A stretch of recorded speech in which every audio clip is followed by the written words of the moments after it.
Right, everyone, welcome back. We're playing some more Conan, as you wanna see. Yeah, we got gourd. So I'm probably gonna reach max level this stream. I'm gonna try to also move my base to another location. Hello, gourd. Hey man, just waiting for you to get on.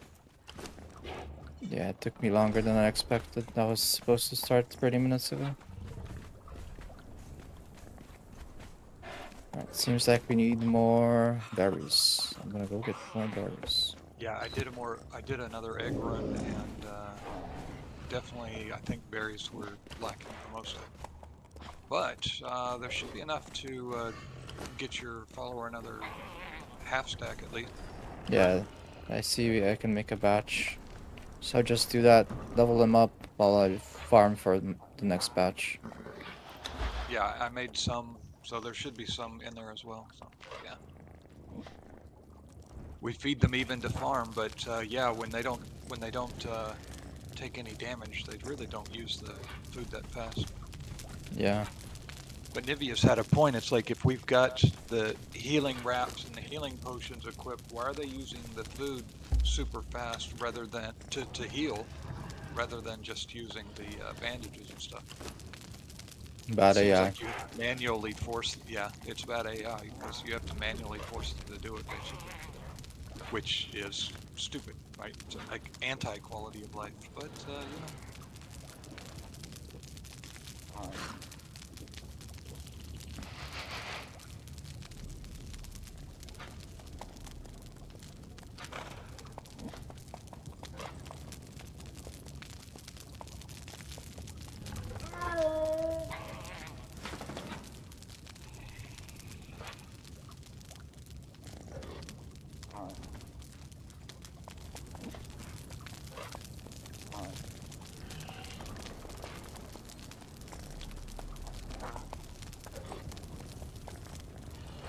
Craft time is long. Hey, it looks like Niveus built us a better pen and put the right food in. I think that was him, and got a greater rhino. What's So that the great? rhino baby I captured, I also put in there. Use some of that food, maybe get another one. Oh, I built that pen. The So, reinforced one. yeah, he's not high enough level, I don't think, to build that. Uh, who Yeah. knows?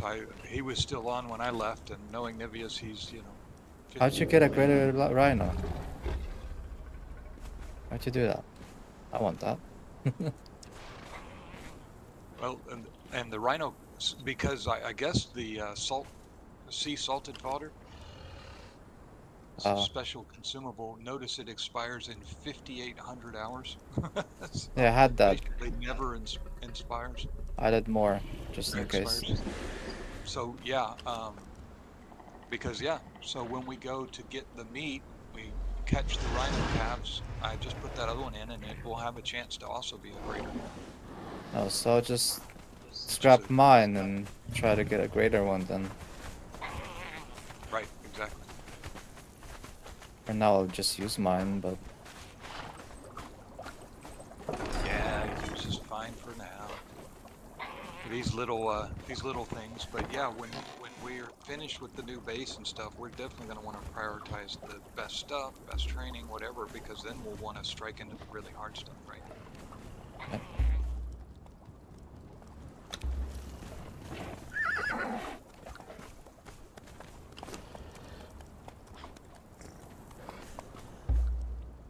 My gal boss tanked that alligator, which by the way was worth 103,000 experience, at least solo.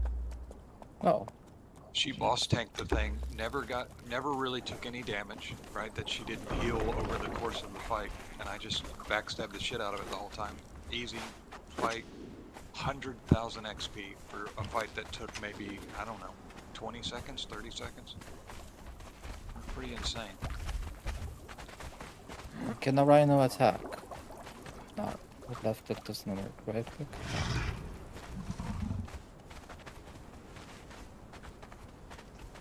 Maybe it's like an arc, you just run into something with the big horn and just damage. I'll try that.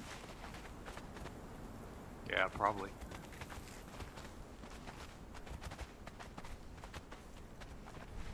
Come here, be my test subject. Oh, barely did that. Oh no, it did 86%.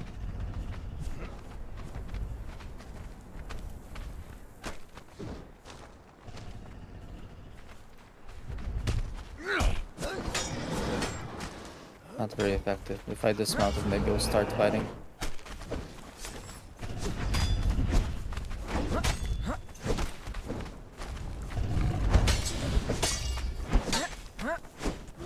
I think I have to set its aggression to higher. Let's see. No, it just doesn't do it. Interesting. There is no setting for aggression on the Rhino. Oh well, guess it's just a mount.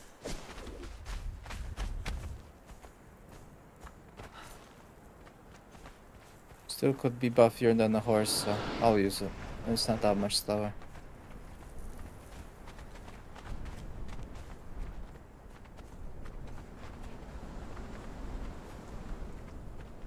Maybe in dicier situations it's better, more reliable. It still tries to run away.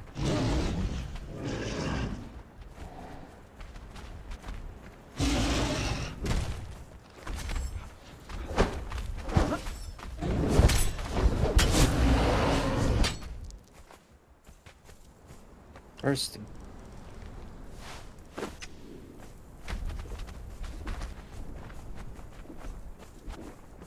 Not thirsty anymore.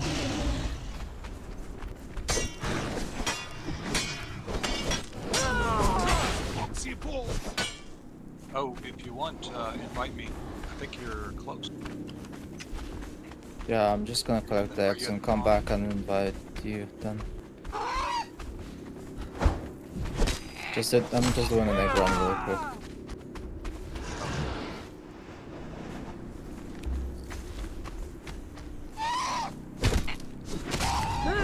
Yeah, even with the meat turning, some of the meat already turning rancid, we still have way more meat than we need. Yep. So everybody can make their own batches if they need to. Hopefully Coyote will join soon. Actually, I suspect it's more like we will be joining him. But he's playing. You know this. Oh, no. I meant as far as the area. Oh yeah. He's already at a higher level area.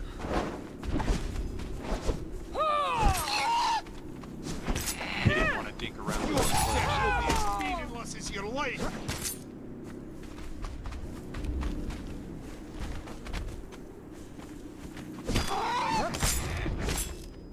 Coyote likes his own bases.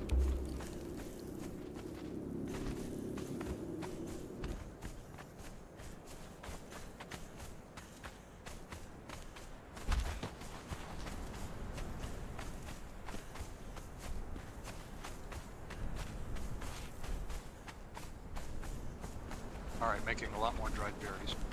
Come into the light.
Rhinoceros.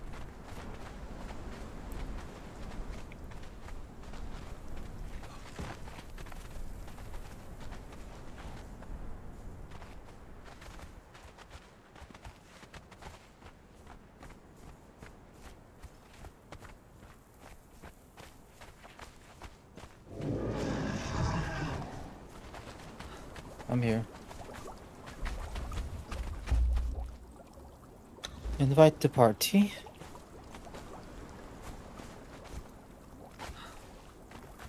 I'm gonna check on the croc and murder it. Wasn't up when I passed by with the berry load, but it might be there now. I killed it right before you logged in. So Yeah, it's there. I don't know what its spawn timer is. It's insanely quick, I But guess. yeah, it's our farm. I mean, freaking 100,000 XP, easy. I'll put my rhino to 15 meters so it doesn't interfere.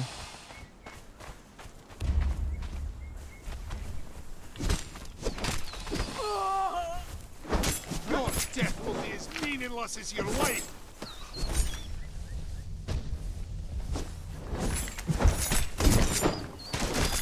Go. Oh wait, never mind. Looked like.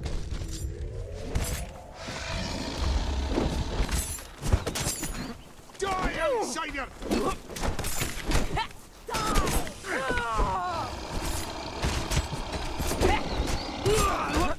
It's stunned.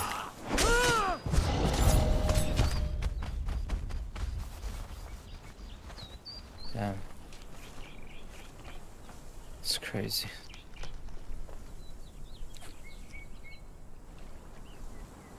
So yeah, a couple of the loots are like the hardened steel and the radium gem I've seen several times. But they got another star metal bar too. Yep.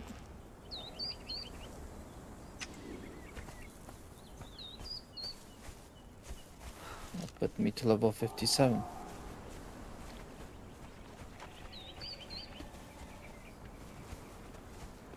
Now I'm gonna go kill some rhinos for the meat. Although we have enough. It's probably better to do a berry run.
To that point, the meat has a shorter timer on it than anything else. So if we're like stocking, you know, the meat's going to go bad and be worthless much quicker than the eggs or the dried berries.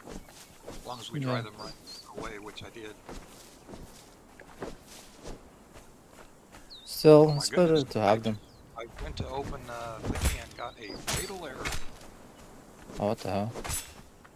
Yeah, it locked up the game.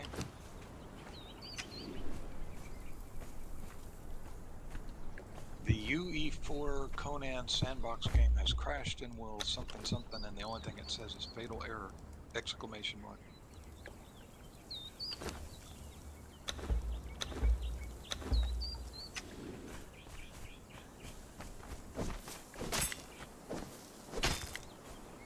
Do not send.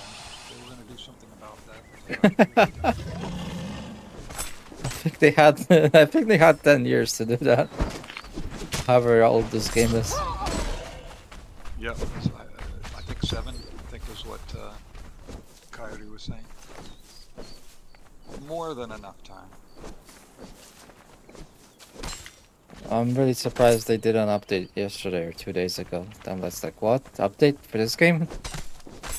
And then they added like durability and everything. That's the worst idea to this game. Yeah. So what they're doing, if you read it closely, you'll understand the psychology, right? They're trying to just keep their player base with their hopes.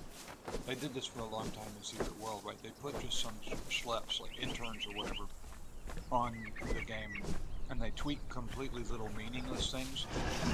But that lets the saps know that they still have resources on it and they're still dedicated to the game, and so people play it, right? Because if people think that the gaming company is giving up on a game, well, they will be way more likely to give up on it.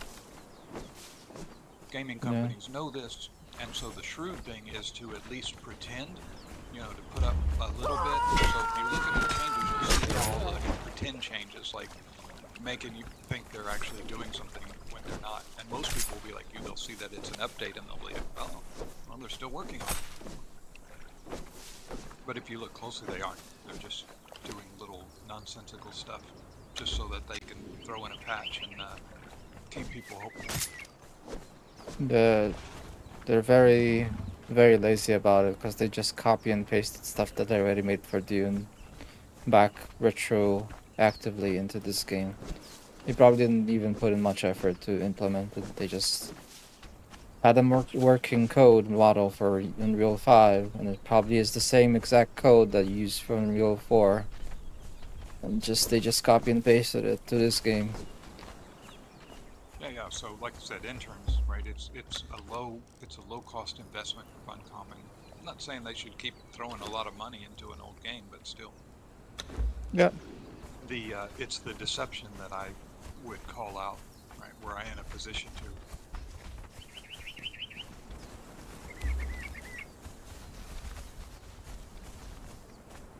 Yep, they're doing exactly how some companies I worked for, what they did the same things. There was something you can do at low effort and make it seem like you're doing stuff. Do it.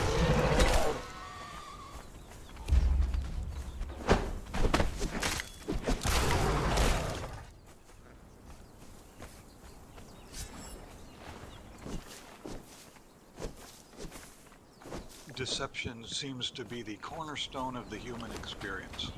And that is a statement of how wrong from, you know, the way we could be. We could be some like badass collaborative species, and instead we're a bunch of. Hello, Siron. Oh, too bad you have to go right away. It is what it is.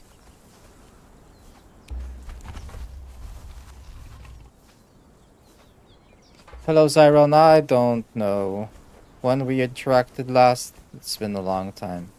It's one of the reasons why gaming is worth it. It's because the other stuff isn't. Oh man, you're gonna make me. It's gonna make me do it manually again. It's like, look, I was in there. Just let me continue. Manual IP. I think it's because I'm not using G-Portal, so they're trying to make it more inconvenient. It's another tactic.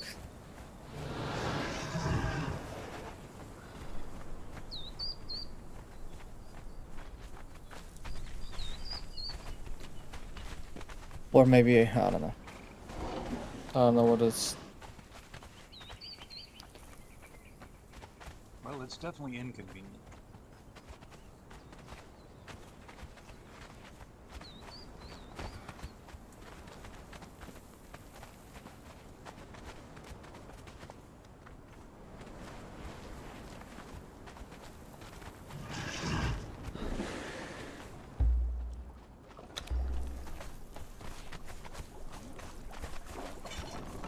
What armor?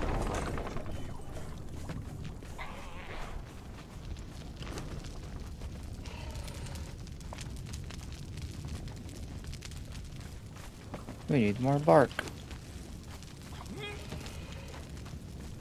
I'll go get some more Alright, bark. let's see if I can open the stove this time without crashing. That'd be nice. Bonus. Yeah, didn't expect much. Lower your expectations. No stove opening.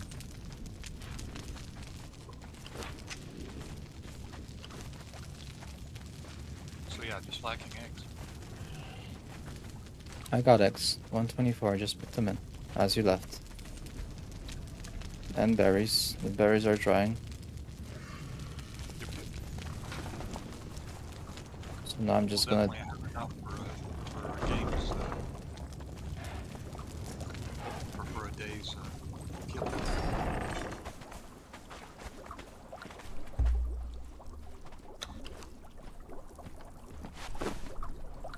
I'll go kill some rhinos just for the XP. And the leather and the meat. Plus I'll probably go up north just to get some gear. Destroy some villages.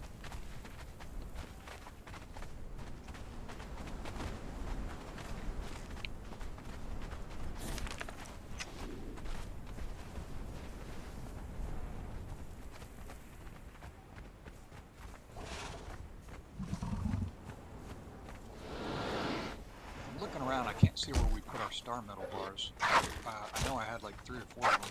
Die, outsider! I have no clue.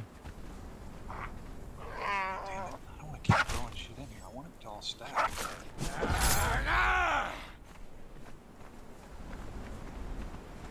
Pretty much a lost cause.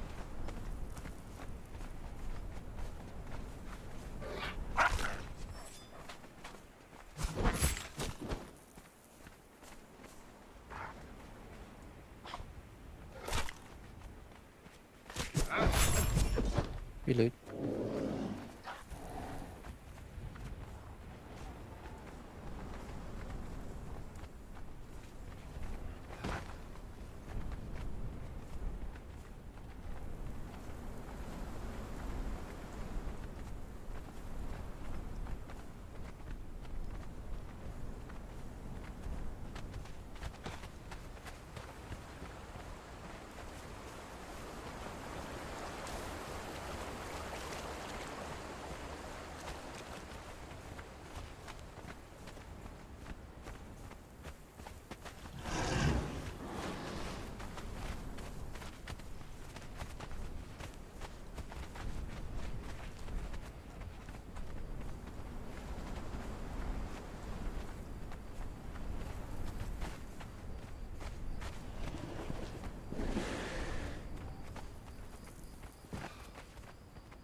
Alright.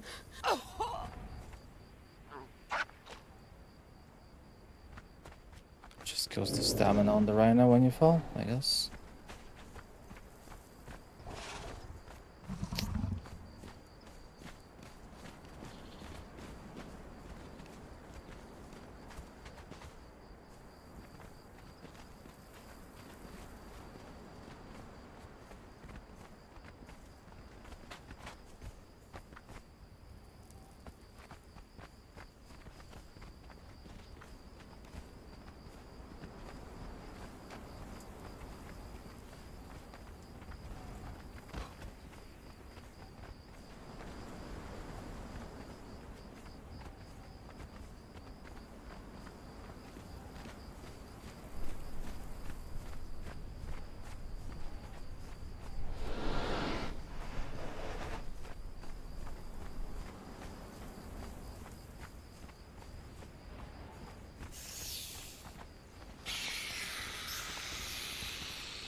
outsider!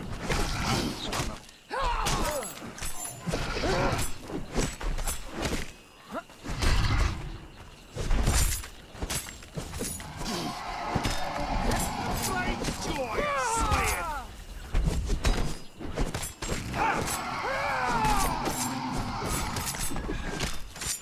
Your death will be as meaningless as your life! King Rhino needs to die.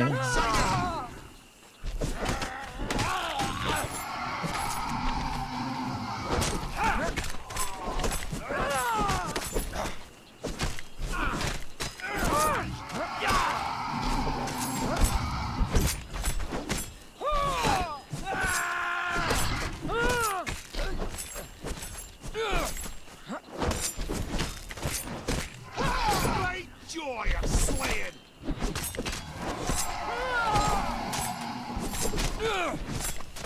Come, pussy balls! Great joy of slaying!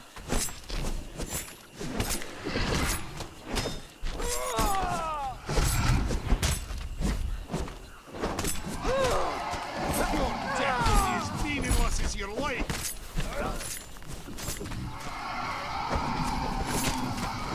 Great joy of slaying!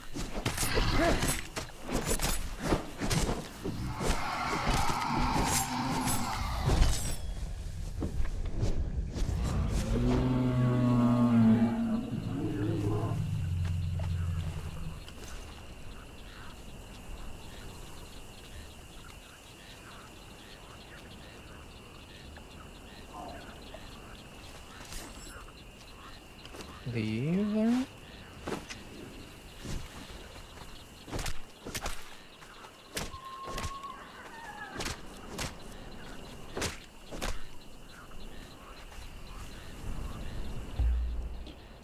Level 8.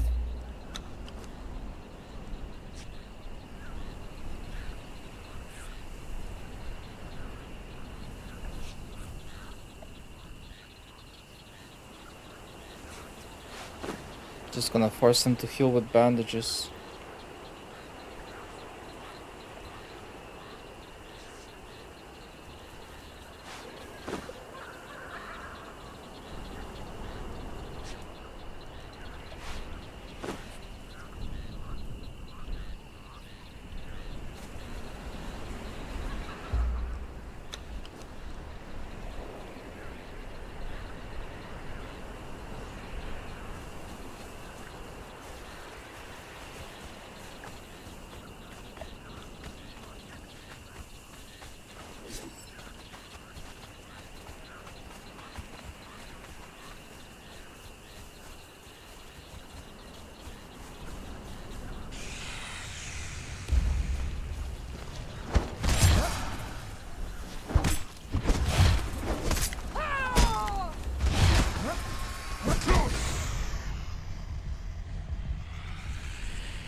And put your star metal things in the chest in the middle where you had it. You had a couple of chest, one from the other. I just put them all together. A lot easier to track. Alright, sounds good.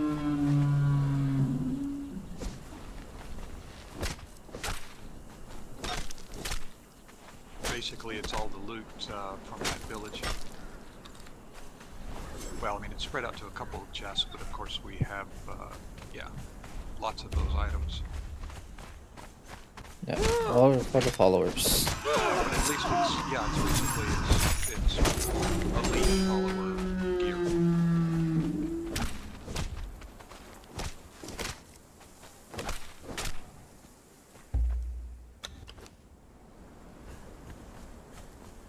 Decent XP gain from this. Hello, Rhino.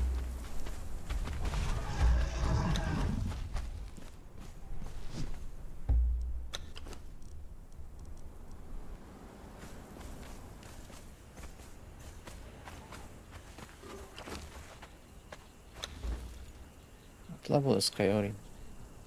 Oh, 38.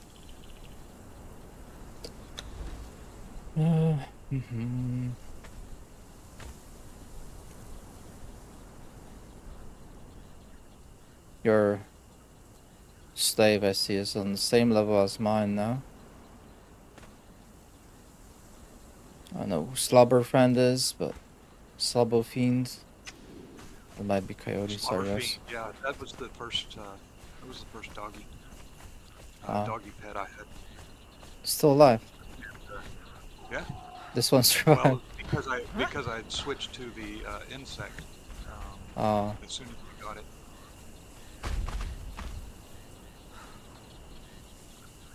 But yeah, he's Coyote dressed him up to make him look really funky, but yeah, he's pretty basic.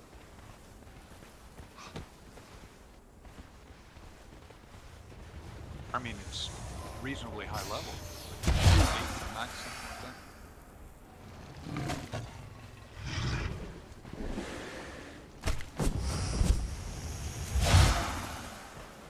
A very good start, but nothing more than that. Are you not gonna attack that?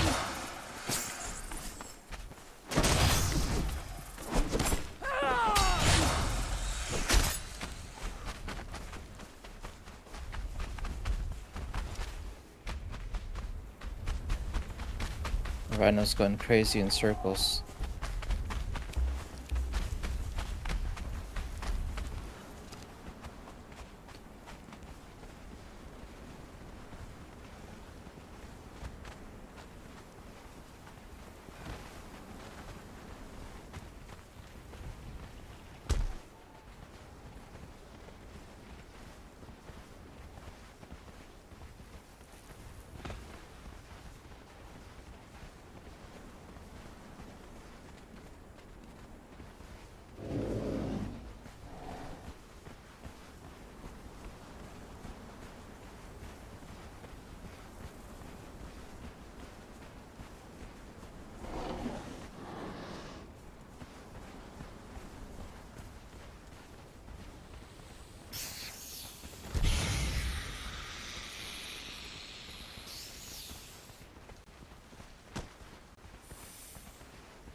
Time to kill the whole village up here.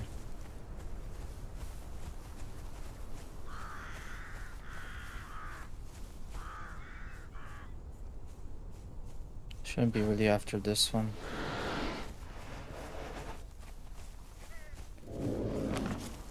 Let's go do that other one though. The other one's much better. Much more XP. Better loot. Which one are you talking about? Mounds of the Dead. Or maybe I should do the warp towers. I don't really did once. Maybe I should clear it out one more time and see if it has any good loot.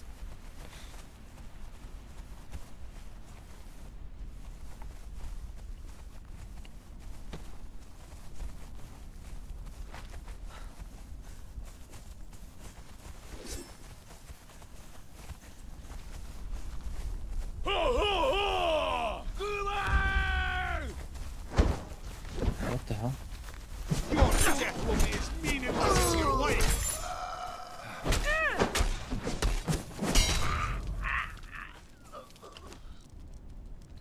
Jailer. Give me the key.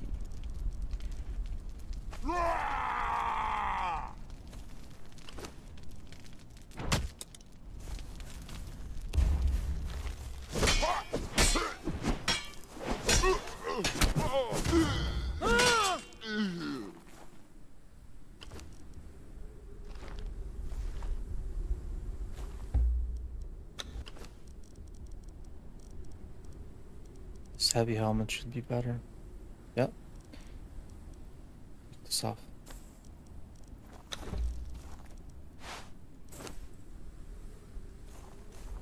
There you go.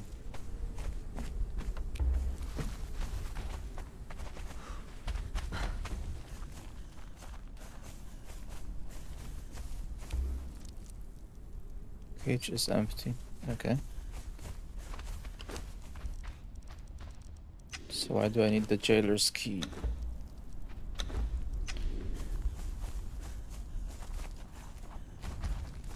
Hoi hoi!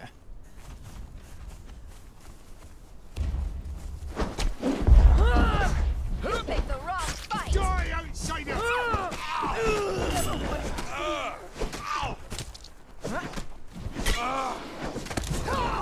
Joy of slaying!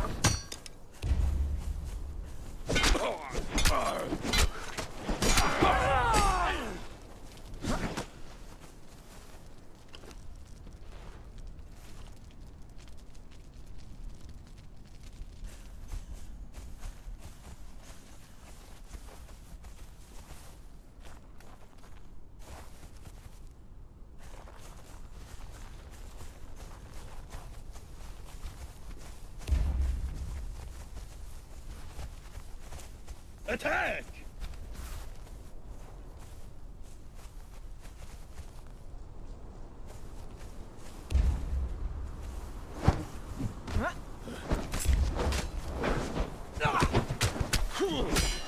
I'll let you go for the rhino.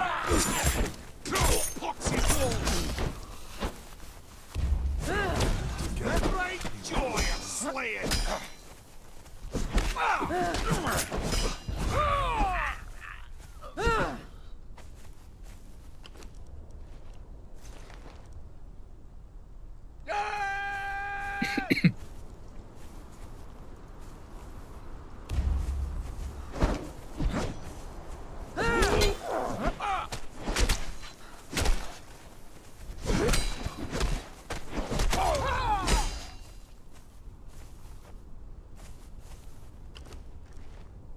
Hardened steel, 33 damage. Alright, let's see, because I got this new weapon. This is 61 damage. This is a really good weapon for you. And I got these boots. They're 63 armor value. These are 100. Never mind. You have better ones on. Who's there?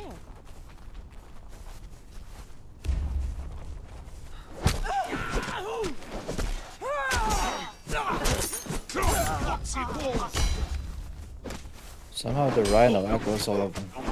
Just need to. Got good boots. Nicely.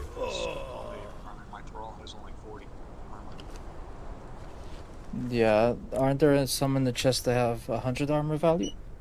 I left them. There's like multiples in the middle. Oh yeah, I just didn't see them. Take them. I was when I went to Equipper, I was looking in the blacksmith for the leftovers, not in these other chests.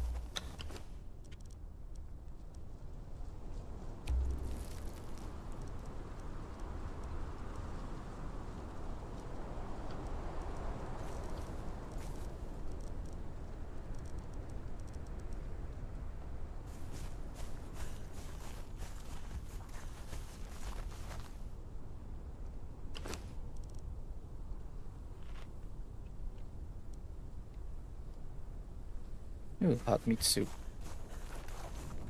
We could go to the cold biome soon.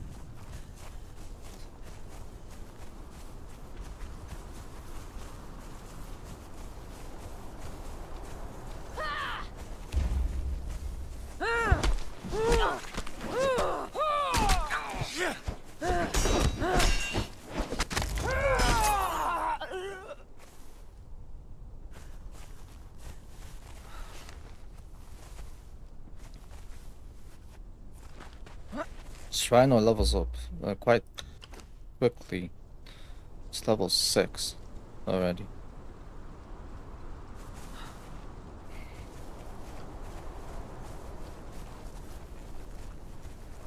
Well, those first levels all seem to be fast.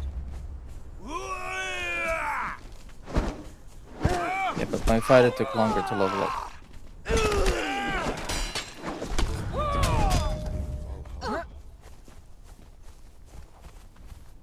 Yes, but your fighter's a badass, so makes Yep. sense.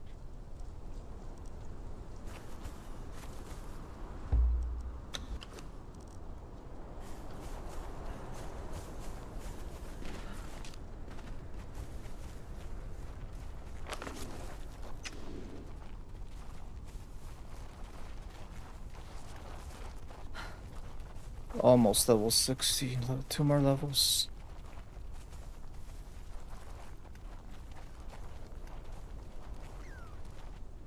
That village that I'm gonna clear out now is gonna probably put me to level 59, and then level 60 will be like some other random things I destroy.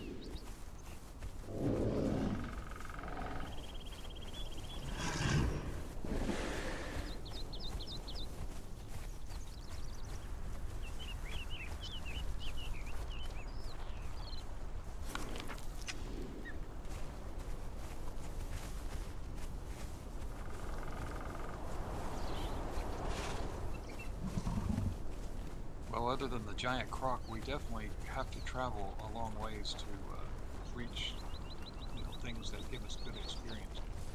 So, my my guess is that the other areas and like where Coyote is much, much richer in XP and loot. I don't even know where Coyote is.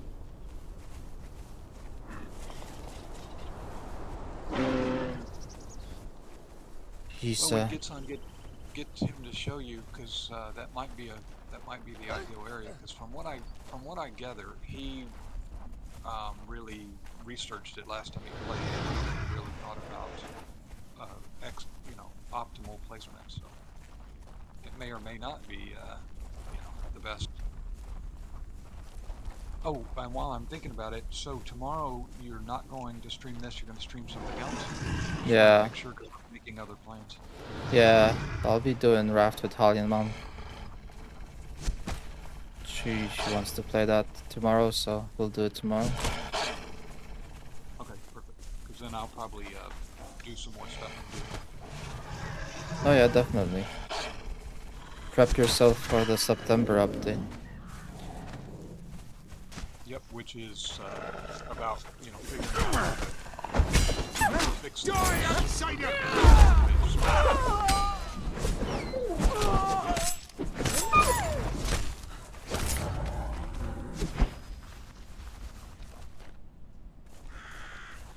consolidate it really.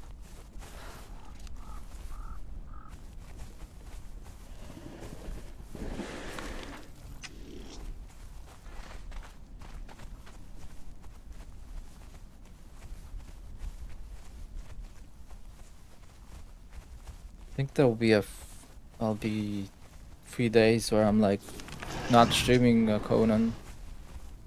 Cause tomorrow I'm doing Raft, Saturday I'm doing Abiotic Factor, and Sunday I'll be doing Grounded, because Scott asks me to play Grounded on Sunday. So I'll just hop on in the morning before stream and do stuff. Maybe build a base. That's good. We'll noodle around and kind of form another plan, and then the next time we get back to this, we'll make another big push. I don't know, some crazy areas. Yeah, probably Monday. Going time. That sounds good.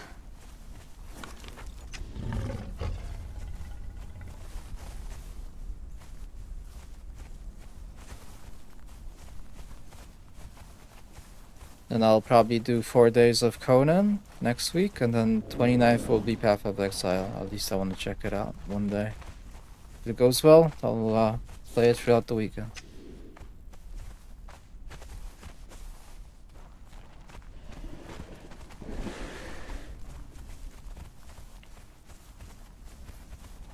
Yeah, it might still be early on in Path of Exiles 2 in its development, but those guys are really they're very dedicated. So I have no doubt that it will be fixed and polished to the satisfaction of everyone who isn't a serial complainant.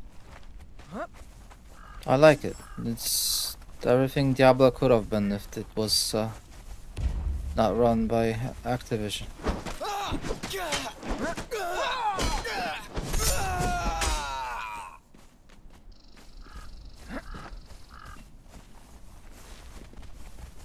I had high hopes for Diablo 4. I bought it almost on launch day, but I don't think it delivered the experience I was expecting.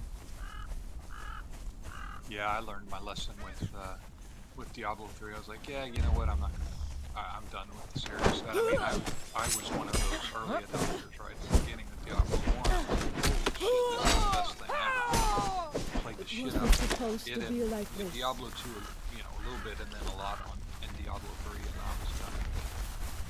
I'm like, yeah, been there, done that. Yeah, blah, blah, blah, more demons, more of the exact same game loop. I'm okay with the same game loop, because Path of Exile doesn't seem like it's far off from the first one.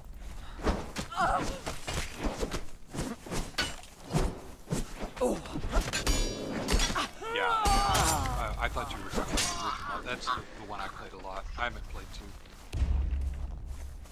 2. Yeah, I'm talking about 2. We're gonna have a free weekend for 2 now.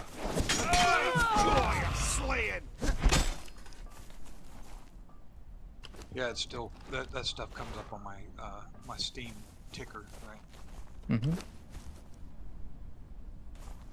And I can't say many bad things about Diablo 3. It was still like well done. I'll put in like 1,000 hours into that game, so I had my fun. I didn't have major complaints about it.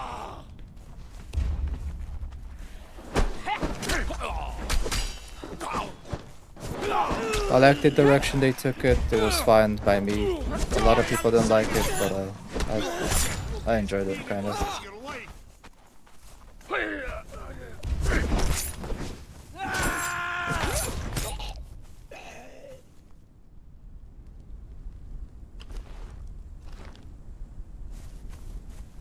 Yeah, from my limited view, Path of Exiles became what I wanted Diablo 3 to be, right?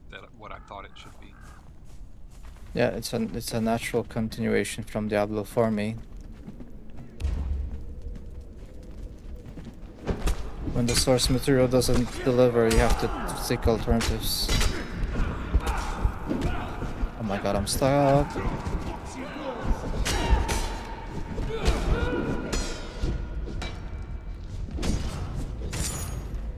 Nice. What is your profession? Murder.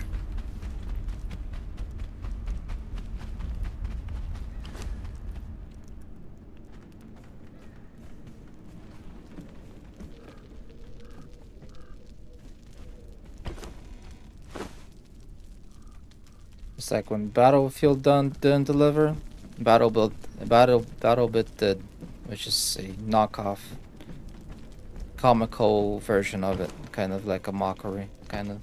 It has bad graphics but had the good gameplay. There's Yeah, once in a while, a game will come along that proves that game design is still king over just empty graphics, especially.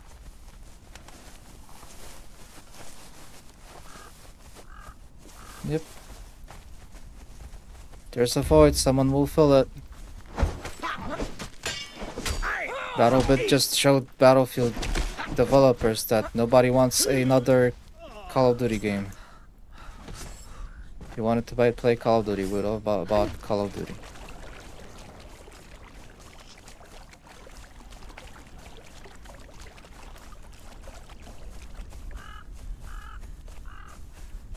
I like this year. This year has good games coming out.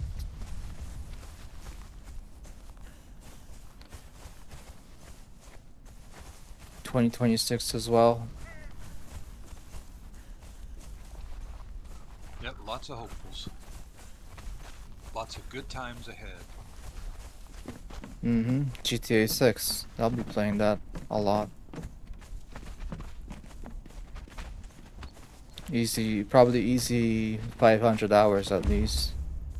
They do it right.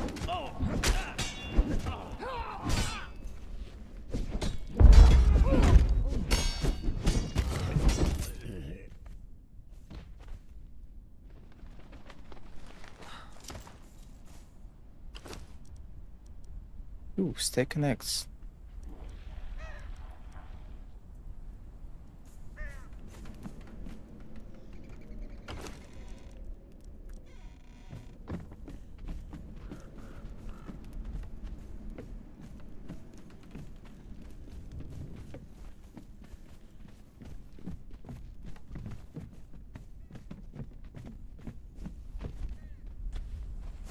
There's something moving out there.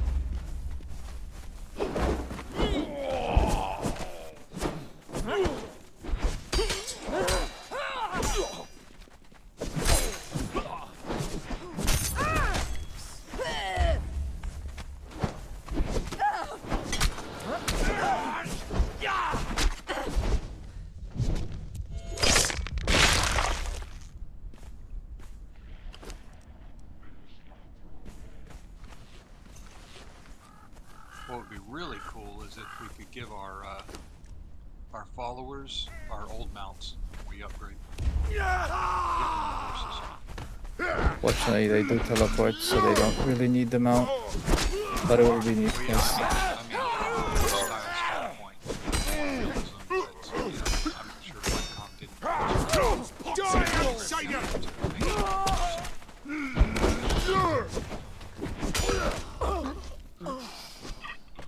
Did I die?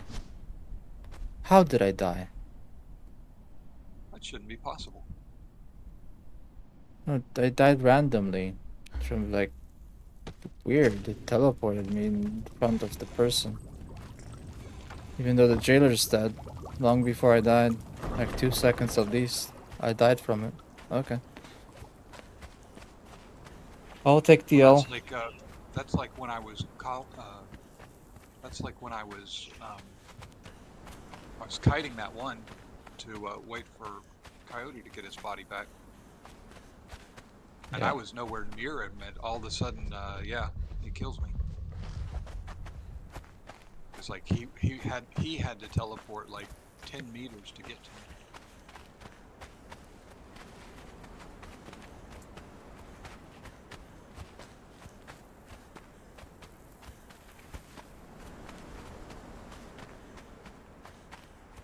Time to The walk. awesome thing about this follower is if it gets aggro, you just don't have to worry about it. She can take care of herself.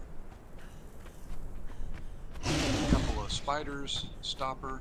I don't have to keep going. I can just wait for a few swings and they're all dead. It's like, yeah.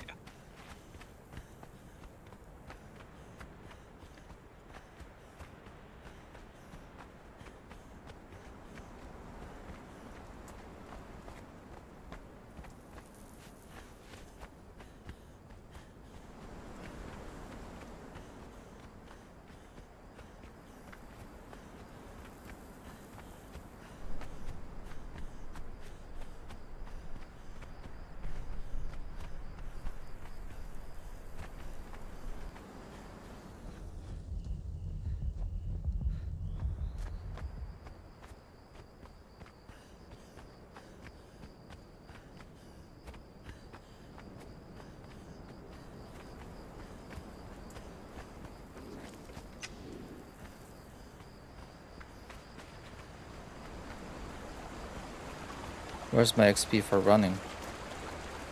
I would have been level 5th, level 100 by now.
Rhino takes a lot longer to kill and is less XP than the Croc. That's weird. That's odd, yeah. Anyway, hey, do me a favor. I'm about to have to repair my daggers again. They're about to break. Keep an eye open for higher end ones, right? The hardened steel or the star metal daggers. Oh yeah, I will. Definitely want to stick with them. Though I just got hardened steel punching daggers off the Rhino, so I'm not sure if those are, if those are good. I don't know. I'm gonna try them though. Yeah, then you can repair them and use them. Because it still has bleed, it has less armor penetration. Yeah, it's only a tiny bit better than what I have. But they aren't about to break. They're full health, so that's a bonus.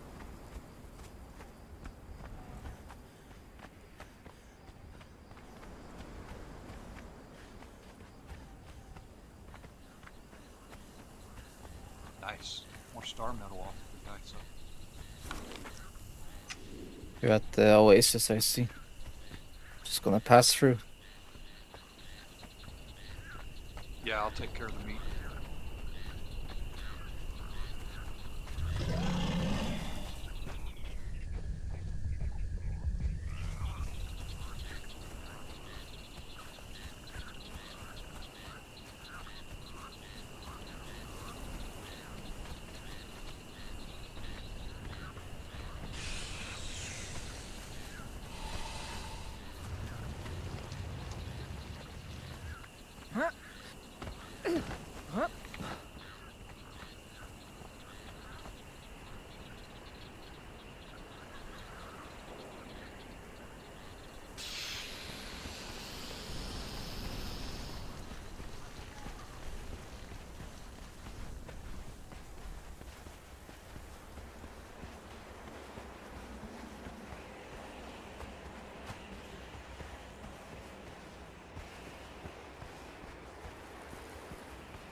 At least it's the Earth's moon in the sky.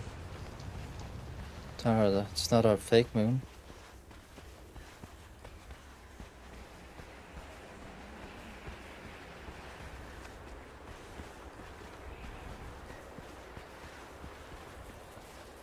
There's a specific pattern of craters that's recognizable from Earth.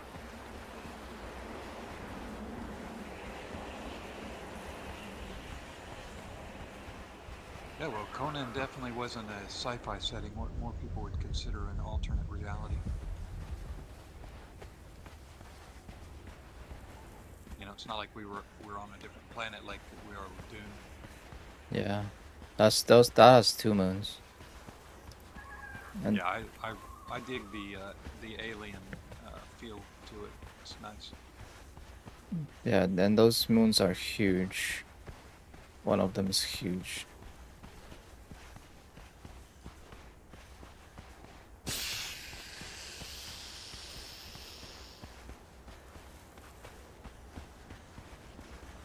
Guess that's why the sandstorms happen so often. Because of the big moons. Yeah, 2 of them too. Pulls it up, yeah, just like it would water waves. I'm sure when it had water, it was very turbulent. Yeah, the atmosphere is also a fluid, so storms will be caused by like high and low pressure areas.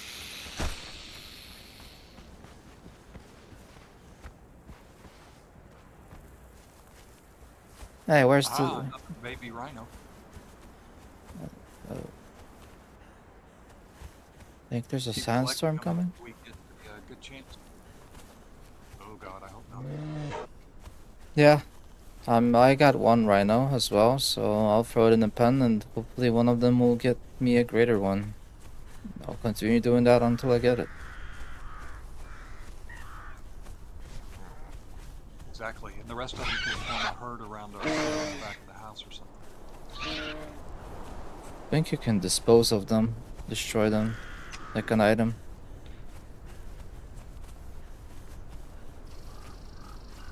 Yeah, but if they don't lag you out or anything, why not keep them around? They're tough as shit. I saw them going to fight and easily taking out that male gazelle. Not that that's much, but still, didn't even scratch the rhino.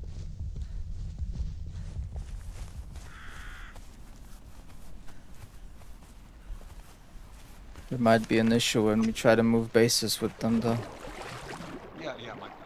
But you know, I mean, consider having like a bunch of tame but really fierce, badass wild animals kind of protecting your house as well. You know, like in the backyard, so to speak. Yeah. Could be a good look. That is going to have to be taken into account for planning of the layout on the new base. Like we could have an out to pasture area for the ones that we don't want to still use, like my named, like slobber feet, but that they're still kind of useful and not just standing around in the way, but will also, you know, run to fight if needed. Or we can always grab them if we wanted to, you know, run with them as a pet again, that kind of thing. Keep them very available, in other words.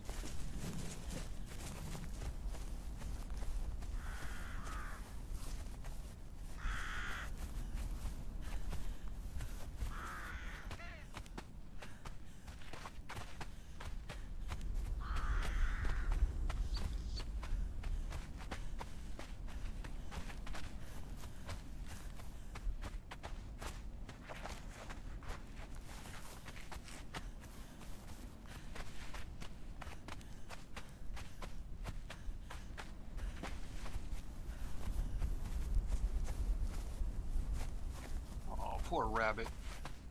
There was a rabbit right behind a constrictor, and my gal thought I meant for her to go take out the rabbit instead of the snake. I don't even know how to tell them to attack.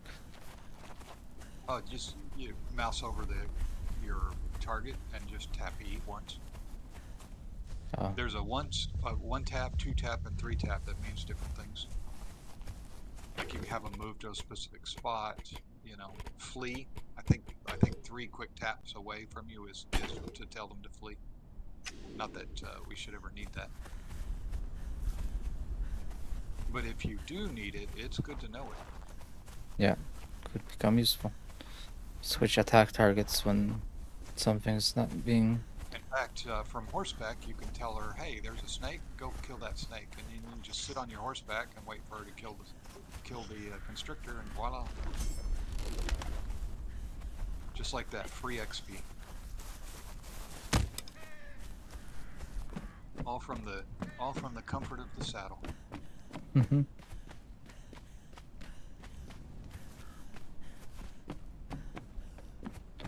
There's my body.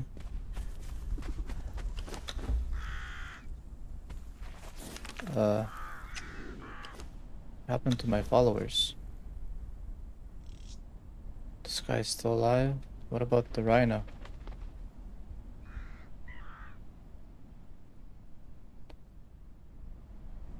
Killer Grey Rhinoceros, where are you? Did they teleport back to base? Are you kidding me right now? Oh no. Well, at least it worked, the teleportation, but not at the time when I needed it.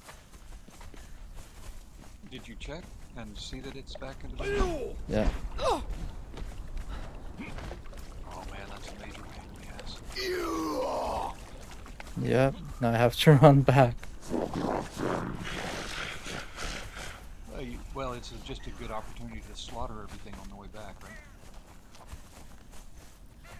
Not everything I can kill comfortably without a follower. Oh, I thought you said it was just your mouth. Both of them. Holy shit. At the most inconvenient times, they teleport.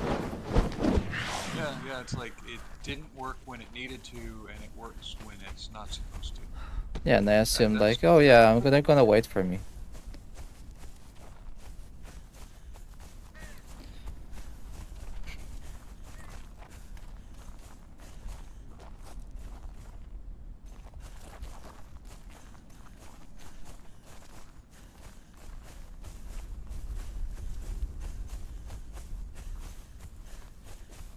Man, they chew through the food though. Holy shit.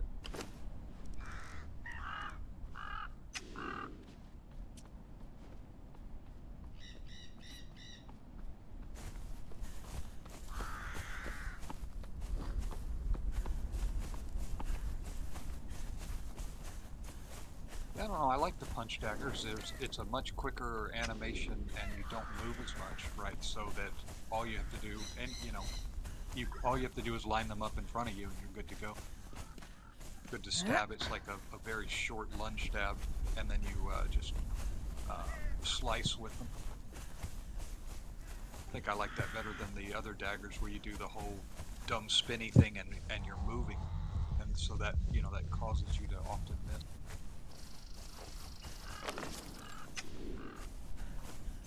Yeah. This one's much more controlled. It's much easier to gauge where you're going to be when you're actually doing the damage. But if you don't lock on and then you attack in front of them, there's a chance you'll hit them. If they're moving from side to side. Yeah, that's true. So the daggers have a benefit in that they are AOE. When you do your spinny thing, you're gonna hit anything in front of you or around you, basically. This definitely doesn't have that. It's really focused in front of you. Can be kind of considered a cone attack, I think.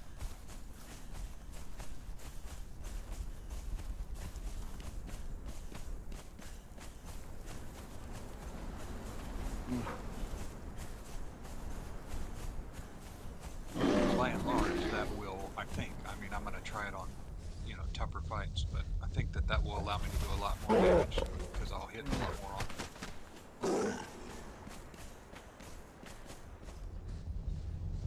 Because if you're whiffing, you ain't doing DPS.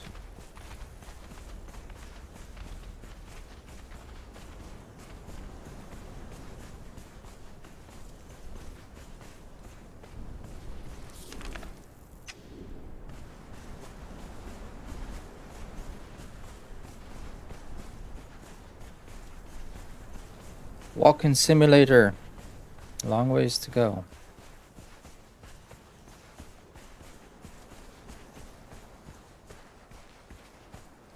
Yet another reason why we need a new house. Hey, that's probably going to inspire you to do that. We can always ping Coyote and see where he is, because getting his input, I think, is a good idea. I'll see if he joins anytime soon.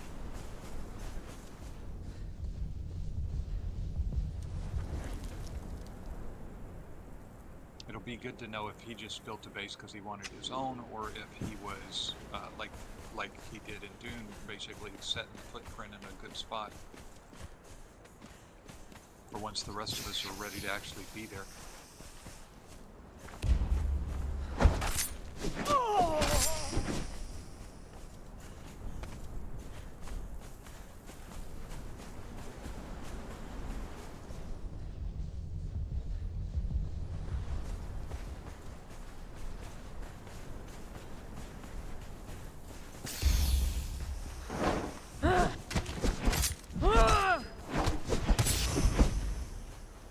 Couldn't hit the snake.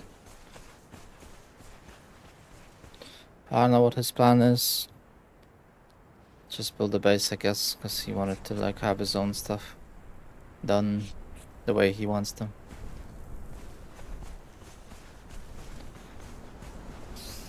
Since bases are easy to expand, he might also have been thinking of, hey, I know this is a better area, so I'm going to put down a base here, and then when we're ready, we can expand it for multiple people. Mm-hmm. It's worth figuring out.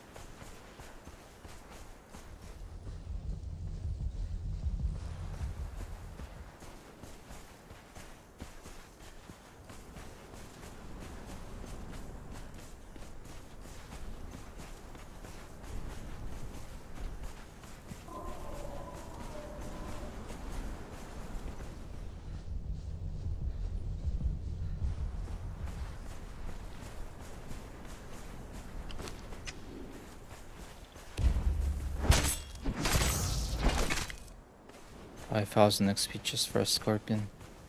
God does nothing. A small one. Literally free.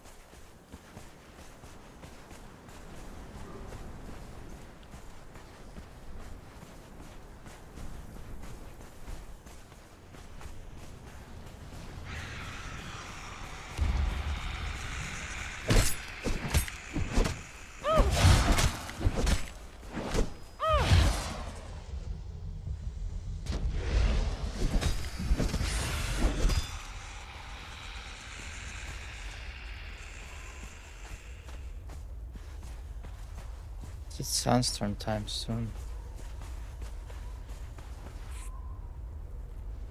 Yeah, it appears so, and I have nowhere to shelter.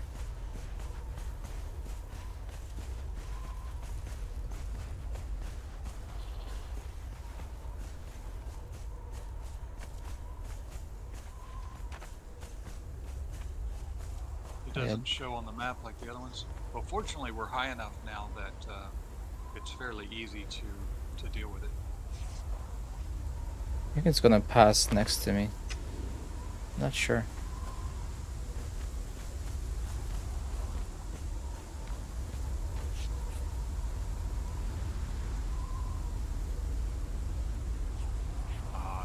Now it's starting to get hazy over here, south of you quite a bit.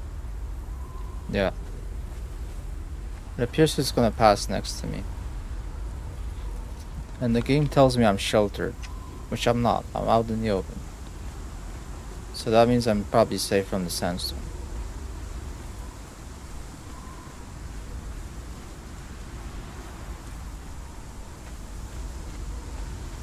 Seems like they didn't have to do much with Dune. They already had a sandstorm mechanic in this game.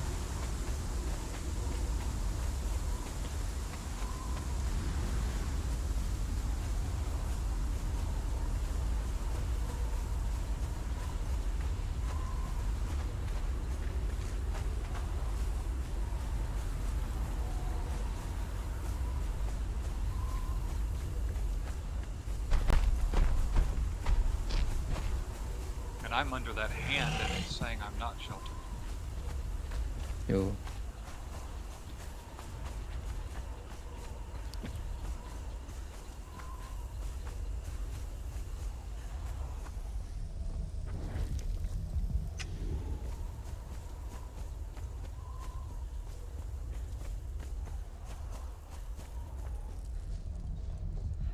I think if I was right up in a crevice of this, it would count.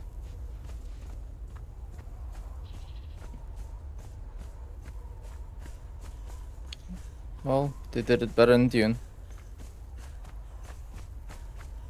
Yep, I was telling my friend that it's like Dune is pretty much like this game, except it's way more refined in basically every way. And it certainly will be when they're done with it, I think, if they get to that point, right? They will, but they killed off a lot of potential by delaying so much. And they have a 2-year roadmap that they plan things out for the game, so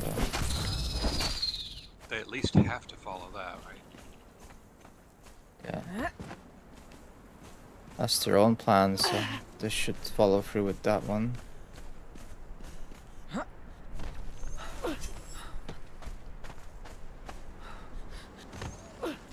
They need to realize they suck ass at designing PvP stuff. Stick with what they're good at. Story environment, right? The PvE balance. I know even from Secret World days, and even in online, they did quite a good job at that. I mean, it might not be in the same people, but still.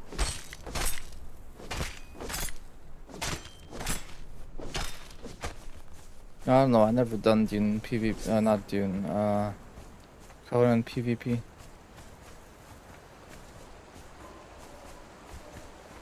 It's hard to tell if it's good or bad.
I now have max authority. And after thinking about it, I went with what Coyote's doing, just to make to have a single follower rather than two, and just make them have better.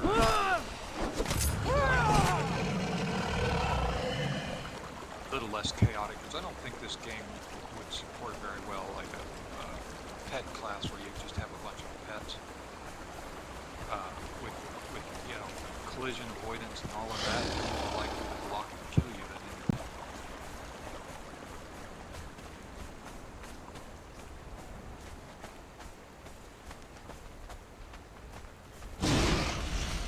Well, get you killed, that is. Still think 2 people are better than 1. That's boosted at 20% only. Not if they're in your way or in each other's way or missing, because they can't like stack up.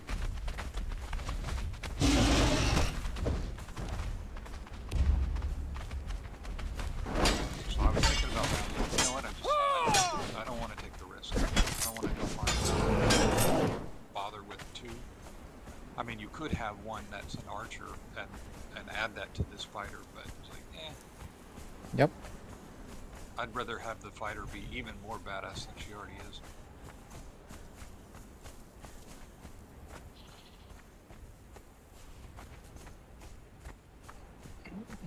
2 is better than 1. Well, I'll try that one. We'll see.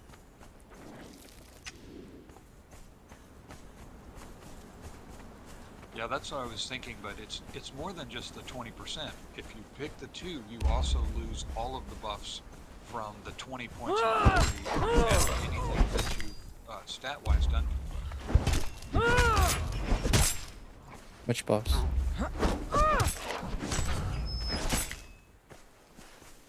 Well, I mean, the baseline attribute, the baseline bonus for authority is that you increase the amount of damage that the followers do. So that all goes out the window. If you read it carefully, it says your statistics no longer influences your followers' damage output, meaning that authority, those 20 points of authority don't matter. So that you'll lose that in addition to the 20%, and I'm not sure that having an extra one that is still often miss, right? I'm just not sure that that's worth it. When you have Maybe. One attacking the right target at the right time in the right position. With 2, it's a lot more chaotic. But you're welcome to try it. I mean, I was saying to Coyote, hey, you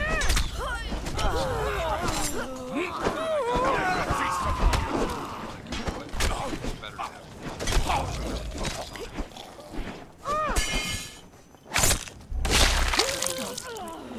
Come and die!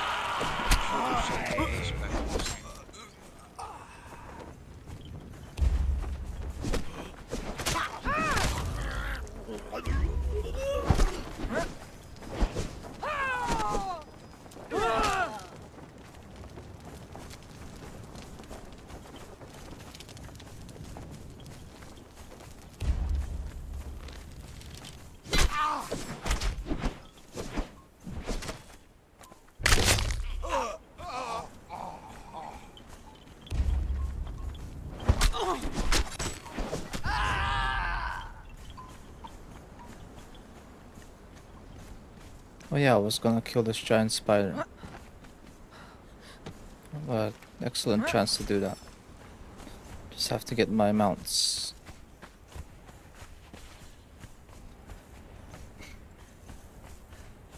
If that's true that the base stats used to affect and they don't affect later, that might be less. That might be a bigger buff than just 20%.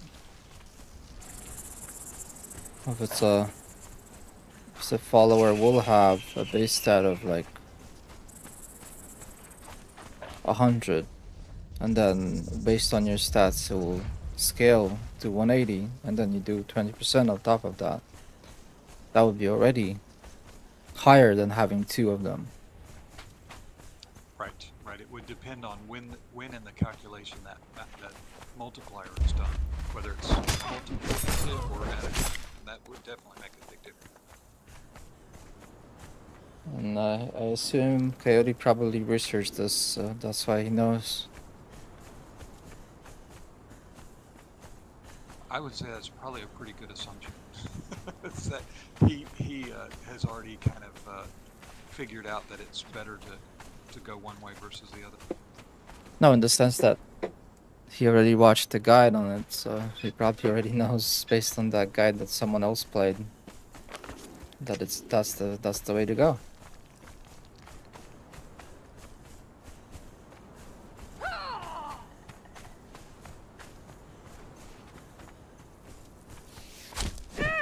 Doesn't matter. I don't have to. I don't have to rely that much on followers. One is enough of a distraction to actually help enough to beat up anything in the game. So, and if there's two of us players, we can bring one each, and Yeah, it's I mean, all I'm good. using my follower basically like the way I used you before we got followers, right? As the tank and the distraction so that I could backstab. But for you, it's, you know, you need it less, you just want the extra muscle, basically. And I mean, that makes complete sense.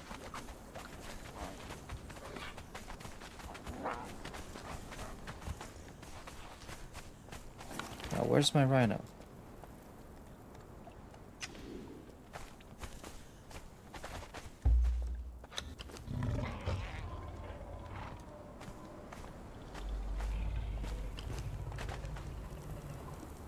Oh, look here, there's two greater rhinoceroses. Yeah, so the other one made it as well. Nice. Yep. I'm gonna try and mine. Oh yeah, it went back to its default spot. Okay, nice. That's pretty neat.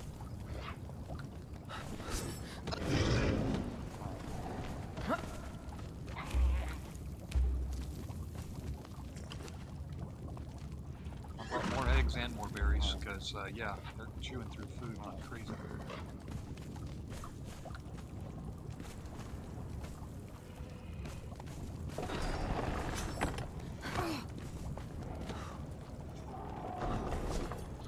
Who gave the followers such a big hitbox?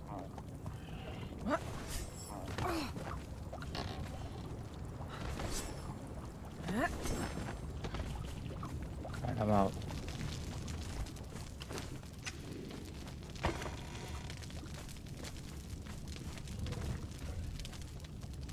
Oh yeah, shit tons of more berries.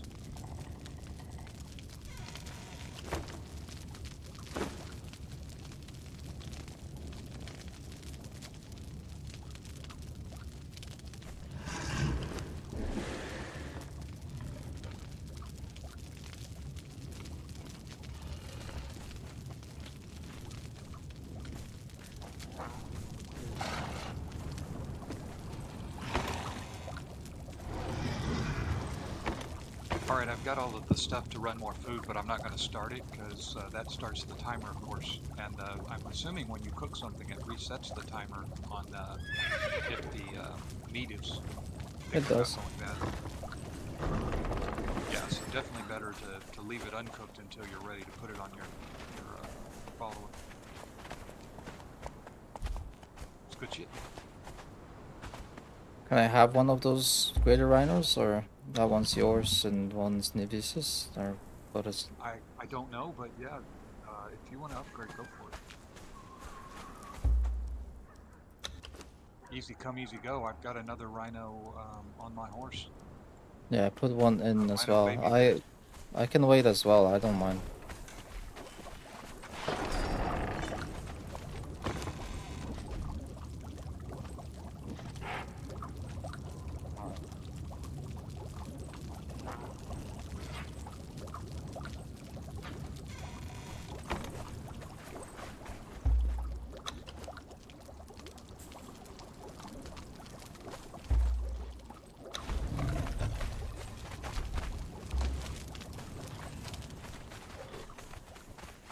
I feel like this exquisite food is even better than the other stuff. But I just don't know what to do with it. So I put it in the big fire pit and it just keeps going rancid. Because no one. Die, outsider!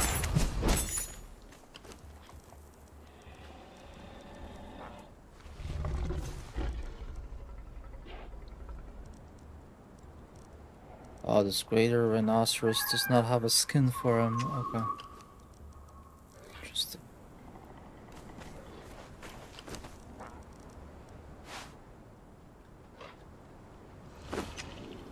You know, our operation, we cook the best rancid meat of anywhere. Yeah. We know how to optimize our rancid meat. Man, we're up to 8-star metal. By the way, I'm using the pack on the other side of the door that you put down. It was originally your dump chest. I'm putting some of the more valuable stuff since you had a couple of keys in it and such. So Alright. the star metal, the composite obsidian, hardened steel bars until we start using it, the ebony silk. I figure it's kind of away from that line, so it's, or that row, so it's kind of easy, and we can think in terms of, hey, it's real close to the crafting stations, and it's so it's got some of the higher level stuff. Obviously, we'll want to move them to the new base.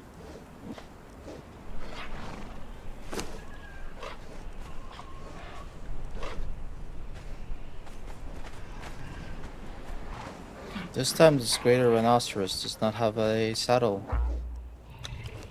option. Okay, what the hell? Maybe the graders are the attack pets, and the smaller ones are the mounts.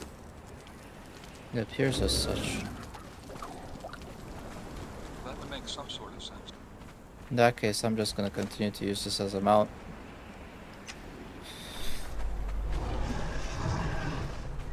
I can break bond on the other one.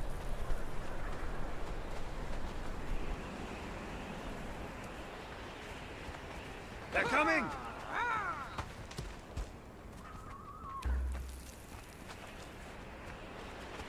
Well, just whatever you do, don't lose one of the greater rhino. No, it's sitting in the back of the base. I gave it food. It's fine.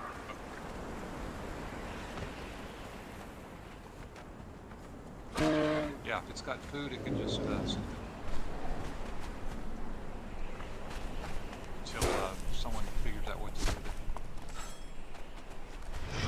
Because I'm not sure whether Amphibious or Coyote, you know, put that one in. I know we put a couple in, but I don't know who actually put the food to make it a greater. If that's indeed what did it.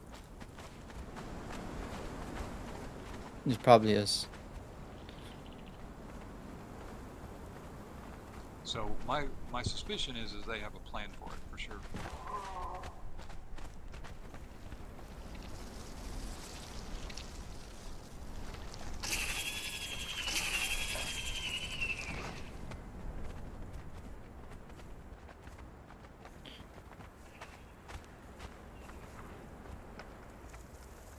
Kill giant spider time.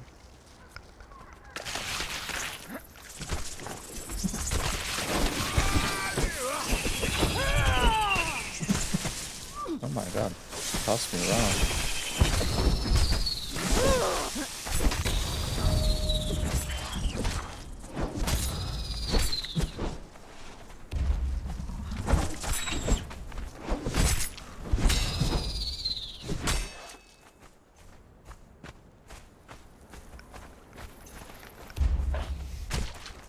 I want to go after the big rhino again. I'm gonna kill the spider first. The bright joy of slaying! Yeah, okay. I.e. the 100,000 XP of easy XP.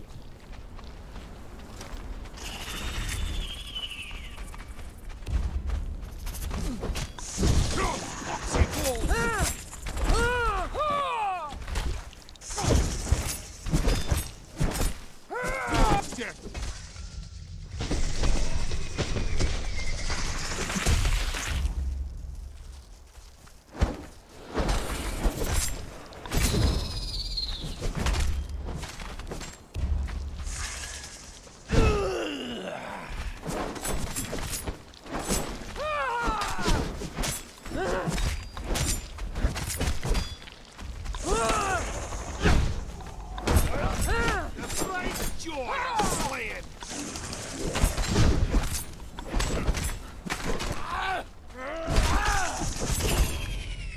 How am I dead? Wait, never mind. I thought I died. I was about to say. Another time where I get scammed.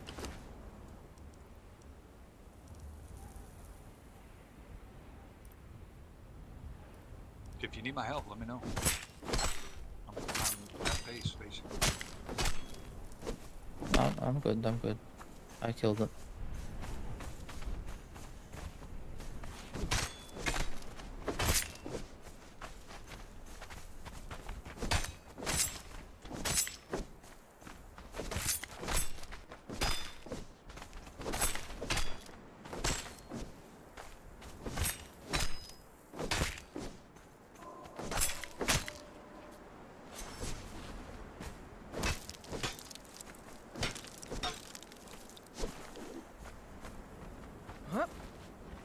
Giant crocodile time, I guess. Yep. Making my way. I just added more fat grubs to the fishing trap, so I'm here.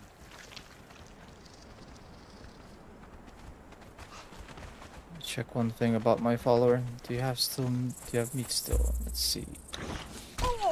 Yeah, he does 23 out of 50 that I gave him. Insane how fast. He'll need a few more meat soon.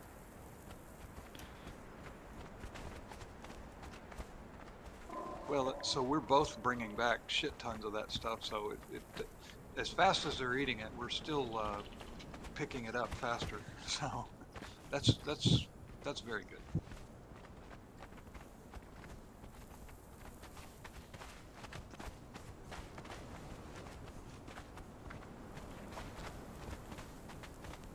Yeah, the croc's doing his little dance on the shore.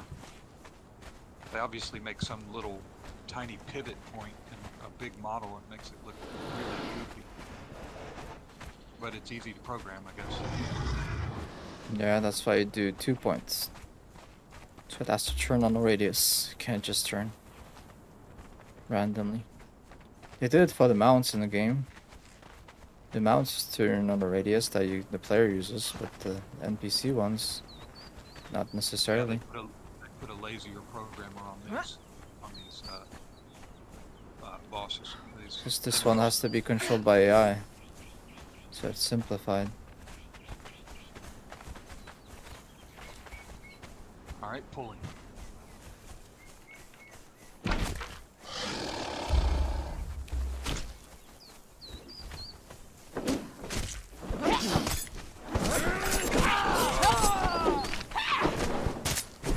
Death will be as meaningless as your life.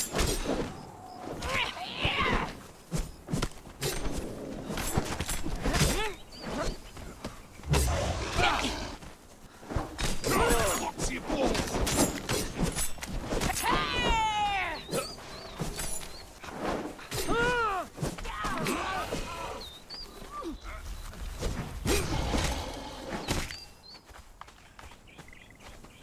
Nice. She's at 99%.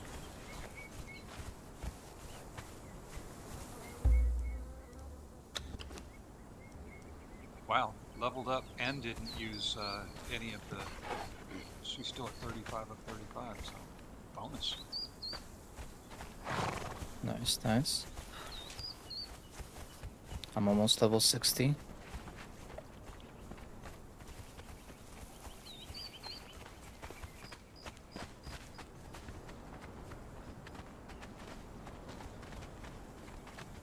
Who do we have here? Are y'all playing? You're not streaming, Evan, are you? Yeah, I'm streaming. What the hell? What the hell, that? I just finished. I just finished my video. Yeah, how did it come out? I don't know. Who cares? It's just I got ass cheese put in there, so ass cheese is in there. Oh yeah.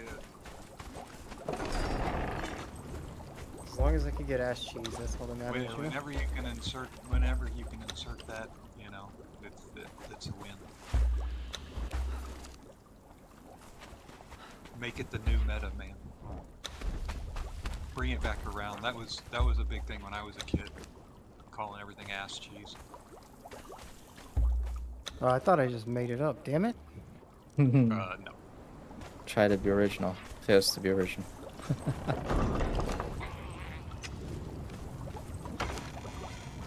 No, it took me back to my childhood when we would say silly shit like that just for the joy of saying it.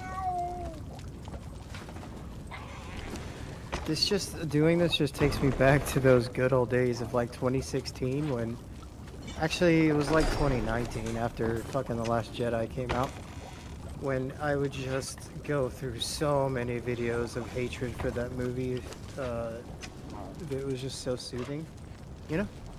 It's like one of your beloved franchises has just been shit all over, and you just kind of And everybody agrees.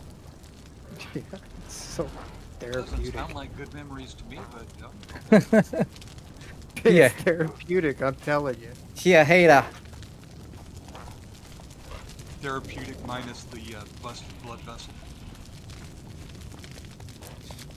Why are you a hater? Yeah, I spent a lot of sad time after the Star Wars franchise went down the shitter.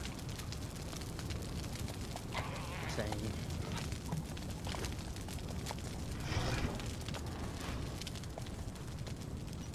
Right, I'm going to now look for a base What are place. you guys doing?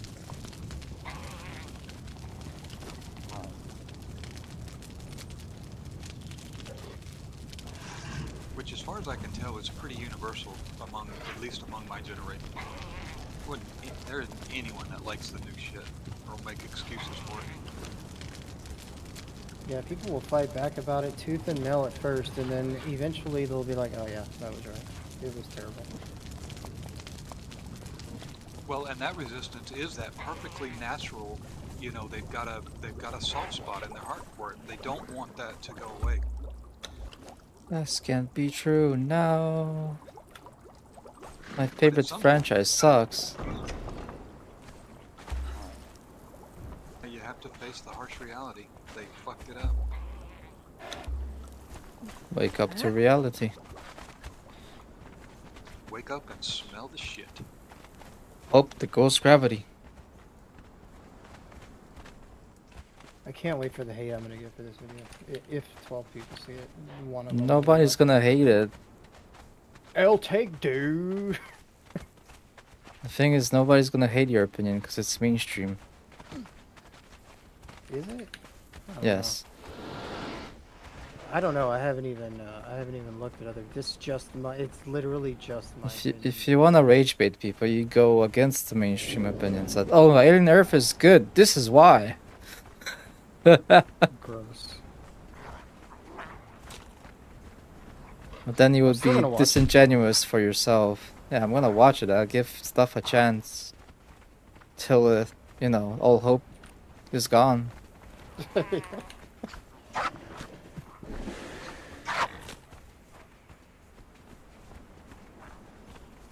I'm gonna give Alien a chance. I'm gonna give Dune a chance, and we'll see where it goes. And that's how I live life.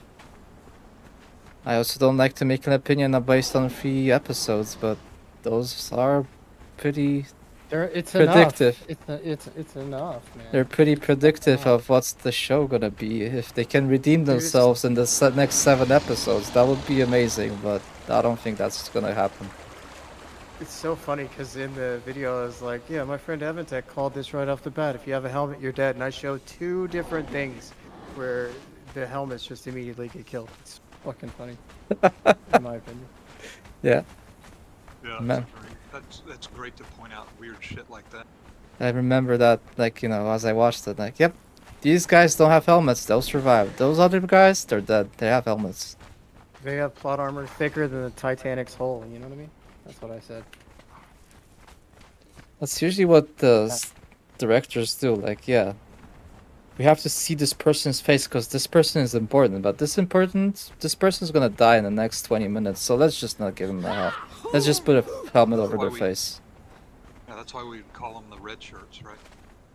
Yeah. Is like their job is to create drama by dying.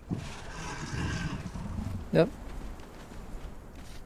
And if you watch enough movies, you already know this mechanic, whatever, this trick. Dude, it's exactly like 8 minutes long too. Almost 8 minutes, or almost 9 minutes, I think. It's got the "it's over" in the thumbnail. It's over.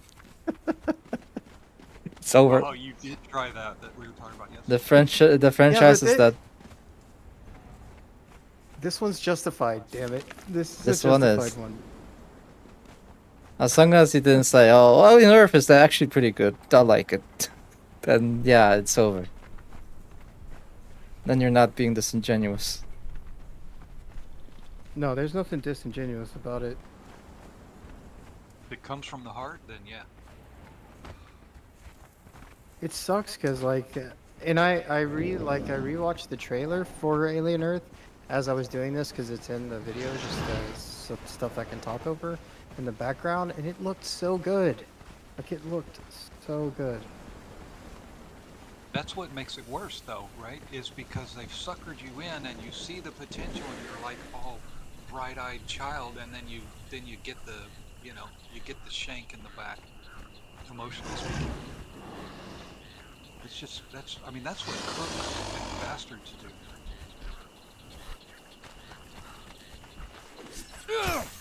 And, that's kind of the now. It's like that's what makes it be over. I don't know. I would have set up the show much better. Make the aliens, even multiple, not just one, feel so overwhelmingly powerful that like halfway through the season there's no hope that, everything's gonna go the right way. But they did the opposite. They showed you like everybody is powerful. They can like one shot with a sword this alien thing. Well, yeah, okay. And where's the horror? Where's the suspense? Where's the threat? Yeah, the tension. There's absolutely no stakes. There's just no stakes because not only do you not care about the characters, but like they're all synthetic. Yeah, that too. That takes away the emotional processing that you can relate to. So they don't have emotional Yeah, processing. They're like the robots. characters, they always have to be good enough to where you don't want them to die. If you have a Yeah, cast of characters where you're like, I want them to die, I'll cheer for the alien, then the writers I'm are cheering for the alien. Yeah, Yep. exactly right. And Scott, are you wrong really about? poor written characters, I always do that. I'm like, man, I hope these guys die. I hope they die horribly.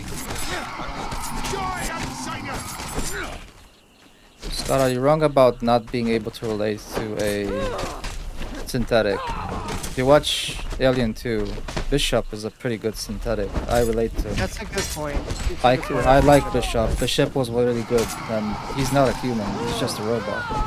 Well, there's but they robots wrote that you them root for, fantastic. like Johnny 5 in Short Circuit.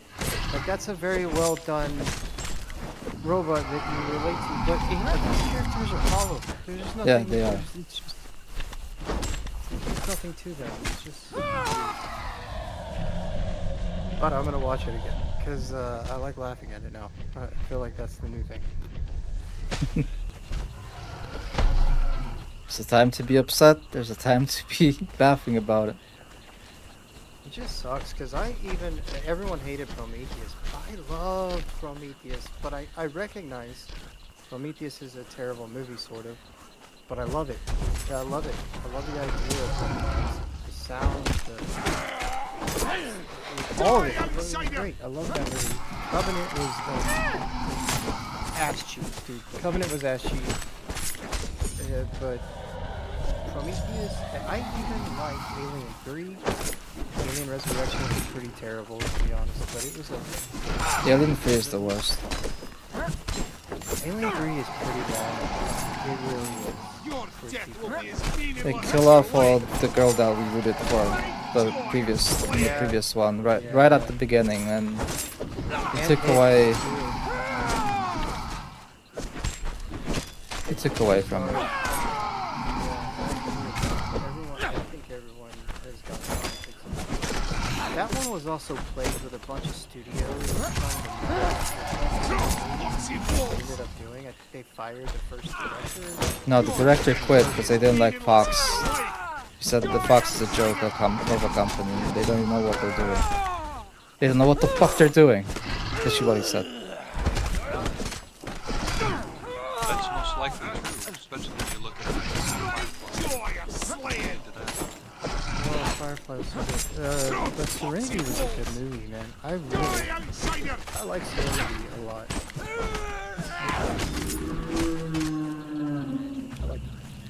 Yeah, I watched it again recently, and I liked it better after a whole bunch of time, because the first time I watched it, it was when I knew that that was just the bone that they had been thrown after their perfect idea had been canceled before it could even get rolling.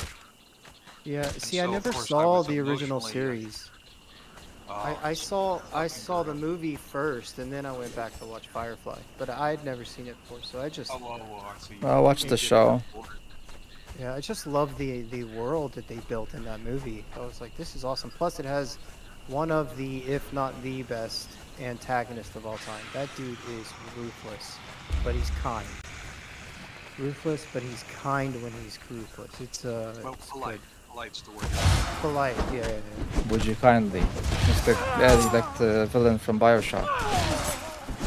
Yep, so when they're polite and very refined, in some way that makes them a hell of a lot creepier. It's his belief, right? Like when Mal says, "So me and mine gotta die, so you and yours can live in your perfect utopia." He's like, "Oh, I'm not gonna live there. I'm a monster." So Right. like his belief is so strong that he knows he's not even gonna be there, but he still believes that strongly. Like it's scary as hell.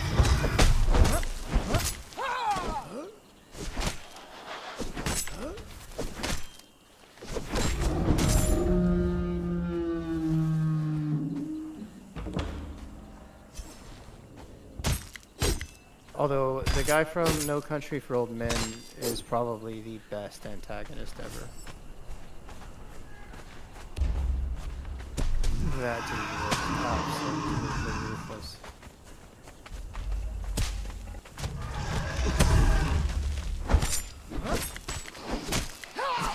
Poxy balls!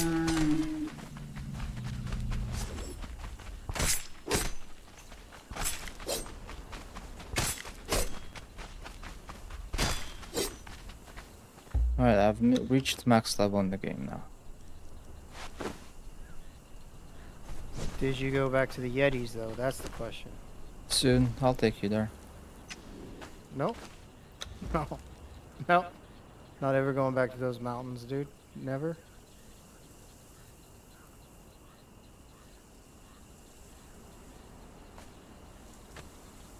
Is my corpse still on the ground? I haven't even been back in. I don't know. Just didn't pick it up, then it despawned probably by that long of a time. Yeah, I thought you just got in to do some cleanup, but I haven't seen your body in a while. Yeah, so you probably lost all your gear. Buzzard's got I it. don't care.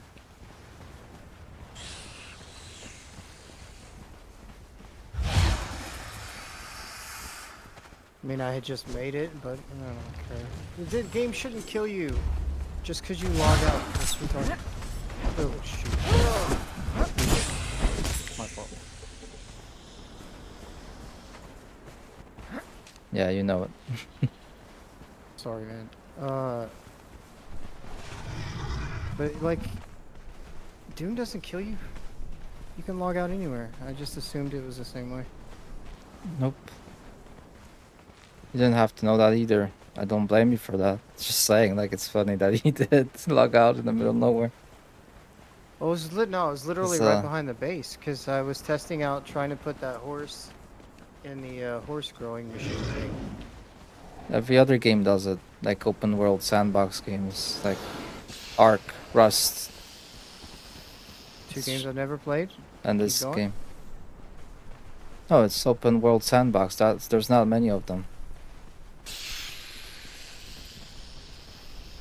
Open world sandbox survival. Building, crafting. Any more descriptors? That's pretty much all I like to play.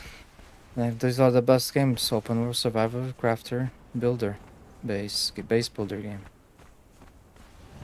Best three things to come together.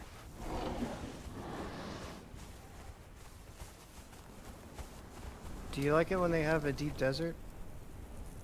Not necessarily. If it's done correctly, maybe. Yeah, let me know when you see it ever done correctly. They really need to change the time from a week. Like, that's the reason I don't care about going back in and setting up a base out there again. They need to give you a reason to play on the deep desert past you getting a T6 everything. There's no end game. Well, the And end game is you lose your shit on a zoning, and then you've got to farm the resources to build it. yeah, That's the gameplay loop. It's like, no fucking thank you. That's the end game. Fuck you. Funcom takes all your stuff. Yep. The god of the zoning god in between the zone. It's kind of like, if you've ever seen The Expanse, it's kind of like those really nasty creatures that are like in the space in between the warps. Just comes along and takes your shit, eats you up.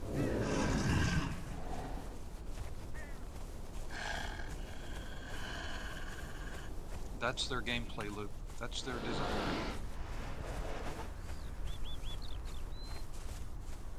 No one can, no one can tell me that wasn't done on purpose. I mean, they fucking played their game. They play tested it. They had to know that kind of janky ass shit.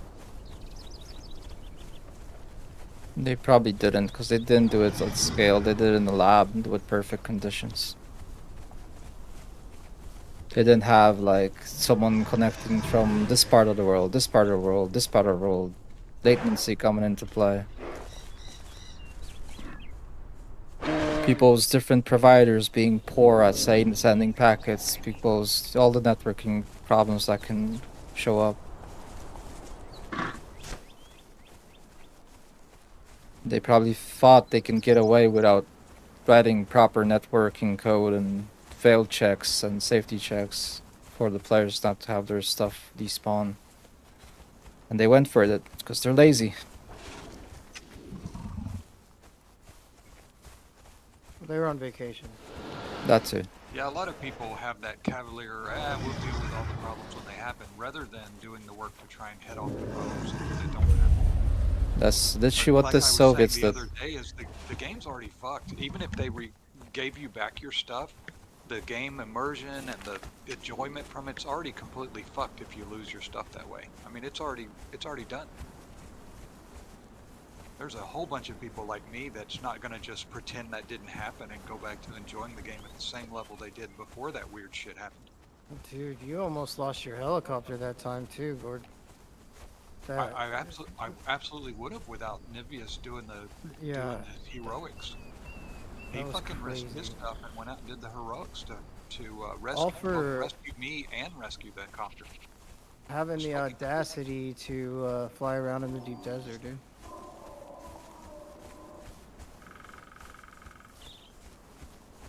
Yeah, that would have been a total, glitch at 700 meters doing nothing but gliding, and I wasn't even at a zone. It just decided to completely fuck everything up. It started probably with some battle eye check on what I was doing, and it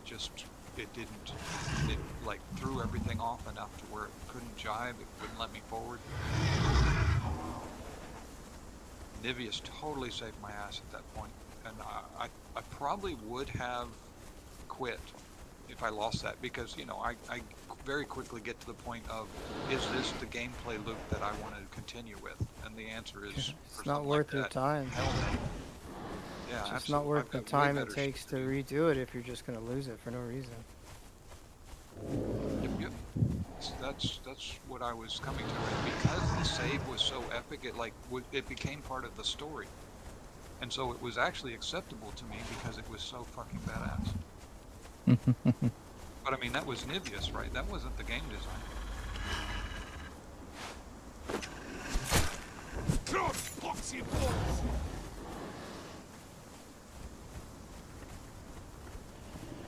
Darkest Rain put, watch it, when I posted my video, he put, watch it come out to be one of the best series of the decade because of how it ramps up at the end. And Scotty gets absolutely flamed online. I don't think that's gonna be the case. That'd be like best case scenario though, because then it would be good. But I just don't think that's gonna be the case. They're doing a reverse Game of Thrones. Release a bad season But so see, they can that's show like how good the show could be next season. that's the difference. They- The Game they of reward Thrones. anyone who actually, survives the first couple of seasons with some really badass stuff. Game of Thrones was the opposite. The stakes were so high. Anybody could die at any time. Like, that's what made it so alluring. Yeah, This no is matter if like, you had a if you don't helmet or have a not. helmet on, yeah, you're alive. It's that simple. Like, there's the scene I put in my video. It's so funny because the guy has the helmet. The xenomorph walks up to him.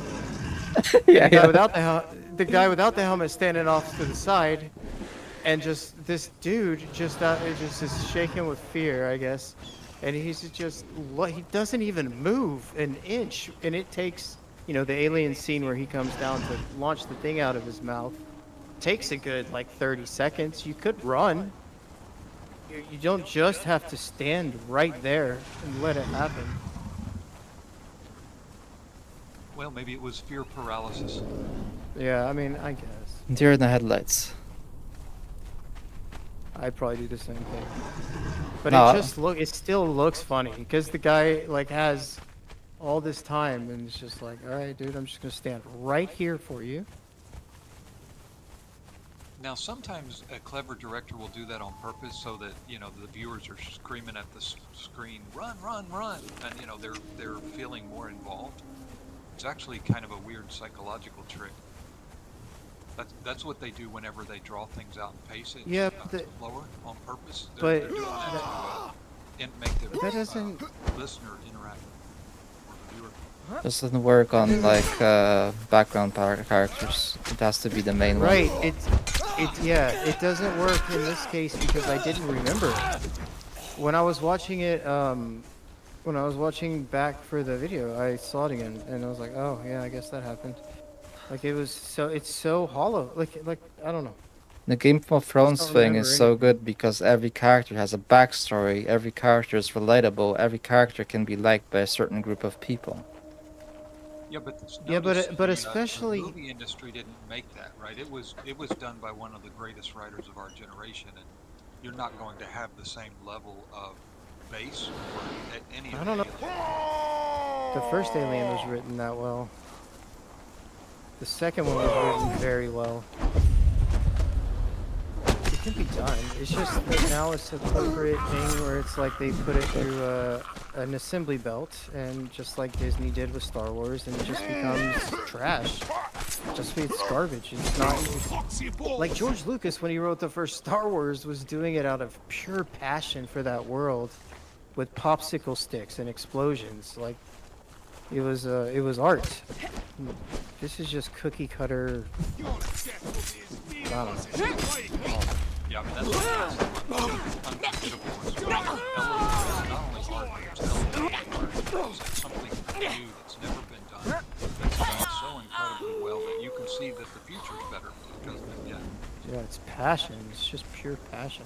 And when you want that and you don't get that in a show, you're never gonna like it. I don't care how many explosions or studio effects or other kind of bullshit they do. You're not gonna like it. Well, I would say Prometheus kind of did that, but I don't think Prometheus is great. Like, so it's there can be movies that do it, but See, I Prometheus like had its Prometheus. issues I too. like that it was slower. I like the build up. I like the Yeah, I tension liked it. because I agreed as a viewer to dive in and just experience it the way they presented it, and I liked it. I was There like, were yeah. some really stupid parts though. Like there's the part where she's running, Charlize Theron is running from a ship that's falling, and literally all she would have to do is run to the left, but she doesn't. She just runs in a straight line, which is just like And then they take their helmets off on a like. There's some weird things that Well, kind of yeah, take you yeah. out I of mean, out of the it had movie, to but happen because, you know, so they made them stupid on purpose to drive the plot, and I don't like that. But you know, for the most part, I thought we were talking about the pacing and the way the actual movie was designed. I thought it was really well yeah, done. pacing and it's really good. The cinematography is amazing. The music is great. That's one thing I really actually remember. It's the only movie that I can remember in the past like 15 years that I remembered the music from. Like I remembered it. Yeah, It so a was lot of that passion that went into good. those little things that resonates with you, right? Even if you can't put your finger on it, it resonates with you. You're like, okay, yeah, I can really appreciate the effort people poured into it because they love this. And they wanted us to love it too, rather than just creating, yeah, just garbage for the masses. And I swear to God, that's the mentality a lot of people are doing. It's like, oh, they want more and more, let's just make garbage for the masses and turn it out. And that's offensive. It should be offensive to anyone with a brain.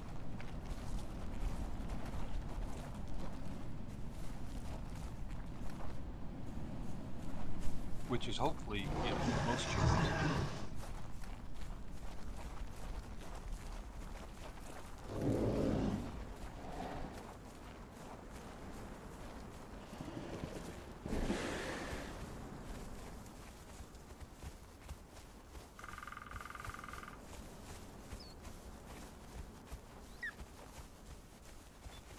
Just need to find a new base location.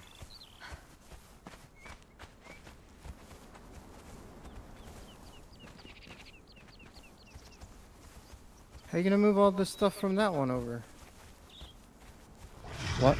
Yeah. Ow. What? Never mind.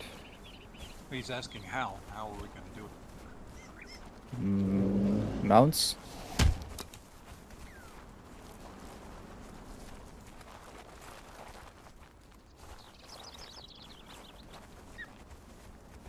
It's a lot of metal here.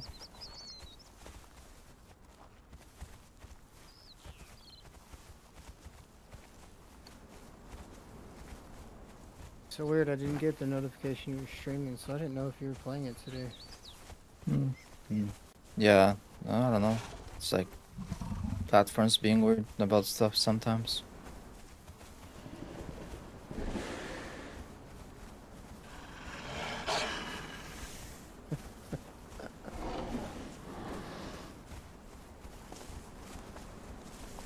Sid from Ice Age?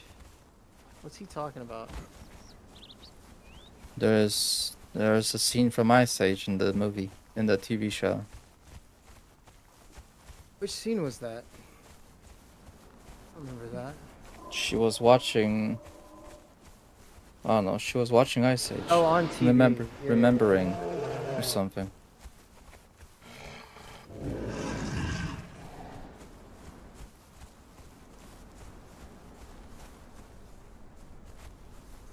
I don't know, a bunch of YouTubers that did Alien reviews kind of pointed it out like it's important, but it wasn't. They're just making lore, and the audience is just repeating the opinions of these YouTubers. Wait, but what's the lore they're saying? What does Ice Age have to do with anything? It's just in the show. That's it. And they're like attaching a meaning to it, like it means something. And they're listening to these YouTubers regurgitating this theory that it's important. It's not important. It's just a show. It's just a cartoon in the show that the studio owns rights to. Yeah, that's true. The Peter Pan thing is important to that. Yeah, exactly. It's thing. more important than the stupid Ice Age thing, which people don't get. They don't understand Peter Pan, kind of, you know, the story, and that's why they missed that important aspect of it. See, we're talking about people that like sensation, not thinking. So they'll just repeat, oh yeah, the Ice Age thing is important. No, it's not. Her name is Wendy. They're the Lost Boys. It's so like, why are we referencing Peter Pan? What's the payoff gonna be? Because I bet it's stupid.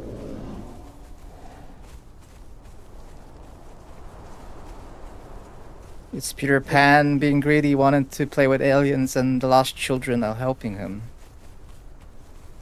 The guy in but pajamas, the rich guy in So the pajamas. guy, yeah, but the other guy, the antagonist, who is like the Terminator, because he has like an ice pick that comes out of his hand for no reason. That guy is like the Captain Hook, and the Yeah. alien is the crocodile. Tick tock, tick tock. Yeah, make the alien swallow a pocket watch and make it tick every time it's close. Instead of having the sensor, we'll just go tick tock, tick tock. That's how you make a comedy. You could overlay the graphics of those two to make that point. That would be pretty fucking hilarious as a satire. Yeah, it would be video. very funny. That would piss off all of the right people. Which, There's you like- know, pretty much makes a video worth doing. There's a couple of things that they threw at the audience, like the baseball that's signed, the Peter Pan book, all the references to like weird stuff. That the only thing that made sense to me was the Peter Pan thing, but the rest, like the baseball, has no meaning to me. The Ice Age thing has no meaning to me. The baseball makes no sense at all. I mean, I get it. Your dad was a baseball fan. I Yeah. understand. But that's it. Like that's as far as that, like until I'm telling you it's gonna happen.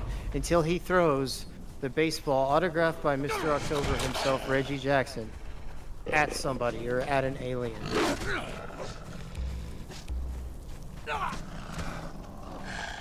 That's gonna be the payoff to that whole thing, and it's just so dumb.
Boardwalk Empire is like that too. Boardwalk Empire is like Game of Thrones, where it doesn't matter who you are. You might not be there the next day.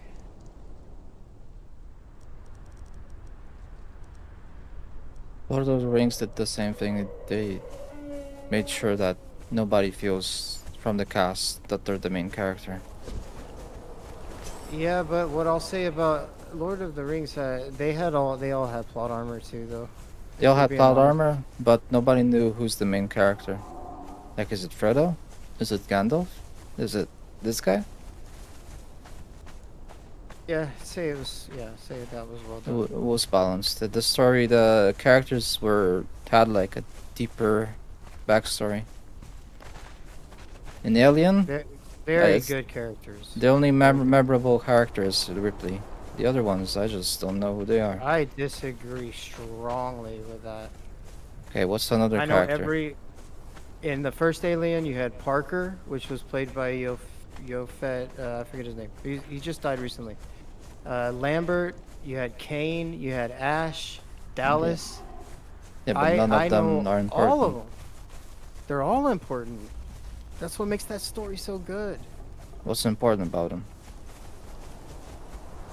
Yeah, they Okay, were just well- speed bumps for the alien. Yeah. Not really. Not really because you. So That's what true. made them important? What made them important was how Ripley's relationship with them mattered. So like the fact that she wasn't really, she didn't want to be in like command or anything of that ship, but she kind of got thrown into it, and she's very by the book. Without those other characters there, you would not know anything about Ripley's personality.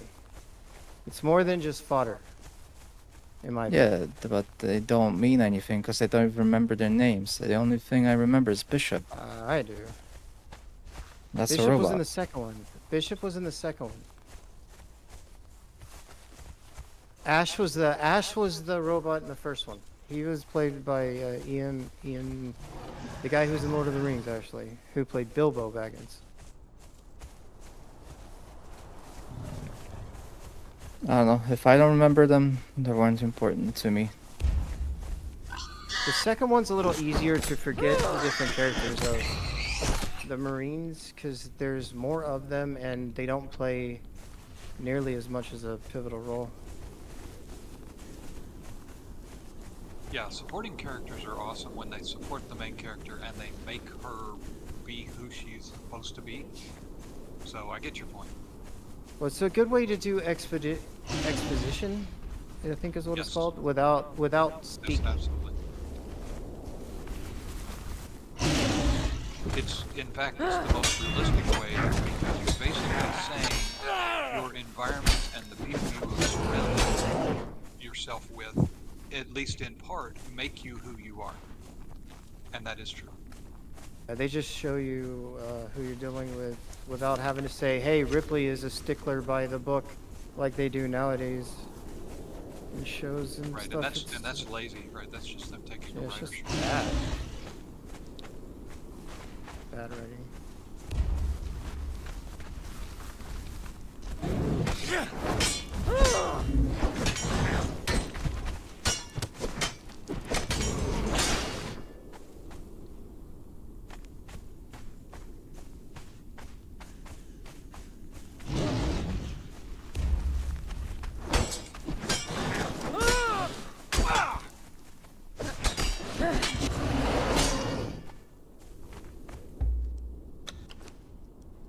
Okay.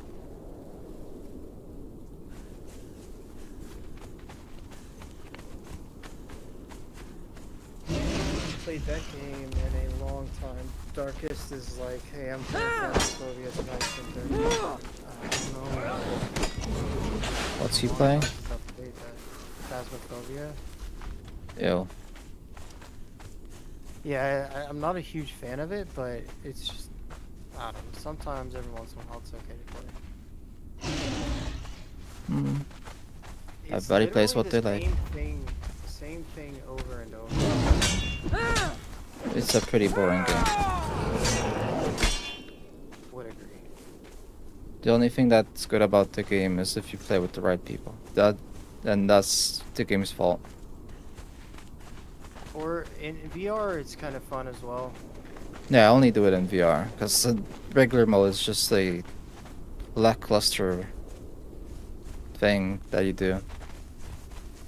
And even VR doesn't do it for me. It's like, meh. It's not scary at all. I'll tell you, dude. Escape the Backrooms, I think, is the one I have in VR. That was really scary in VR for me. That fear of the unknown when the rooms keep changing, you have no idea where you are. Like, it's pretty scary. Fly in a house.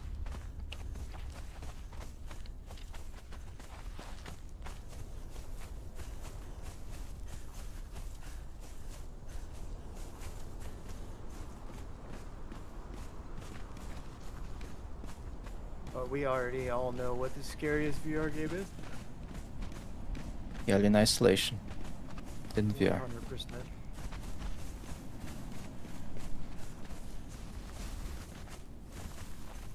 Now, I'm not gonna lie too. Five Nights at Freddy's scares me.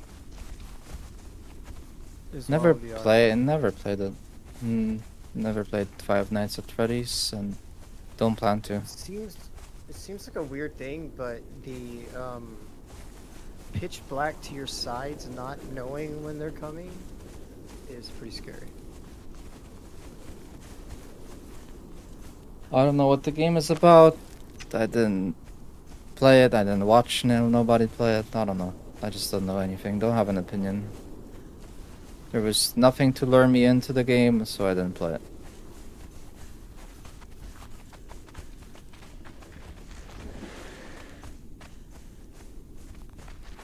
Playing that game in virtual reality is very good content for people to watch. I will tell you that. You should do it. No. The target audience is weird. I'm not gonna do it.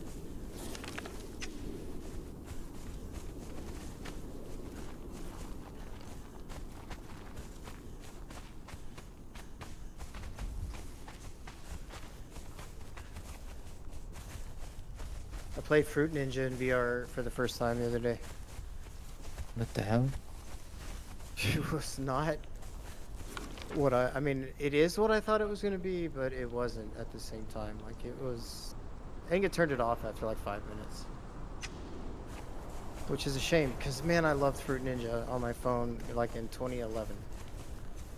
I played the hell out of Fruit Ninja.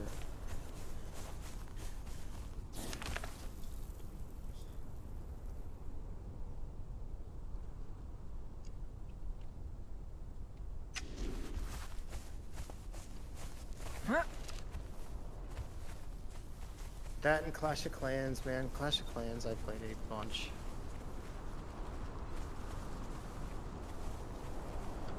No, I don't play those Scotcha mobile games. Usually.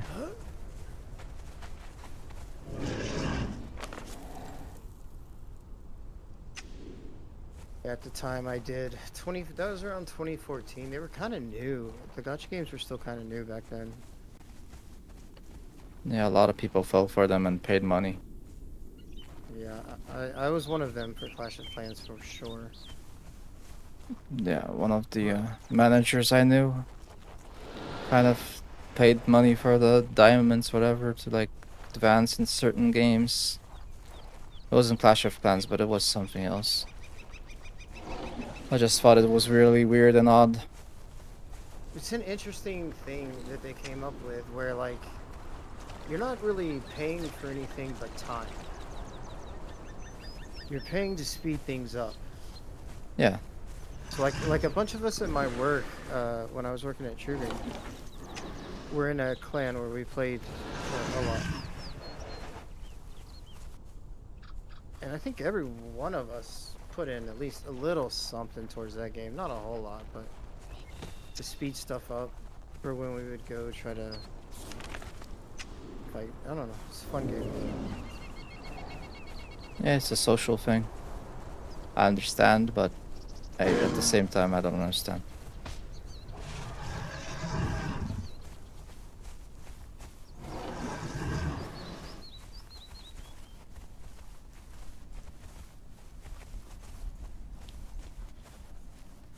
The only mobile games I played was Angry Birds. I never played Angry Birds. And Plants vs. Zombies was also mobile, I think, yeah. Those were good games. Tower defense and the destroy someone else's base kind of game. That was 100% Clash of Clans.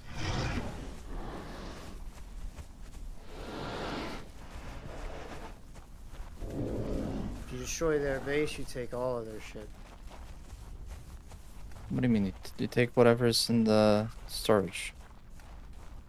Yeah, all of it. And what's in their town hall.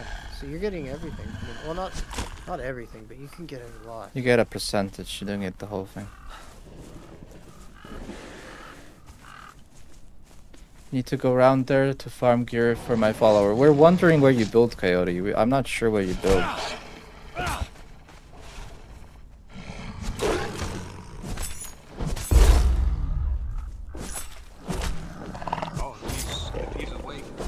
ask him where he thinks the most effective next push.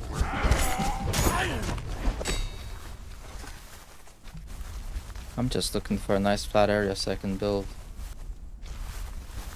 Sepamaru. I don't know where that is. The map is not labeled. Which sector is it though? Check the weather alert.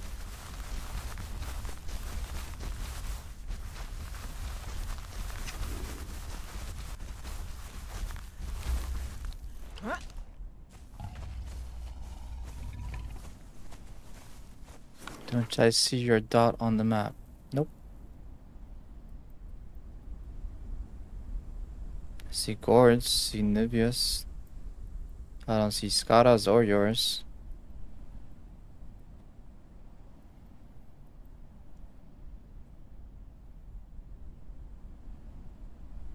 There should be a guild list like the Oh, followers this one. list where you can click to show them.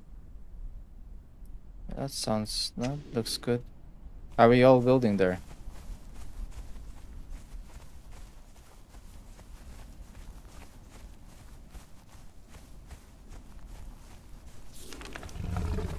Are we all building there? Should we build here or should I pick a base location?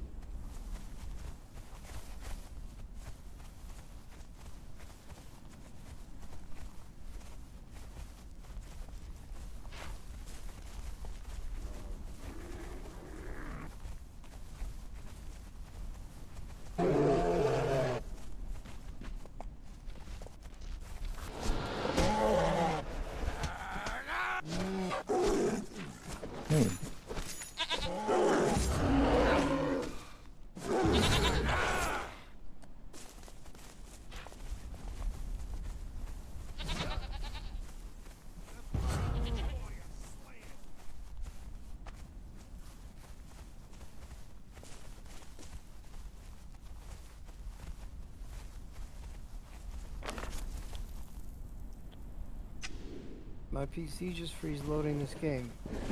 No.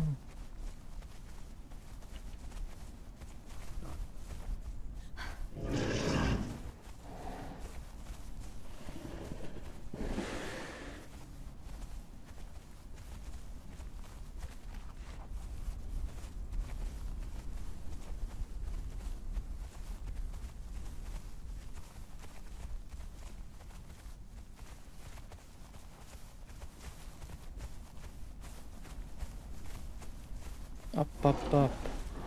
Alright, if it's up to me, I'm just gonna choose a new base location and build there. Just don't want this gloomy look. Oh, I thought this plateau would have more space.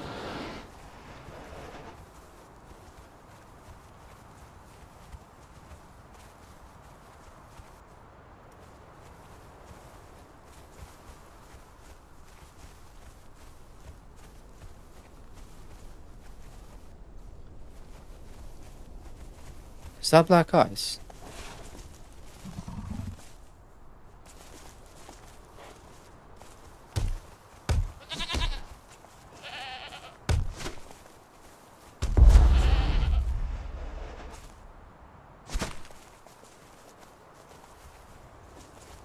No, I was planning to build closer to the volcano so there's not a long trip back and forth. So I assume that's where the end game stuff is. So the closer I can get to this, I think, the better.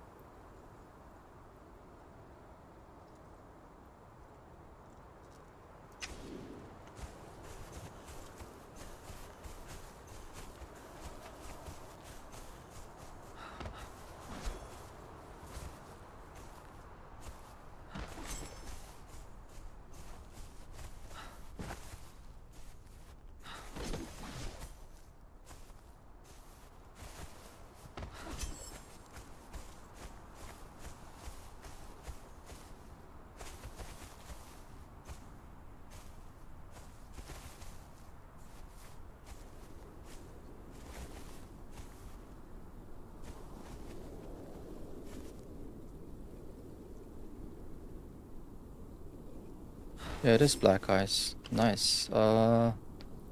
Journey. There's a black ice thing. Where is it?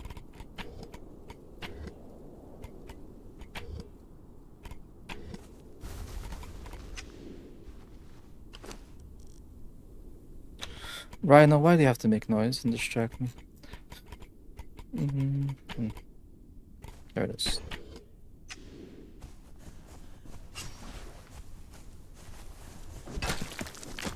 Oh, that's just ice. Why does it keep telling me I don't have the correct mods installed when I do? Is there a solution to that? I don't know. I mean, it worked the other day. I went in and I made sure, like, I matched each one. I made sure I had them all. And I do, and the list is identical to the one that you posted, so... It might just, I don't know. See if it works.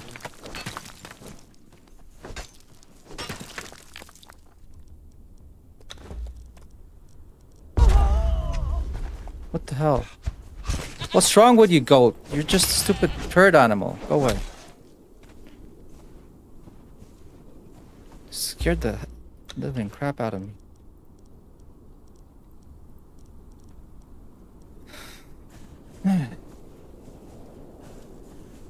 So this is where Scotta died, true. See, I have a potion that warms me up and I'm fine. I'm just walking around like I live here. Man, that's... Dude. I drank the damn potion, bro. You know? You're giving Scotus some fond memories, I can tell. Yeah. Hey, the coyote put it I into drank that. that motherfucker. I had, like, good gear, good weapon, gone.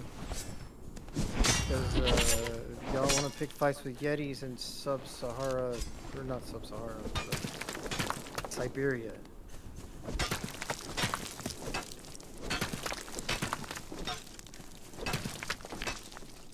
And then I died again. The second time is what pissed me off.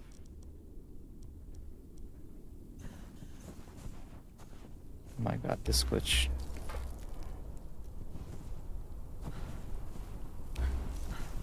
Oh, interesting glitch. Yeah. I like glitches. Somehow I'm out of stamina.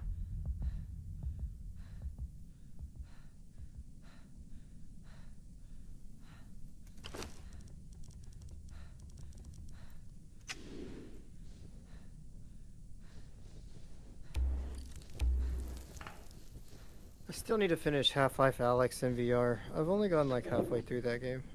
Alien Isolation, a lot of games you didn't finish. Just left them. For some reason. Very true, it's very true. I'm really bad about that. I'm stuck, I'm lagged out, I don't know. I'm gonna try to quit and rejoin.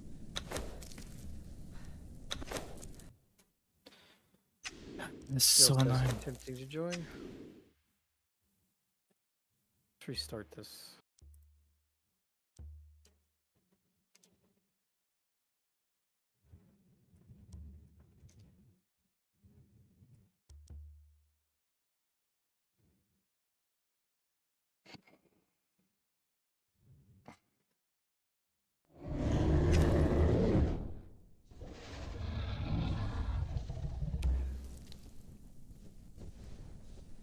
I'm still stuck. Kill issue? Is there an unstuck command or button for that kind of stuff? I Like can't. there is in Dune?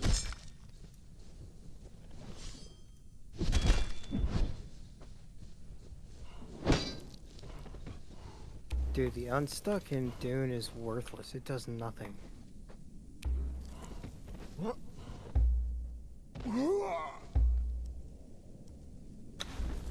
Yeah, it reminds me of the feature not yet Alright. implemented. Yeah, it doesn't do anything. I tried Fixed it like it. 3 Like, times in a we row. have plans for this here, so here's the place. Annoying. And it's gonna kill me if I didn't figure it out.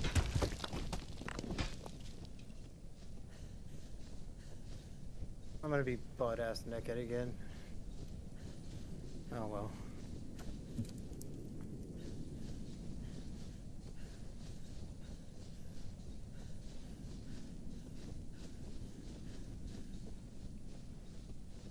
That's an interesting mechanic. Destroying buildings.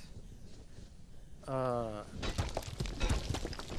the shit? Why am I out here? It's all like normal ice. Where's the black ice?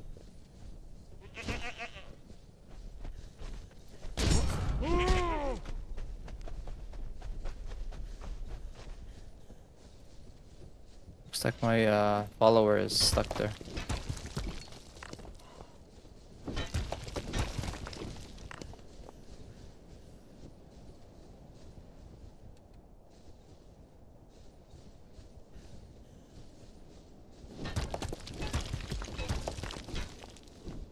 It's all regular ice.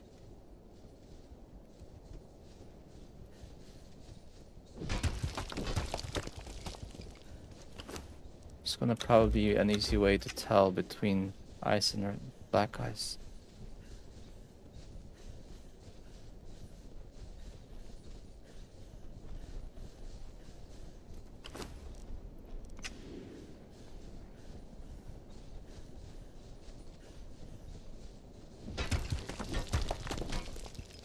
And I'm going back.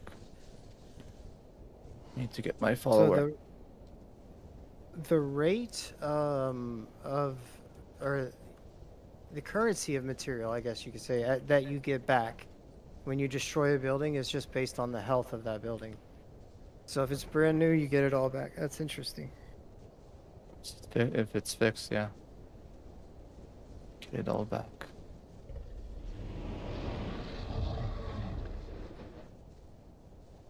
Ooh, the croc dropped dragon powder this time. Ooh, interesting. So random too. Oh, it spawned me at the jungle. Oh, You're in the jungle, baby. I am. Welcome to the jungle. I have nothing on me. However, I'm gonna try to steal a horse.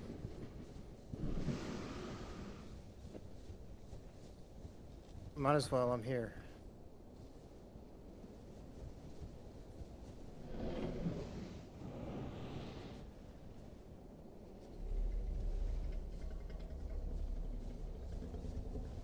I thought black ice was not that hard to find.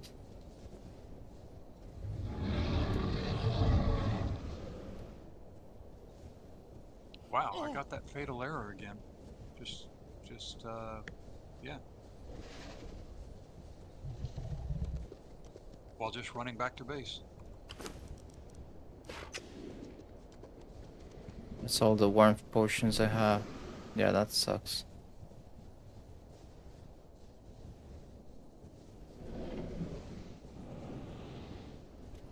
Hey, don't die. Dude, I'd love to build a base in the jungle. It's nice looking. Go ahead and build one.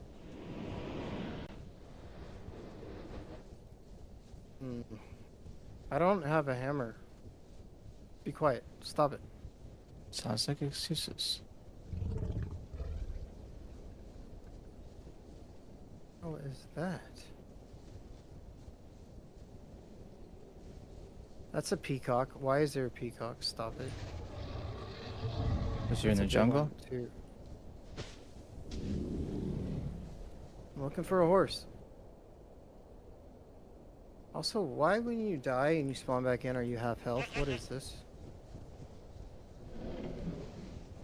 So you don't abuse the respawn mechanic?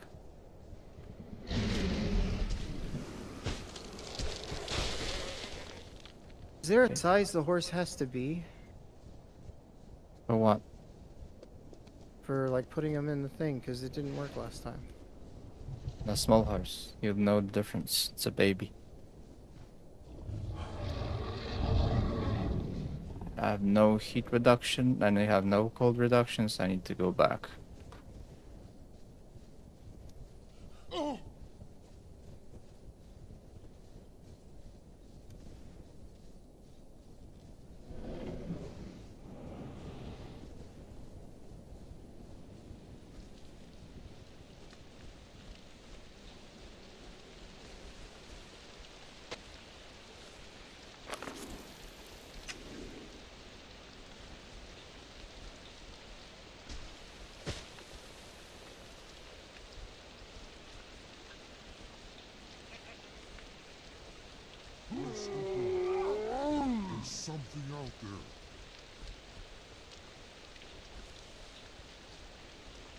What is that? What? No, no, no, no, no.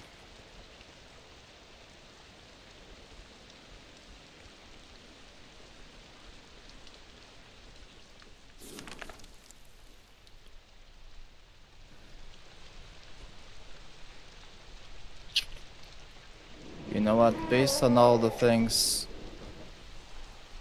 Oh damn. We're getting attacked.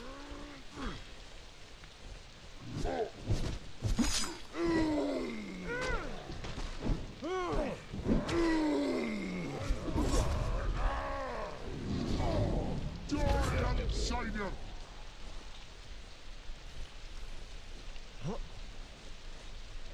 Based on what I have seen so far, I think the best place to build is near you, Coyote.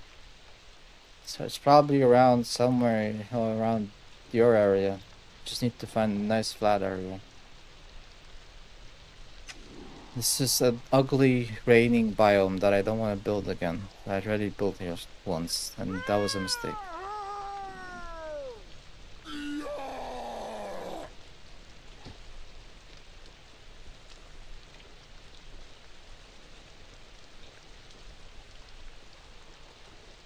So I'm now gonna go around that biome and check for any good places to build.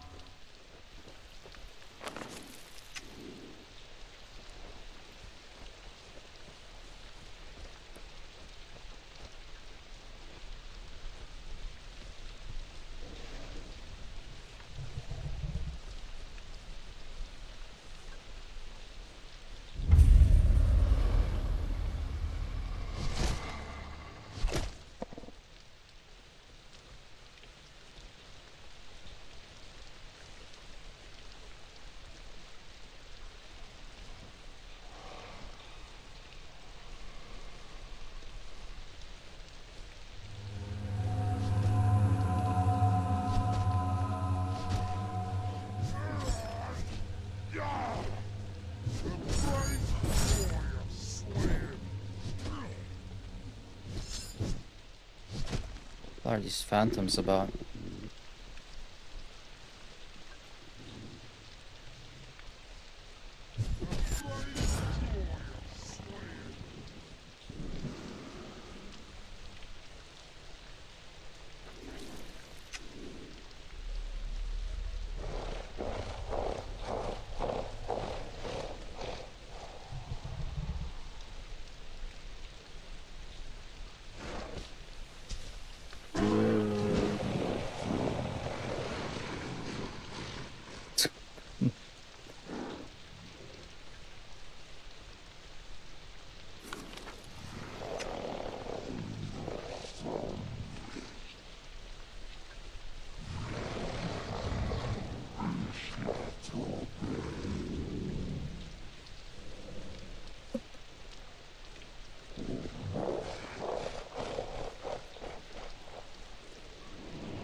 Alright.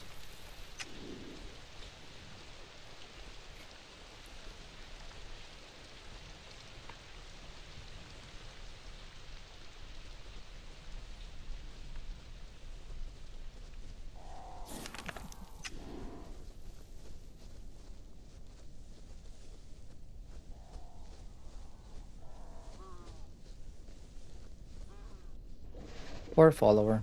Basically struggling to keep up.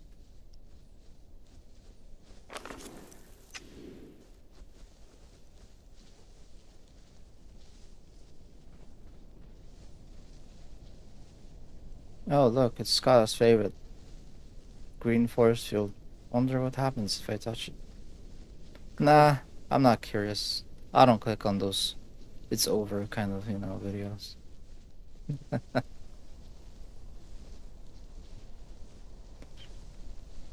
It wouldn't feel right if I didn't get one video like that in, during this time period for memory's sake. Hey, I hope it does well. I'm just joking. I'm just joking around.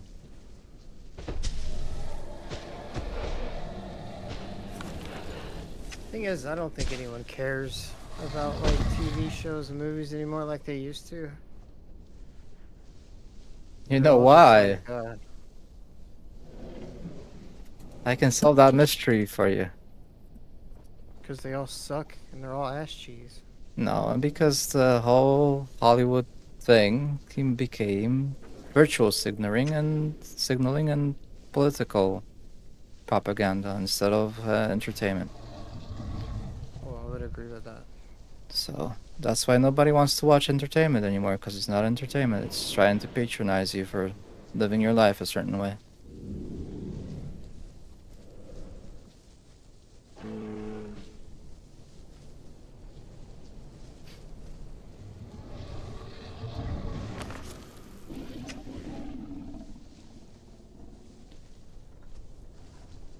None of this is flat. None of this is nice to build on.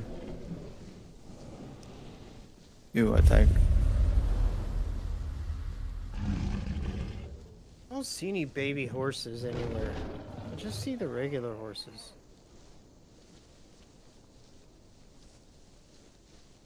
It's okay. I can tell you what's happening. It's one of the mods that was booting me because now it's saying the mods don't.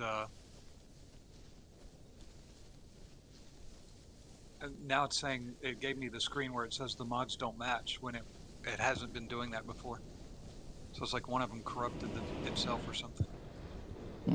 Which one of the mods don't match? I don't know. They all say that No, that they're okay. it tells me that the mods don't match, but then when you go to check them, they're all the same. Yep.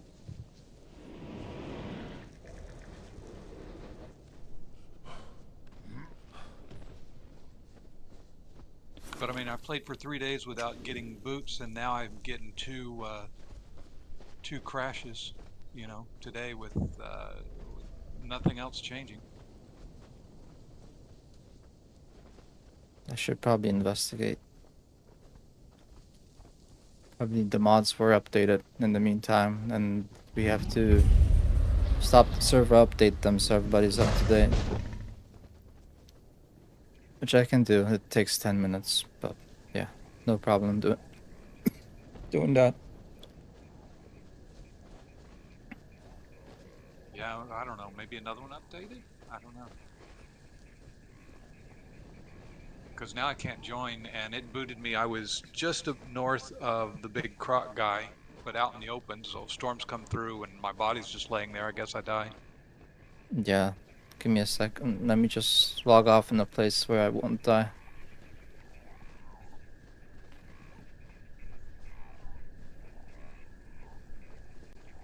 Well, I mean, you don't have to do it right away. I gotta go for about an hour. I just hope when I come back, you know, my dude isn't dead, shit isn't gone. But I need to do more of those chores and shit, get those out of the way so I can enjoy the rest of my evening. Yeah, one sec. I'm really just logging off right now. Wait, is No. that gonna kick me too? I'm not doing it yet, but I'll tell you in a second. To main menu, I have to quit the whole game to check. Maybe the mods were updated in the meantime, because, you know, Funcom made a mess by adding an update, and it might have messed up the mods, and the mod makers had to update it.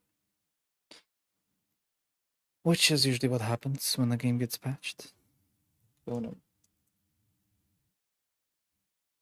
Stop running.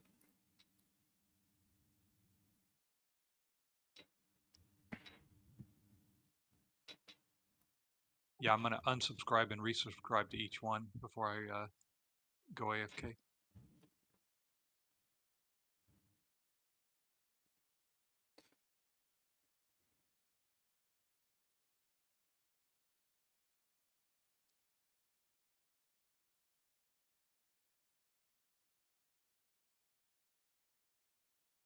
Get up to $2 million in GTA Online end of summer GTA giveaway. Check for details. Yes? Do you have Grand Theft Auto 5? Yeah. Now through September 17, anyone who plays GTA Online will receive special GTA 5 cash infusion. Everyone gets one time 1 million boost. With GTA Plus members will receive an additional 1 million, including who subscribe has plays between August 21st and 17th of September. So bonuses will hit your account 72 hours after logging in. I'm just gonna download and play Grand Theft Auto. Anyway, distraction. Conan. Why, you don't have GTA, or why are you asking why do I have GTA? I mean, I do have access to it on Game Pass. GTA 5. Could do online sometime. Yeah, we could do the casino heist. I've never done it. I've never played it online. I've never played the game, actually. I played like 5 hours of the story, I think. Don't worry, if you do one thing wrong in the casino heist, you throw away 30 minutes of our work progress, so I'm just gonna yell at you. Okay? Alright, No so pressure, maybe we no don't play that one. All right, guys, I'm gonna go AFK for a while. I'll see you later, probably an hour or so. Alright, I'll DM Alright. you if I figure it out. I'll probably figure out in the next 5 minutes.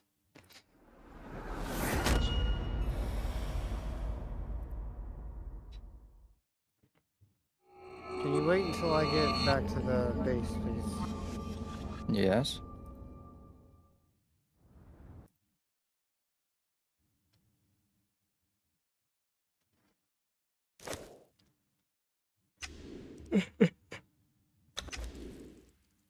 Play online, direct connect.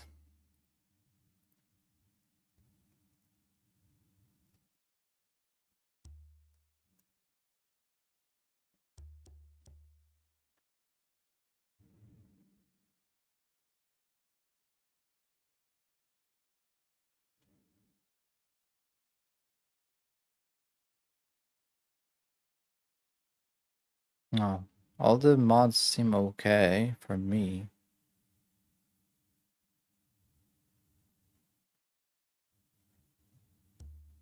Connect.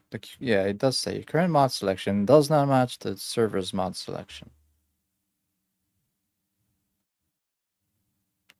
Status okay, source Steam version, blah blah blah. Connect.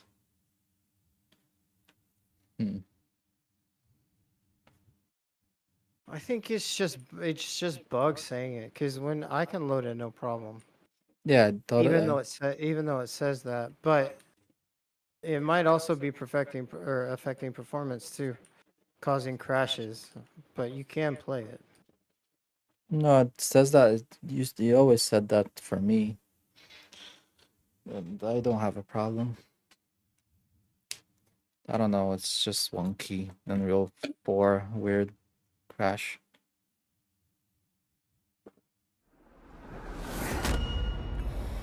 I restarted Steam completely, so I made sure everything updates by itself, because when recent Steam is restarted does that. It seems I'm logging in just fine right now. So I don't know, it's maybe just Gord having issues right now. Which is not good.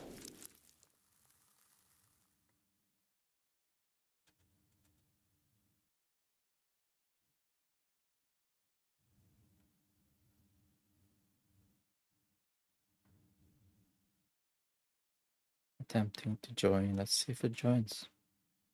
Or if it puts me out.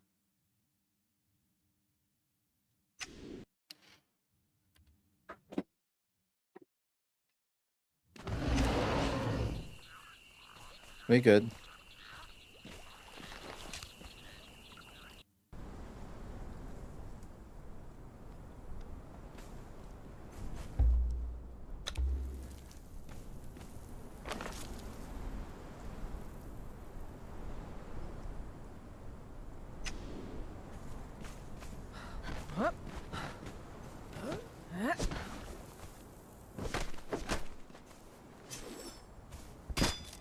Did you know in Grounded 1 you can get inside the milk carton with Thor on it?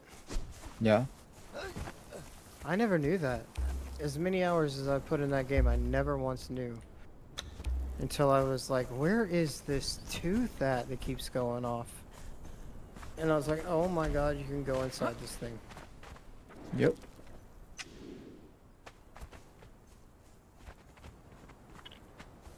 You can even build inside it. People build bases inside of it, so they are unraidable in the solo playthrough. Hey, there's Coyote's base. Found it.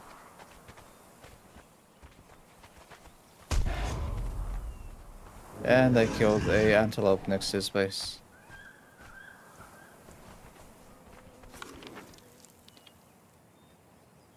We definitely need more space for our bigger base.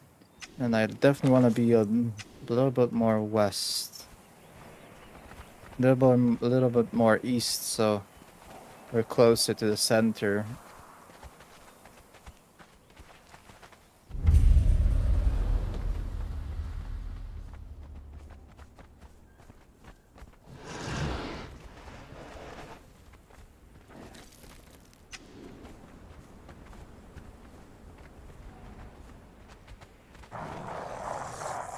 Skeletons.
The Hey, hell is there's the that? two guys holding machetes. That means I'm close.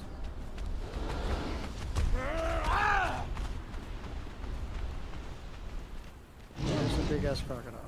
Okay. There's hardly any wood in this area. That's the problem with this area.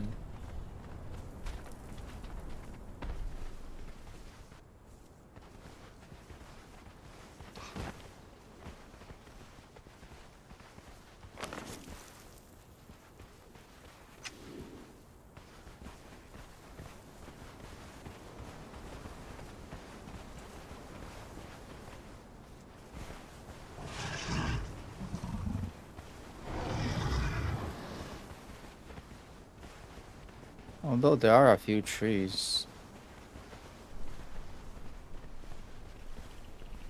And there's some palm trees over there, not that far off. Let's see. Yeah, it's just regular wood that gives you. Okay. It's not too bad.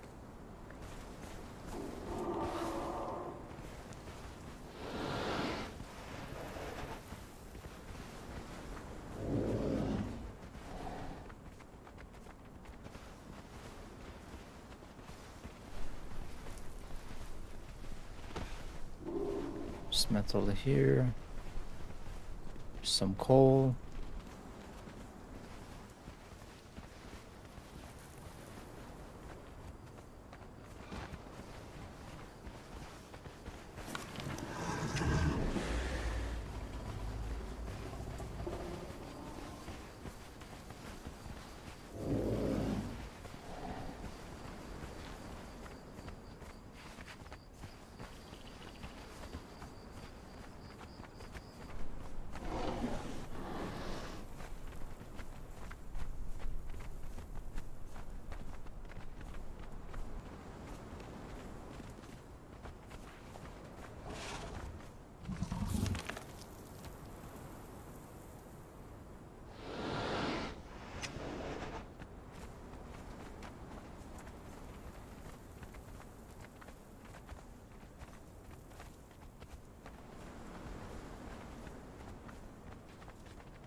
City of the Relic Hunters.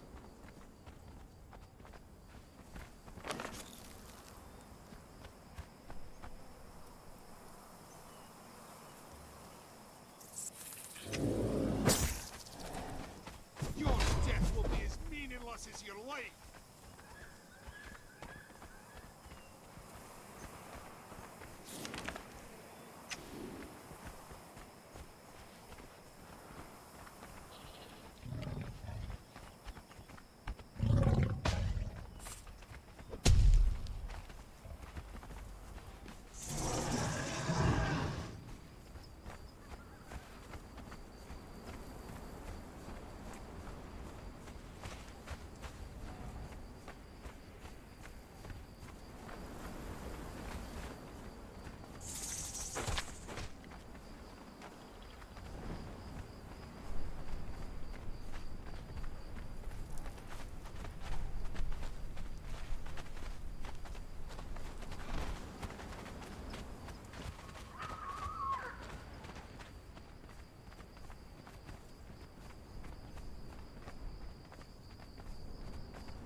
I don't know. I like this spot kind of. I want to have the tree in the middle of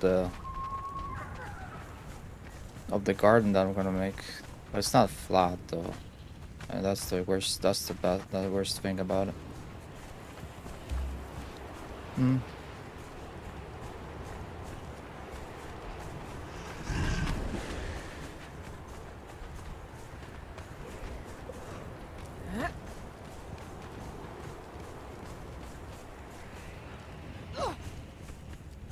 Nothing spawns here either.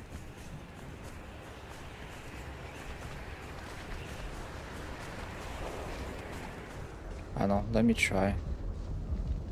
Let me try to build here.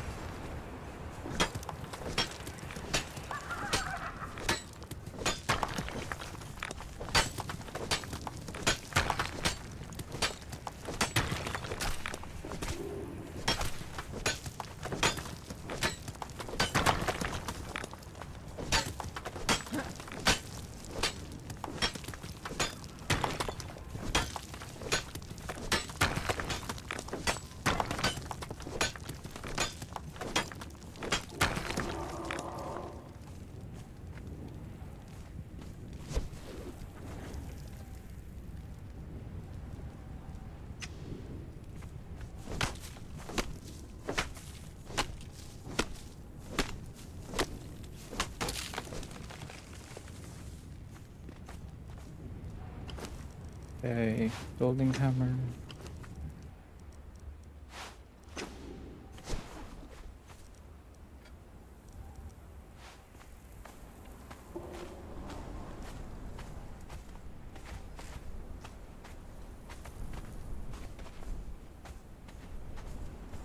What's the elevation difference?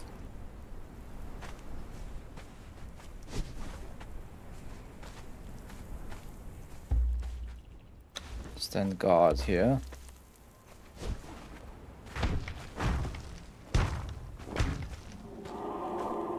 Yeah, this just breaks the build.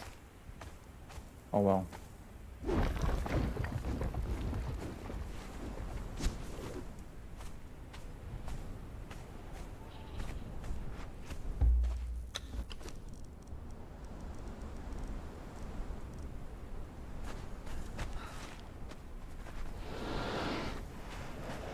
Oh well, I need more flatter terrain.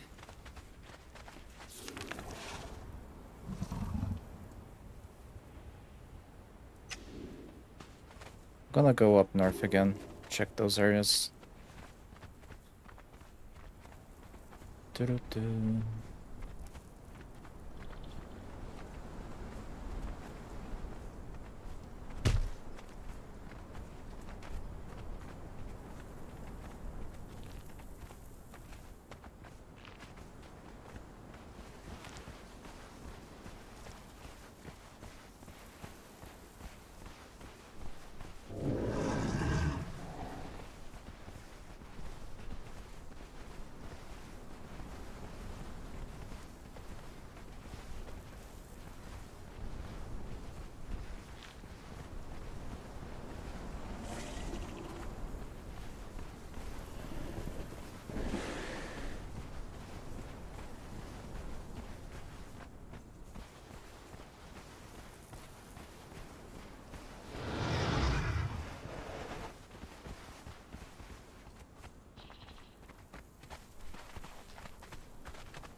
Ooh, there's a place to go inside over there.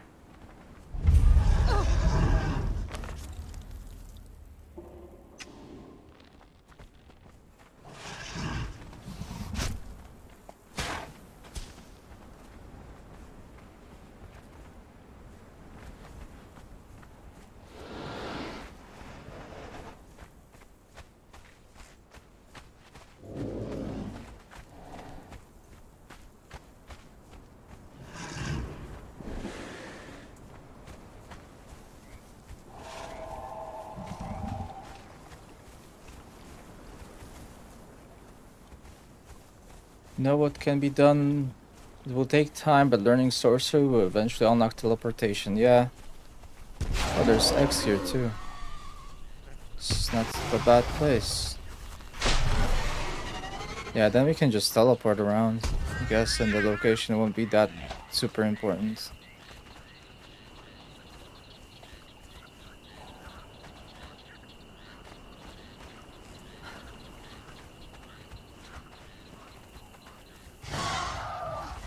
Yeah, it is near your base. It's pretty much very near your base. Almost on top of it.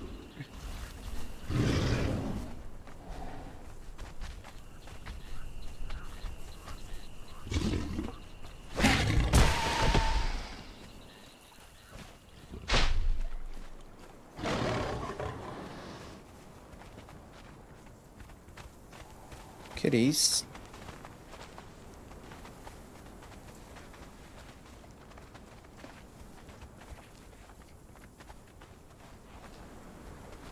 Okay.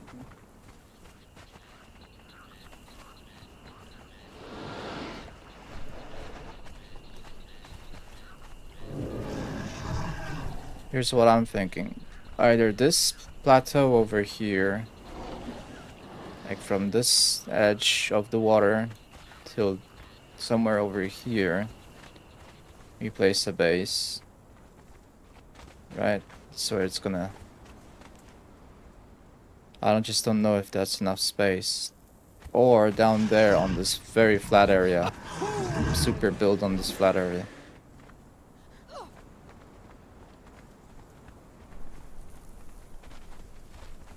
Yeah, I did stop, but I didn't go inside. I just looked outside at it.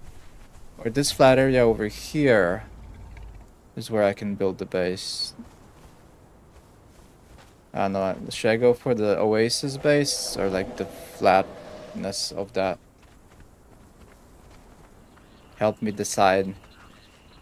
Because this I could make work. Like, start here, then try to fit myself up to there, and then maybe expand to the sides, make entrances here,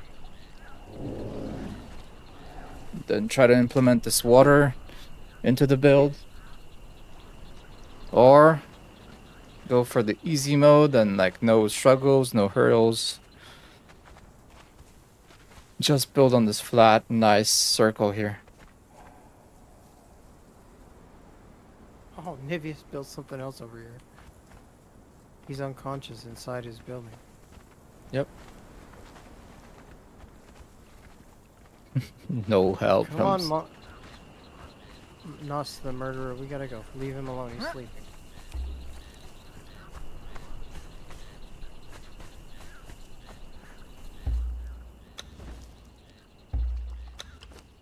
Okay, I need you to get out of the way. All the way out of the way. Stop. Has anybody looked up what the mods do? No?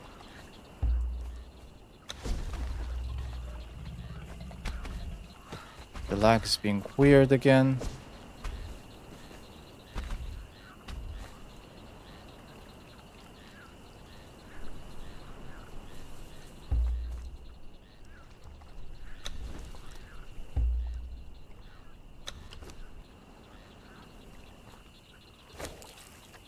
Alright, I'm lagged out again.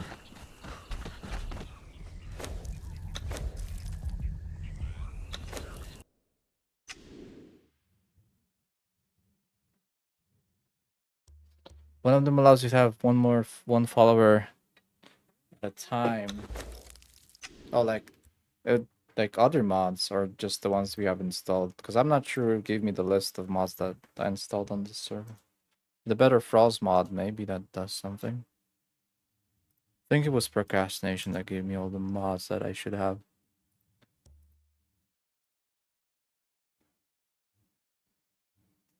Oh.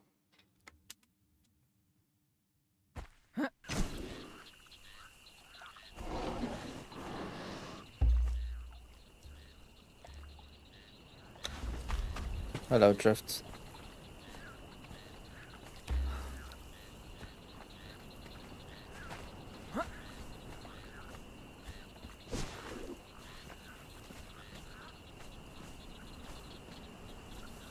Okay, this would be the highest spot. Just a little incline. Shut up, kitty.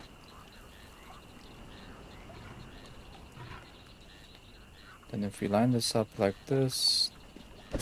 Oh! What's wrong with you? I have no weight for this.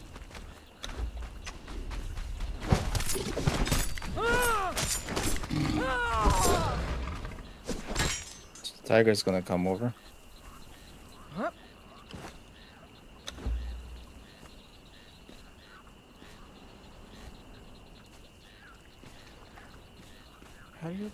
How do you equip a shield?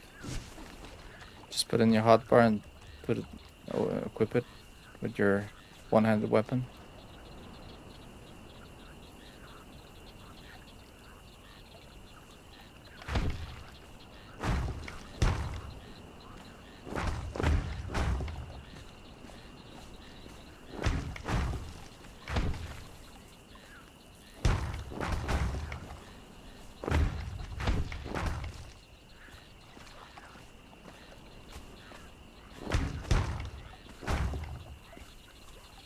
Right, that's the front of the base. Can you build a bridge? Oop.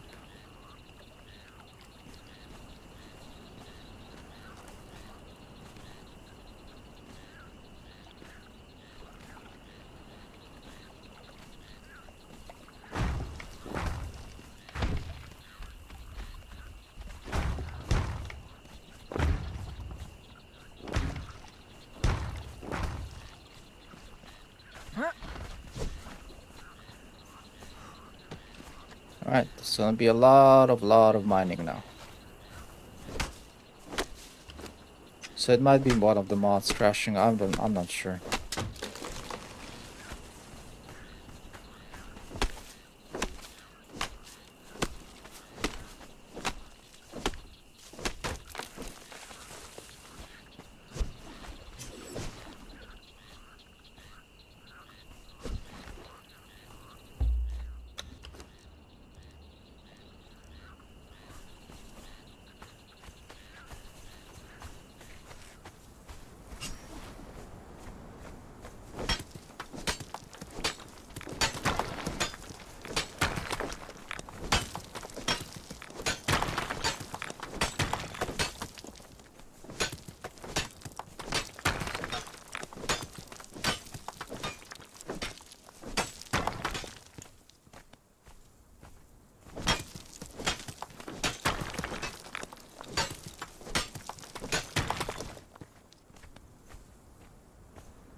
I think I left my throttle by accident.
Let me go back home and then I gotta go AFK for a second. But I need to get in the base, because good lord.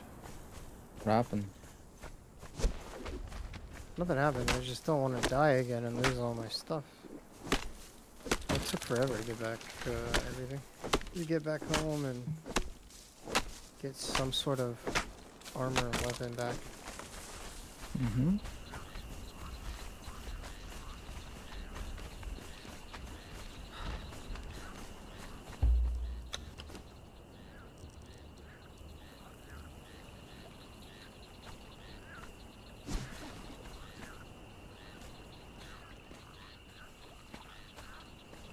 Huh?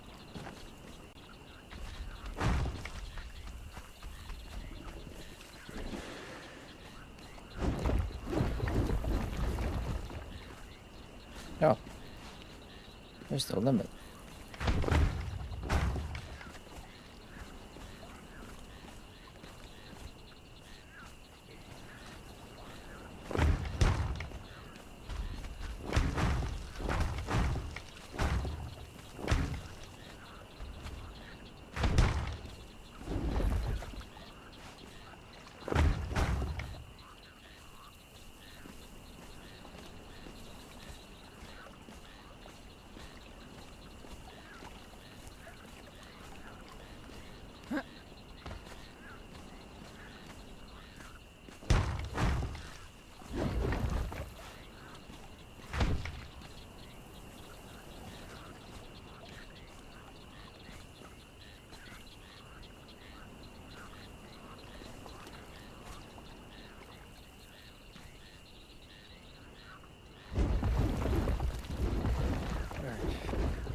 I'll be back in a bit. Alright.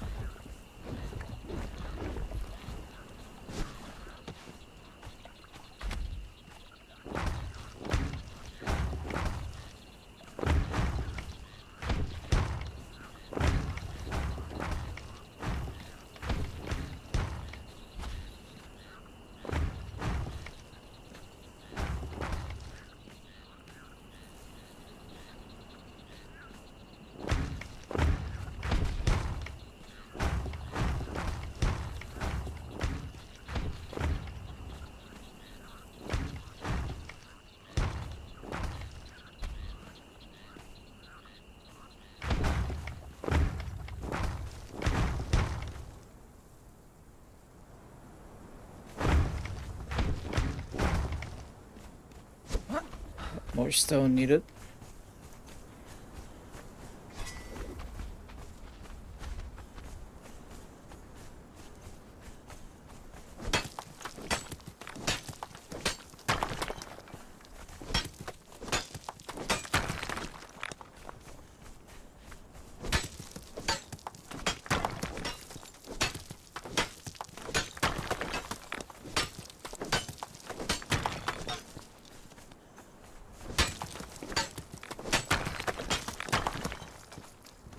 Never cucumber.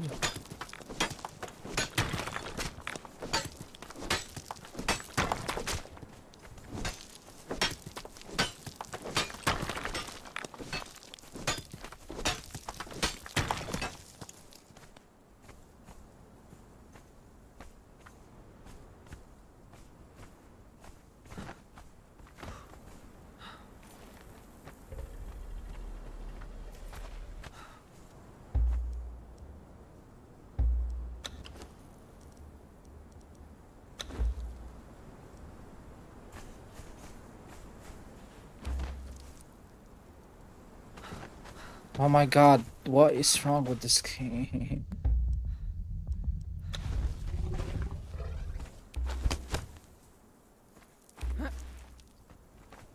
There you go. I hate this glitch.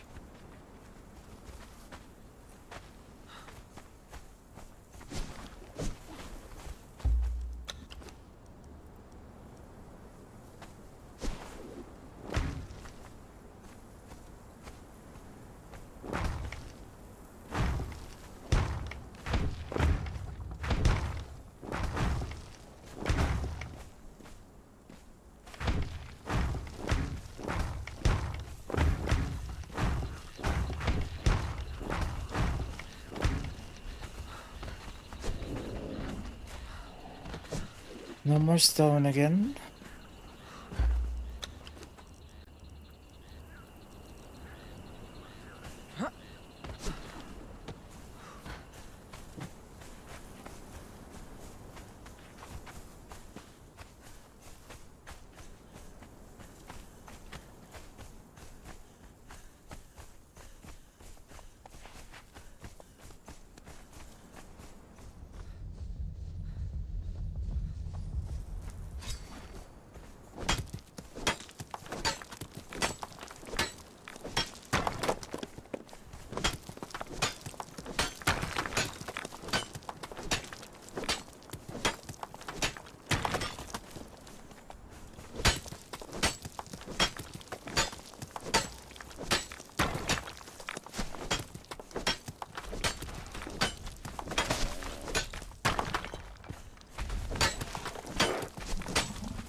Oh shoot.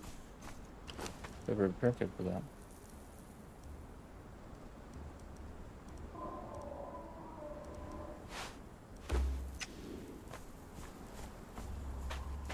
I do. I'm prepared.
I need the materials. Gimme, gimme, gimme.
Okay, these do not clip to the corners.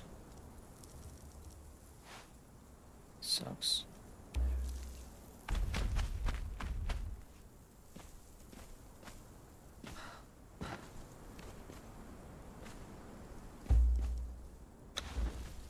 Thank God here.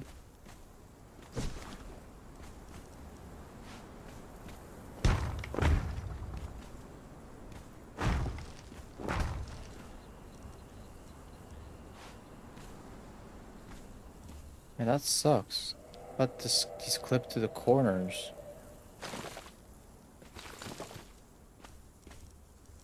Oh well. That kind of changes my design kind of idea.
How does that look?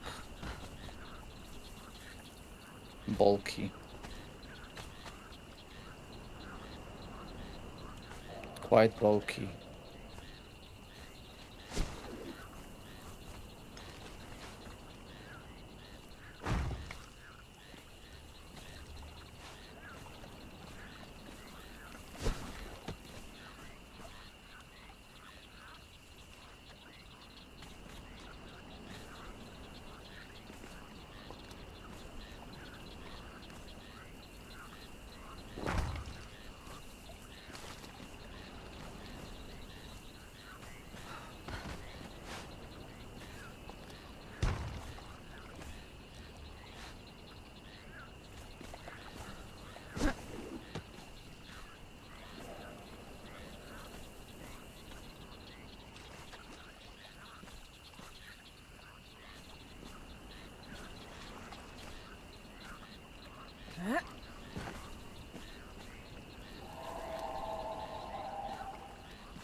That looks bulky. I thought you can place stuff on columns. Maybe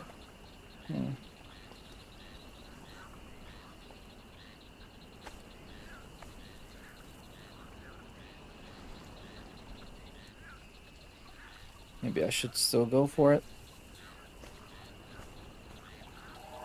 But I think it should be shorter though.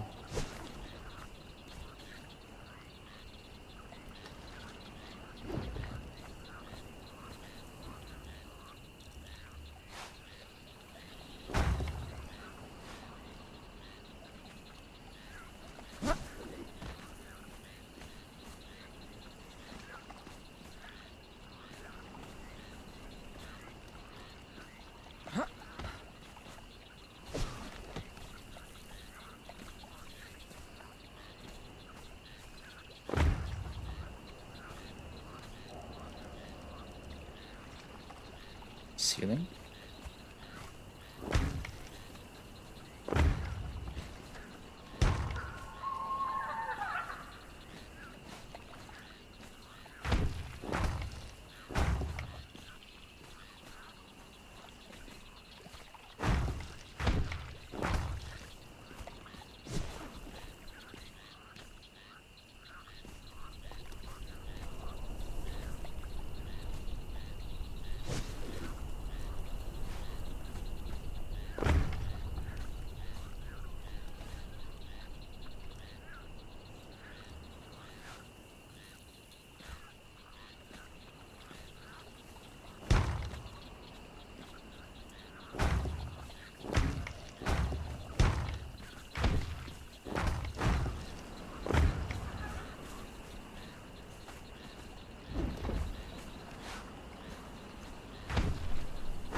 Right, now we do this one.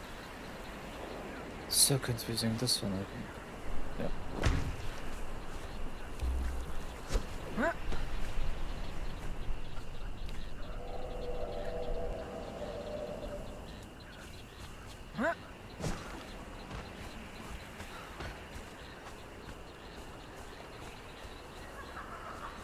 Hmm.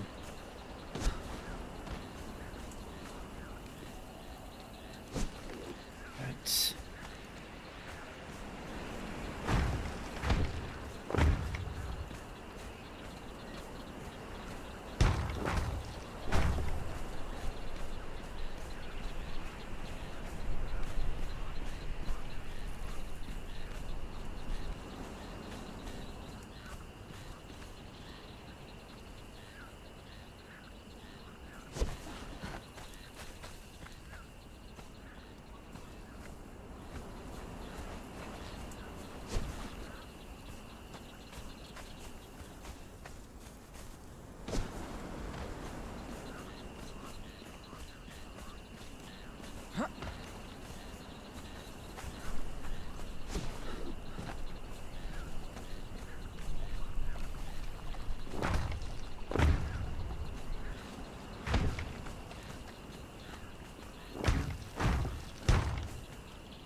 One, two, three.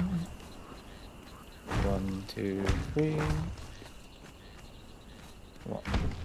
Oh my god. 2, 3.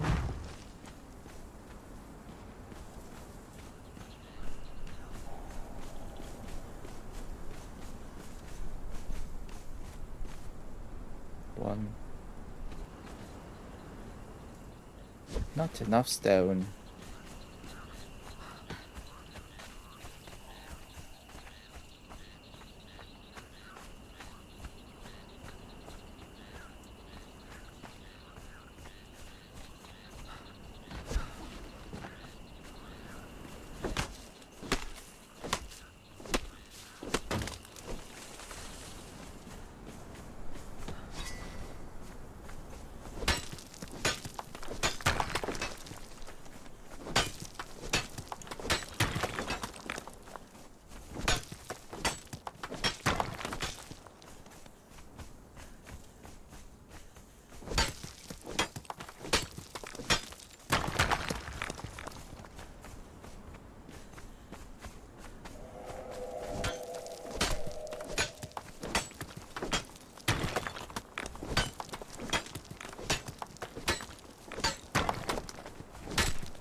Alright, the fur is very heavy, apparently.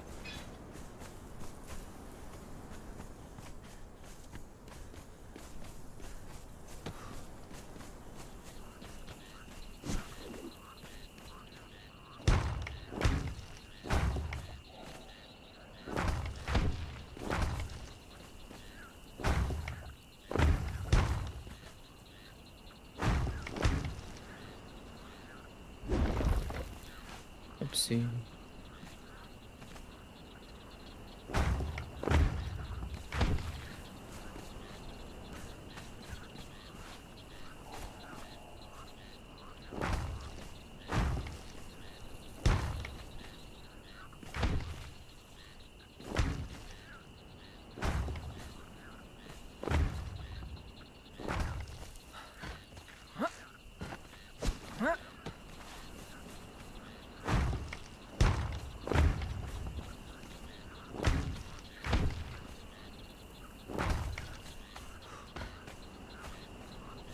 Hello?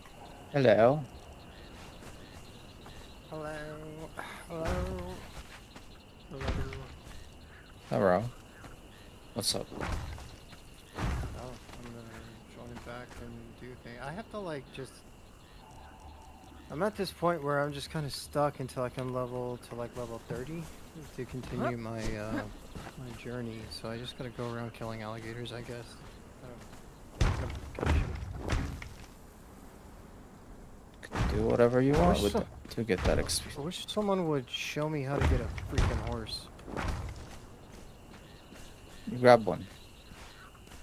No, but there's no small ones. They're only little horses, but not baby horses. It's real dangerous over there too. Real danger. When was the last? It won't matter. The sandstorm won't matter because Because I'll be in the water. no sand in the water. All right, buddy, we're going to find a horse. Come on. Actually, wait. I need to put a lot of things away first.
Yes.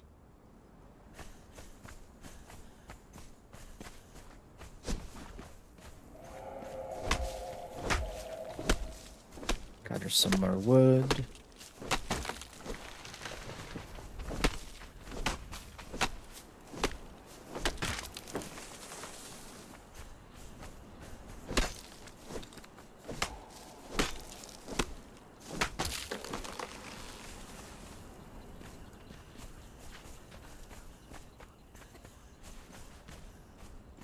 Thirsty?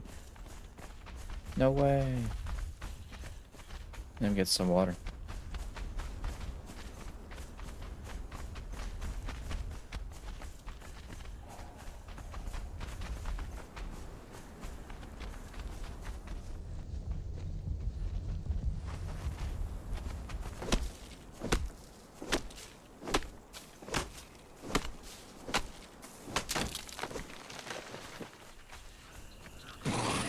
Alright, boy, are you ready? We're going to the jungle. Come on.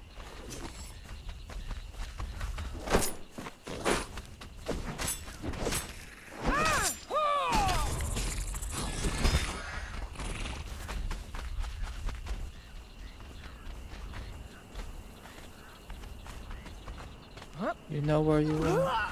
You're in the jungle, baby.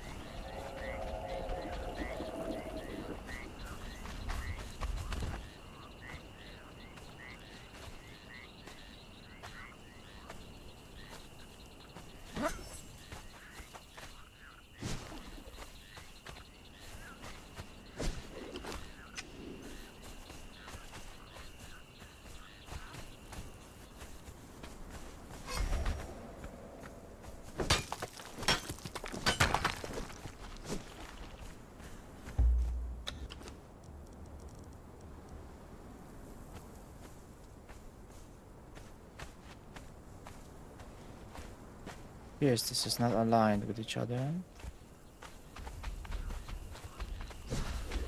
Though I thought it would be. So there must be a mistake somewhere.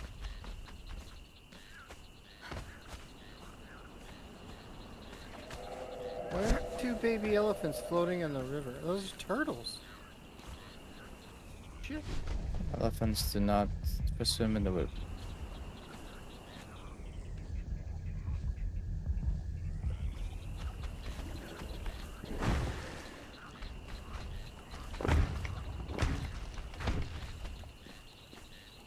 This is why there's a misalignment. This goes further out.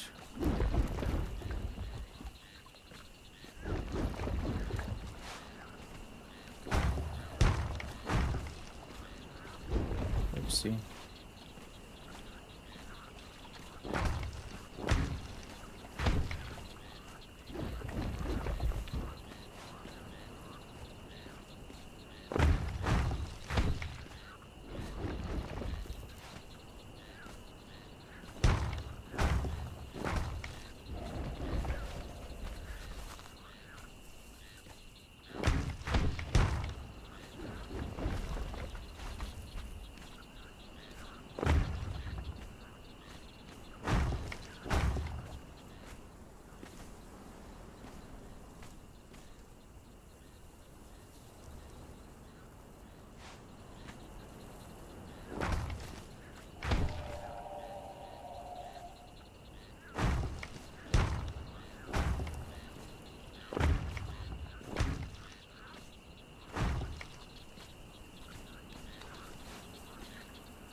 And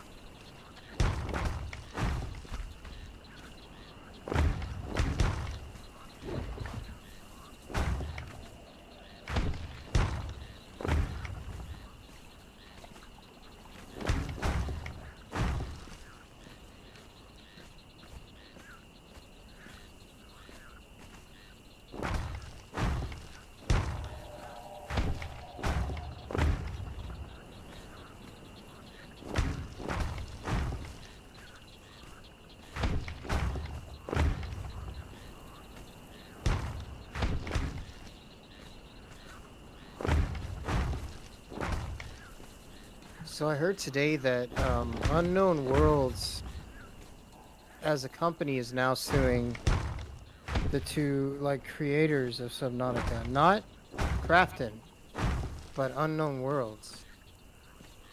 yeah, why? That's all I know. That's all I've heard. I don't know. I'm gonna have to watch the video after I play. See, then I was Uh, correct this whole time, and people said I'm not.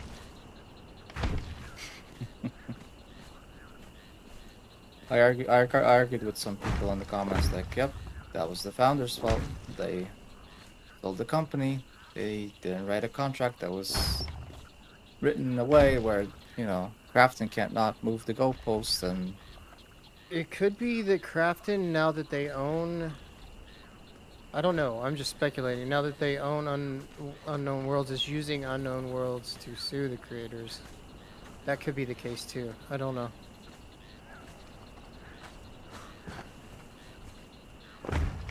maybe.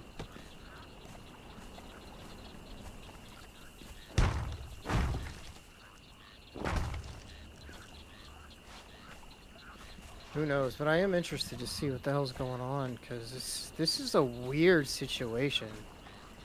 It's I, not I don't know weird. of any other situation that's happened like this with a major game. I think the loudest party has actually done something incorrectly.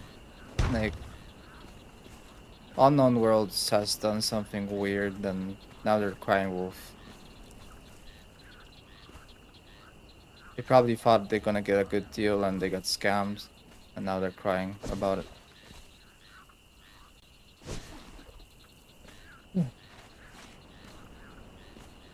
That's what happens when you go, end up in bed with a huge corporation that only wants to get more money. It's so weird that you would sell your game before it was released. That seems like a huge idiotic move to me. They wanted funding, I guess. There's nothing wrong with that, but they did it in the wrong way. You don't sell your company to a big ass corporate publisher and expect that nobody's gonna come in and destroy it before the Oh, they're gonna game. fire you immediately. Yeah, 100%. yeah, it's just stupid and naive thinking if you actually don't think gold suits and business suits will actually care about your feelings or like anything about being nice. They care about money. Bottom line is the most important thing.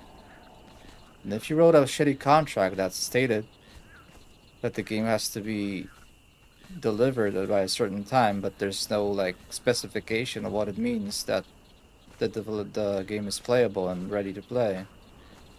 And if there's no specification, then Crafton can make up shit and say, "Oh yeah, I was expecting to have this game, 80% ready on early access, not 40." And move the goalpost and say like, "I'm not paying you 150 million." And that's how corporations always operate. And if you're naive enough to believe that they will always work in good faith, then I guess you're deserve to be scammed.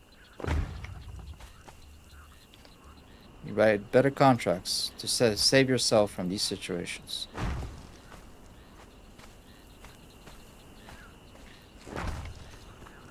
Oh, that's aloe vera. I found aloe vera. Nice.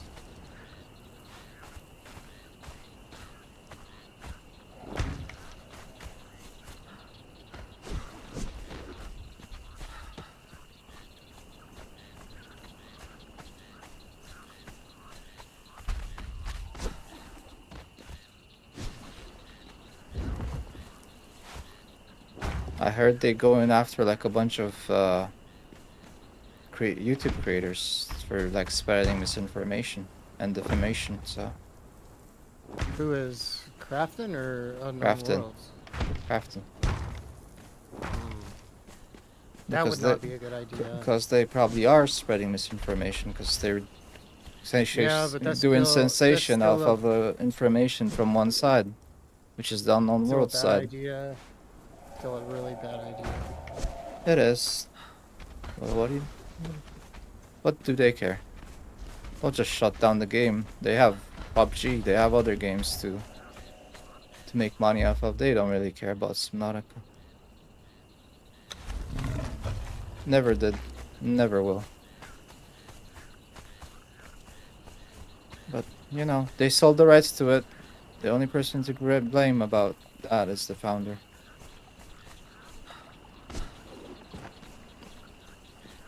Too many times I've seen EA games destroy games, small publishing studios. Too many times I've seen Activision do that. So it's just the We're cycle gonna repeats find itself. out. We're gonna find out if that happens to Hell Let Loose, because Hell Let Loose was a small company, and then it was sold to someone else. Now, whoever's doing the Vietnam one, but I don't think that's gonna actually be the case with them. I think who they sold it to is actually doing pretty good stuff. I need to go Tencent? back and play Hell Let Loose again. Tencent? I haven't played in a while. Who was it? Tencent? 'Cause I don't remember. It starts with a T, but I don't think that's it. I don't know. It was in that trailer. Team Forget the name. 17? No, it's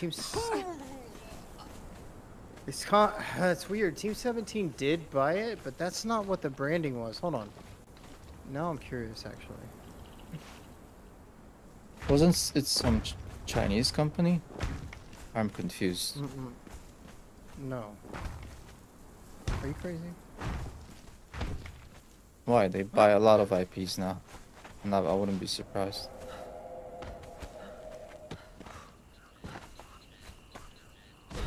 It says Peggy 16. No, that's just the European rating. That's Six- what European, or that's, 16 years old. then it is, okay. Then it is Team 17. That looks like a branding logo. Nope. But yeah, so That's, yeah, like it was ESRB. Black. It was Black Matter, I think, before that, or something like that.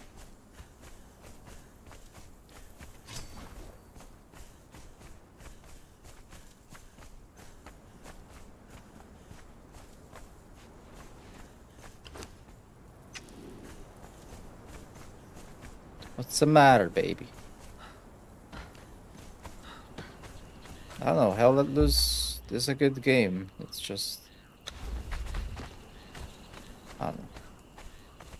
Specifically I targeted. grinded like crazy in that one. I wanted the assault. I wanted the assault guy, and had the. I like the way they do cosmetics in it, because you can't just buy the good ones. You have to earn them. Yeah. So like you have to level up enough with a certain thing to get the trench coat looking thing. I don't know what it's called, but That's- it's so sick looking. That's how games should be done. You don't earn skins for buying them. You earn skins for putting in the time and playing the game. Yeah, it's It's- awesome. I laugh at these When I got like it, I was so happy, man. I was so happy. I laugh at these people that say, "Oh, he has the heirloom from Apex Legends." Yeah, he paid for it. He has it. Who cares, bro? Like it means nothing. You have to earn the gloves. The gloves look so good in that game, on your character's hands when he's shooting. I don't know how to explain it, but it makes a big difference, the way it looks. And you have to earn those. It's awesome, man. And in order to do that, it's not easy. You have to play it like team objectively. You have to work with people. It's really cool when it works right. Yeah, yeah. Makes sense. It's like the gold skins in Call of Duty when multiplayer meant something. Now it's just you buy it off the battle pass and it's yours. Like, okay. Okay, so you just have money. Don't You- get me started on the skins and you- fucking Call of Duty. You didn't get Just- you didn't get like 10,000 kills with an AK to get a golden AK. You just bought the shit. Okay. Like who cares about your golden AK then? It means nothing. It's just a cosmetic. Actually, to get the diamonds, we did that in Black Ops 6. We grinded to diamond camo. You had to do it. Couldn't buy that. Yeah. I We did know. it for almost every assault rifle. That was a good mechanic, and that actually was interesting. Something to do in the game if you want to play it every day. And They have still fun. do that. We did it on the last one, just released. They still Really? do that. Yeah, Mhm. but they also have the extra stupid pay to win. Skin. Yeah, but and they all look like Fortnite skins now. It's just so distracting. No, I like the ones that don't even fit into the game. The ones that are cartoon characters that What? don't. Yeah, like Beavis and Butthead you're and the other teasing me. ones. Don't they have those? You're teasing me, right? Do you like those? No, I don't like those. I said I like how it's pathetically looking to have like a cartoon character in a seriously Yeah. military shooter game. That works in Fortnite. That's fine. Like, can I have Peter It does Griffin work in Fortnite. running around, or like, I don't know, Homer Simpson running around and shooting people? But yeah, Homer Simpson running around in Call of Duty. That's supposed to be the serious game that looks serious with soldiers. Then no, that's just breaks the immersion. It's pathetic. Agreed. Dude, we're gonna play that game when it comes out, bro. And we're gonna blare Which one? Fortunate Son in the background. Oh, hell at least. I was Vietnam, about to yeah. say I'm not playing Black Ops 7. They can, shove it. No, I don't care about that game. I will probably play it for the campaign on Game Pass, maybe if I have Game Pass still. I'll pay $2 to buy it 10 years from now and play the campaign, I guess. They're still expensive. You can't. Only on sale can you even get them for $20 now. Call of Duty games, sometimes I get them for $2. Not Like the a- good ones. When? Like Where? Advanced Warfare, I got for like $2, I swear. Oh, I think you're lying. All the bad ones that have no server like access anymore, like for like $2 on sales, because they go back in price and then they go back and forth. They can pretty much get all the dead Call of Duty games for almost free.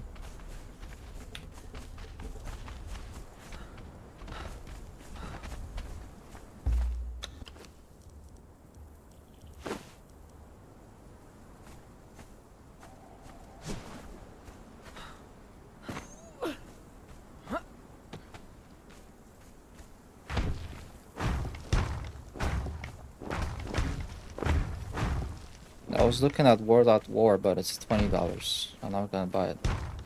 Dude, it's worth it, man. It's a I good I game. had a CD of it somewhere, but I don't know if I can transfer the license to Steam and download it. I don't even have a DVD drive. Such a good game.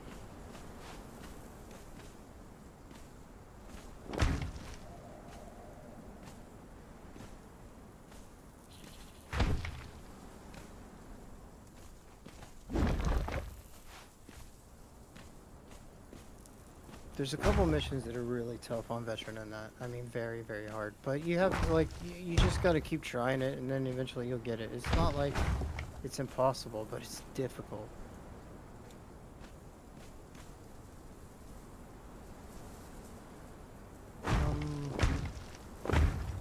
Need to build this.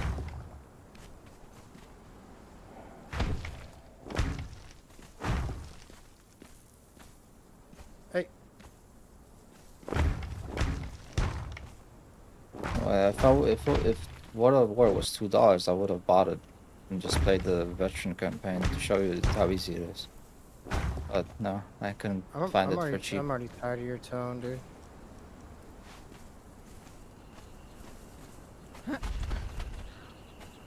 That's the thing. I've never struggled in a Call of Duty game ever.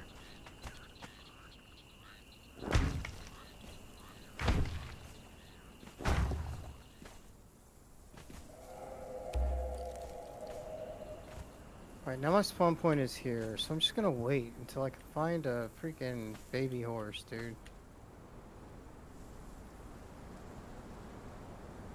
There's a couple of...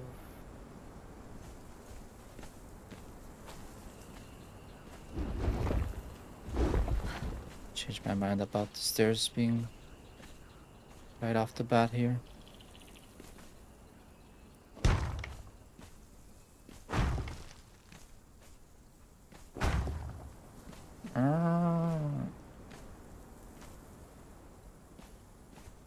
Changed my mind about this design too.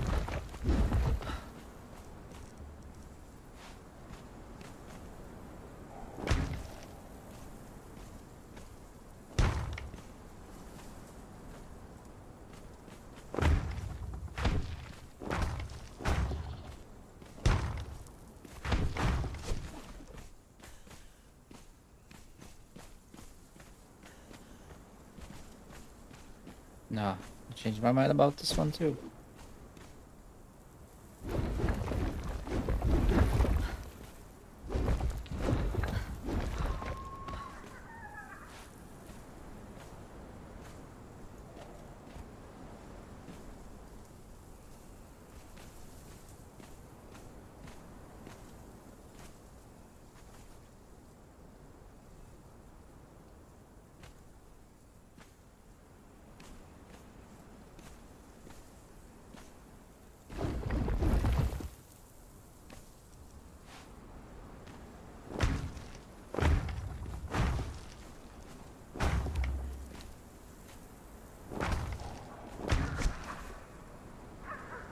Right, that's gonna be good.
Alright, I'm back. Try this madness again. Yeah, I don't know. I tried to log in and it worked perfectly fine for me. So I don't know.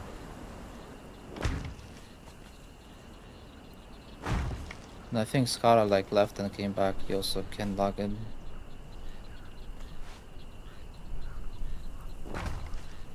Yeah, the last time I tried, I was using this direct method and it just hung, which normally it does only when I try to continue. It's very odd indeed. I don't know Well, you what's know, causing maybe it. they've turned the tables on us, and they've whatchamacallit, where you know disallowed people from certain countries to do anything. Sanctioned, yeah. Maybe we've been sanctioned. Funcom is Norwegian. They're not aligned, I don't think. Okay, so it wants to log me in. It goes to the mod mismatch screen, even though the status all says okay. Yeah, I Right. always have that. Yeah, it's fine. Just Oh, but connect. normally I don't. Oh, I always had that.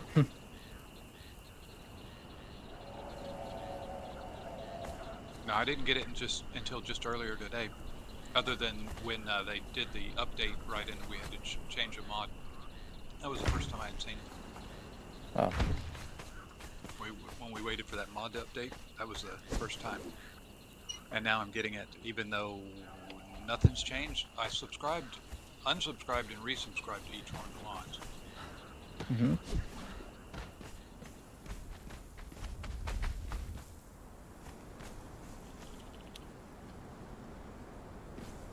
And I think someone already said they double checked, but I'm gonna triple check.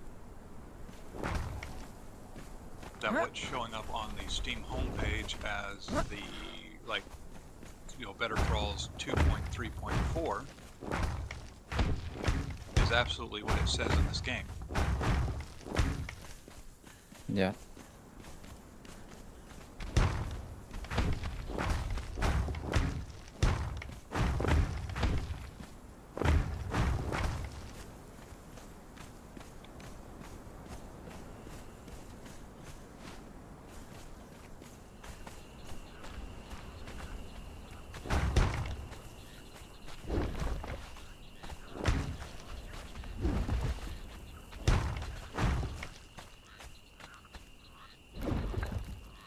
Stair 8.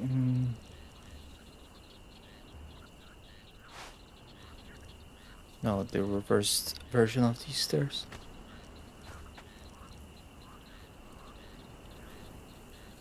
Hmm.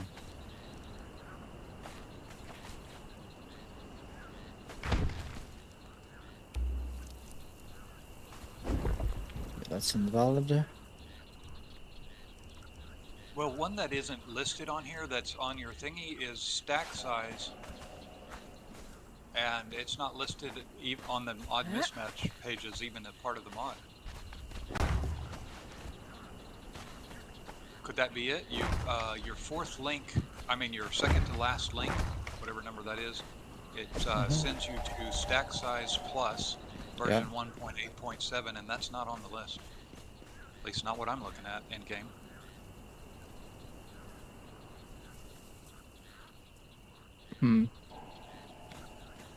I don't know. I probably don't have it either. I don't know where I got that. And then mod control panel is 1.1.5. So they all line up, other than that notice there's 5 mods on the list, and you have 6 links. Yeah, I don't know if the mod control one is required or not. It is. But the one before it, so the second to bottom, the stack size is not on the mod list, so I'm going to unsubscribe to it. Okay.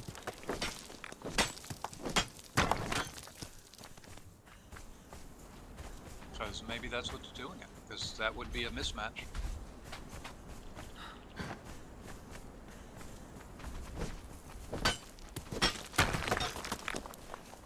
So I'll exit and restart the game. And it should load that mod.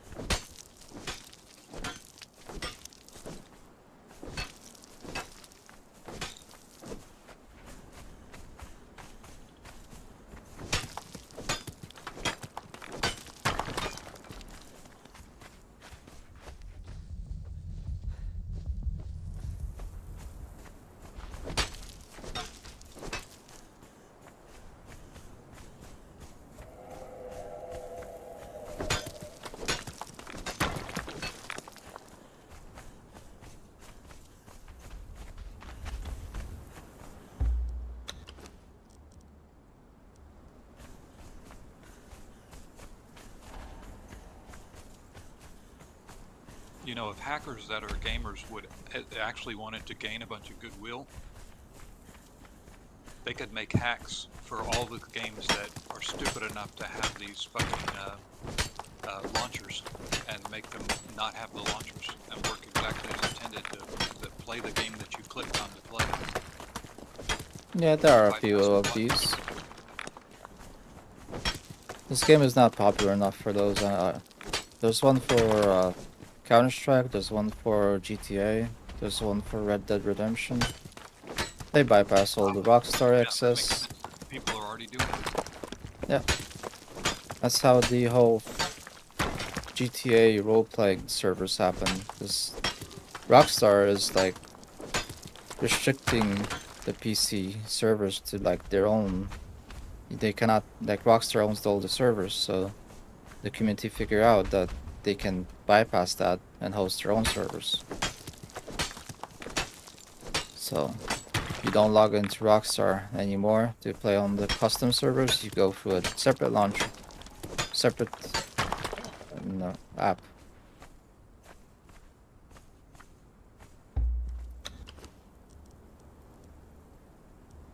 Yep, that sounds like a wonderful workaround, both because it's better for the gamer and because it shouldn't piss off Rockstar or whatever janky corporate asshole made them do that.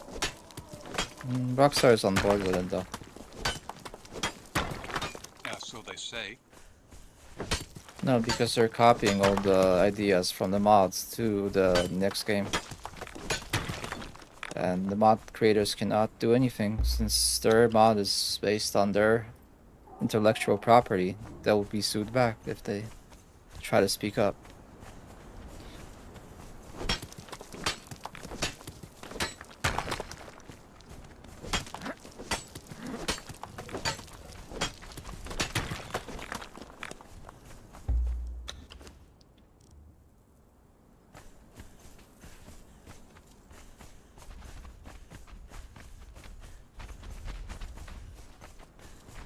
And for Counter-Strike, it's like the hackers want to hang out with other hackers. They made their own launcher and now they are hacking on their own servers and left everybody alone on the official ones, which is nice.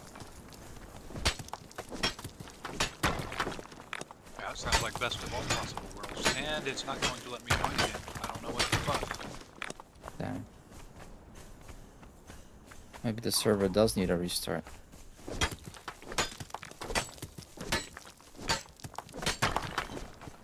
Before you do that, give me a second.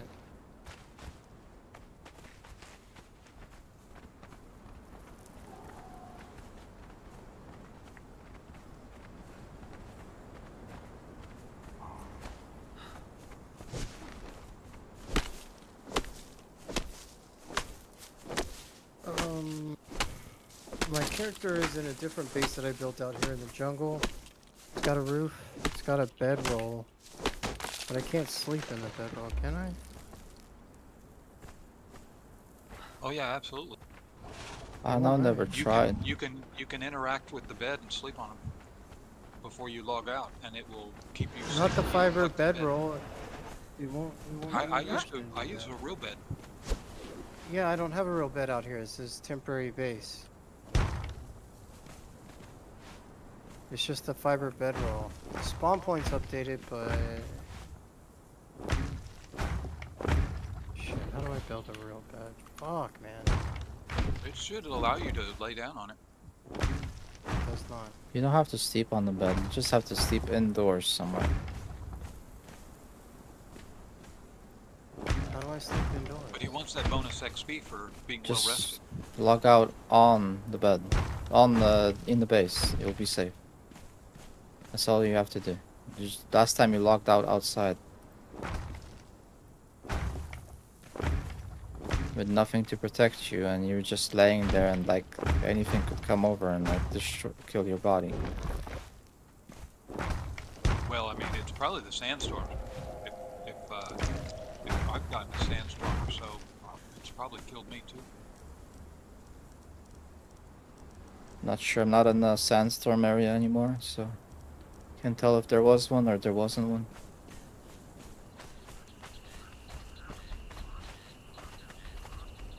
New subscriber. Let's go. Already got one new one. Let's go.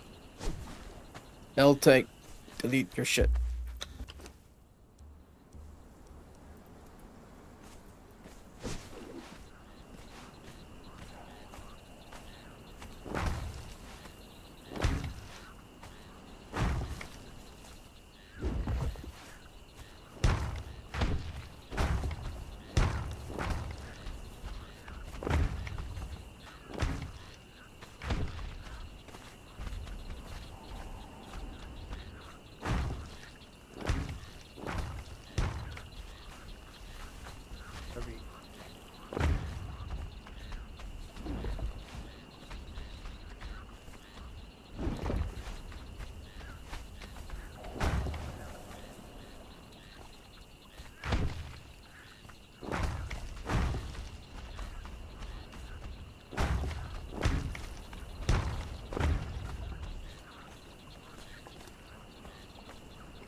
Dude, you can build some absolutely insane camp shit in Fallout 76.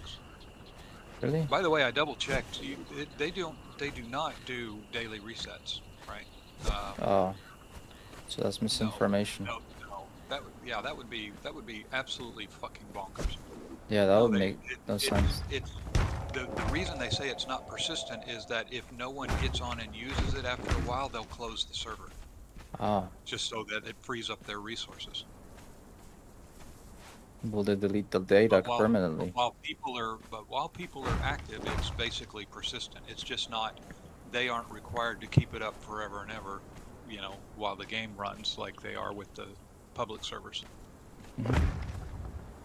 Yep. It's like Minecraft instances.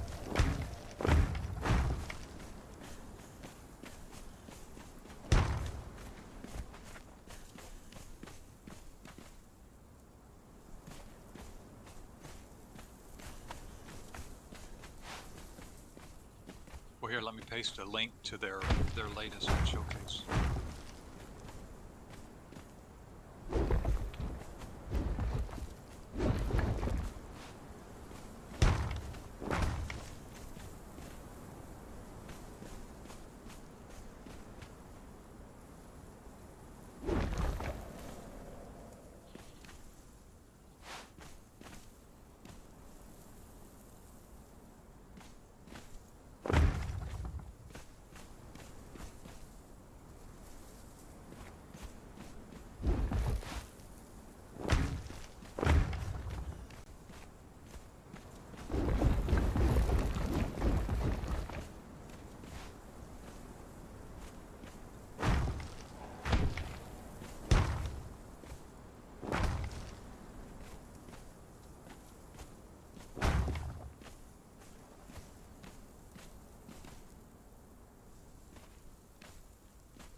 Okay, so the video is janky as shit, but you get the idea. Yeah, I'll watch it soon. It's much, much more sophisticated building and options, and so for people that enjoy that part of it, that would be great. Really, I think the only thing that I really hated about the game was the other players. Everything else was great. Sometimes, yeah.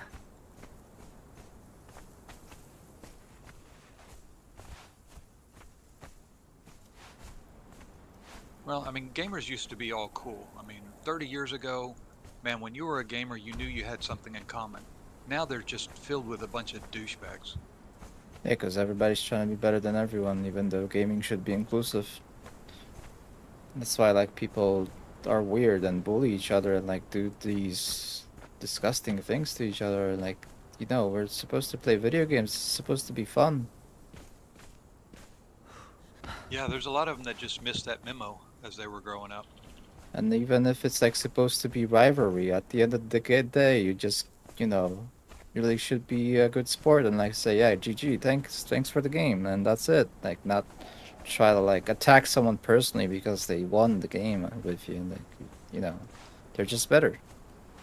Exactly, but at the same time, you don't always have to be the best to get a very valuable experience. And people just they completely ignore that, and therefore they miss it. They don't get the experience because they're too busy being butthurt, right? And if Yeah. someone's too busy being butthurt, guess what? They miss out on all the important lessons in life.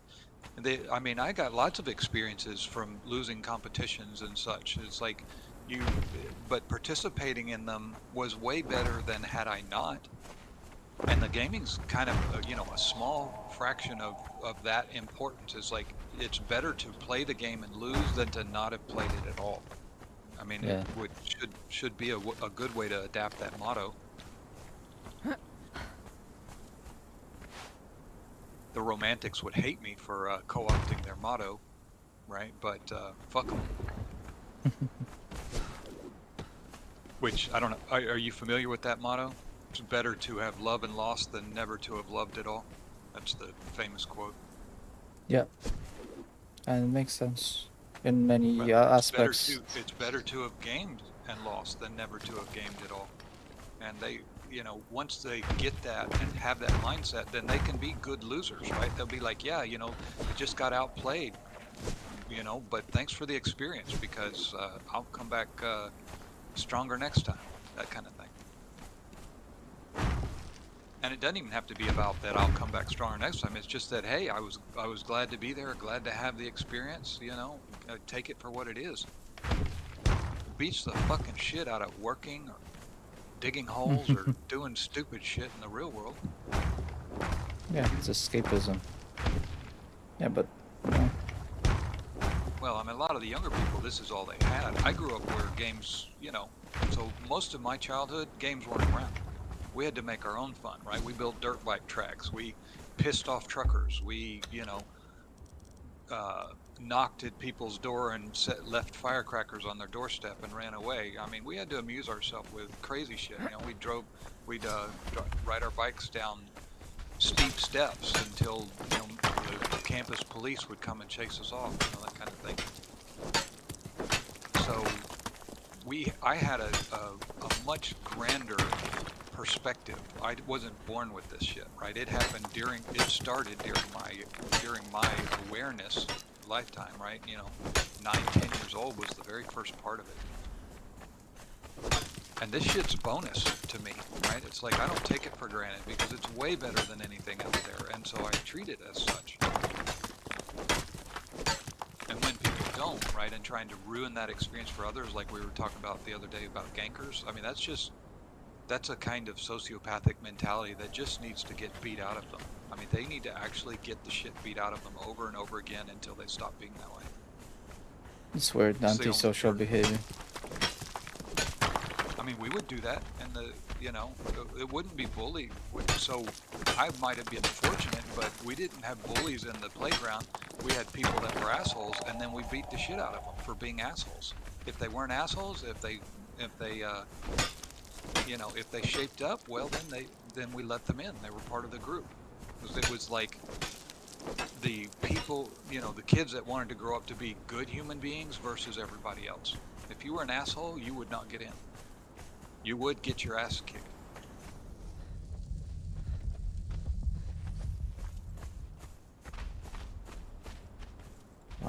Behind the computer screen, you don't have the threat of anything. No harm. So you can do whatever you want.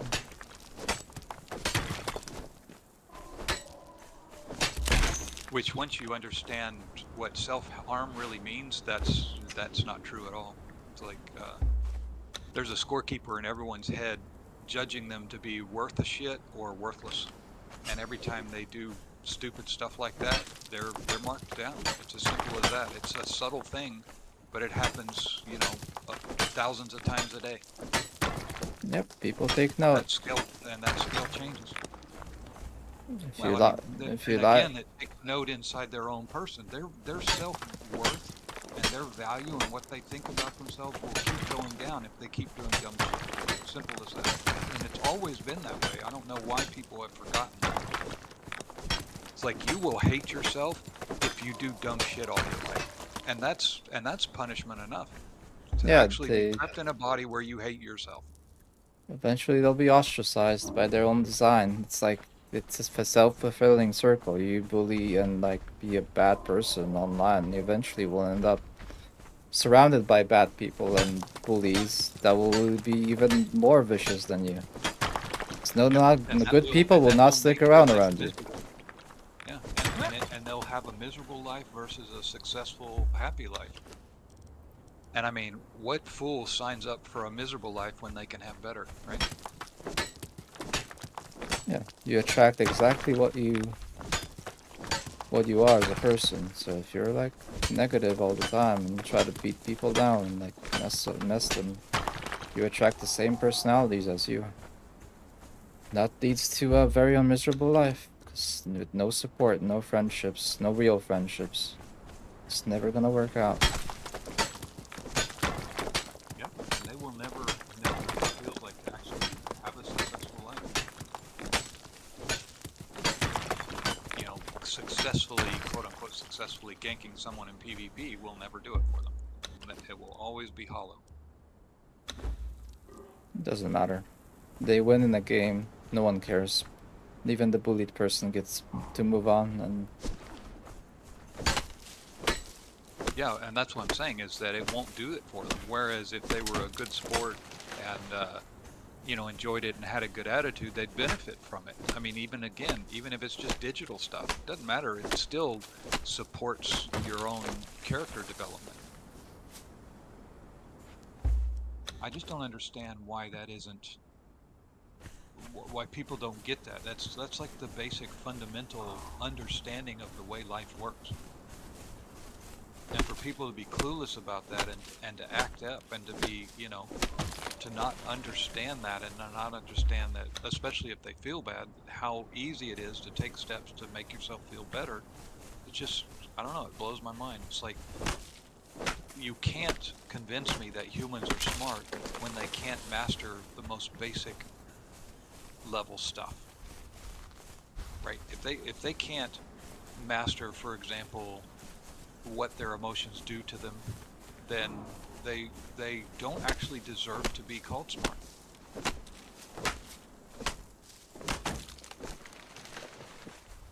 there's always a huge difference between archetypes of like someone that's majorly PvP based or majorly PvE based. Like PvE people are the creative ones, the builders, the people that actually think and wanna like build something better and build something nice. PvP players are just the ones that wanna steal stuff and do harm and destroy. And that's often true, but I've been in both camps, and it's definitely not universal, right? And so I've been a very successful PvPer in a game where PvP was balanced and good, you know, league type. And I don't mind it. I don't mind it when it has a purpose. Yeah, when it has a purpose. When there's a point to it. But if there's no point, then Right. Well, if you can farm a positive purpose, right? Of course, there's plenty of negative purposes, like, oh yeah, I want to ruin someone's gaming experience. Well, it's definitely not what we're talking about. yeah. If you want to organize, and depending which is more efficient, is it more efficient to PvP someone and steal their loot, or is it more efficient to organize and farm and build something, and then defend yourself? We know the obvious answer to that. Sometimes it is more efficient to PvP someone, but sometimes it isn't, and when you make the choice to just PvP for the PvP's sake, you're just playing a different game than someone else. Well, I mean, think about it this way in the meta. Civilization itself was built by the builders, not by the PvPers. The PvPers that would war each other, well, they're still tribal dipshits, you know, 20,000 years later after their ancestors started doing that nasty behavior. And if no one pulled them out of that, they never evolved. It's quite literally a culturalization thing. Not culture as in it's the bad word that where people use for it, but the culture as in when something's cultured, it is refined and developed and is higher than what it started off as its base product. And humans start off as fucking horrendous. The only thing that we have going for us is our potential. Everything else is shit. And if you don't fulfill that potential, and if you don't refine yourself and improve yourself, which is what the civilizers did, then you will, of course, get left behind. So the cultures that were too slow to do that or didn't do much of it, you know, it's like, well, no fucking duh, they're the worst cultures on the planet because they do the worst fucking thing. A lot of them that are very aggressive, right? They're filled with people with that so-called PvP mentality. They don't have enough builders to actually drive them forward. No innovators, no builders, no scientists. Well, and to your earlier point, not enough people willing to set themselves aside and cooperate with people for the greater good. That is how you build a civilization that is very successful.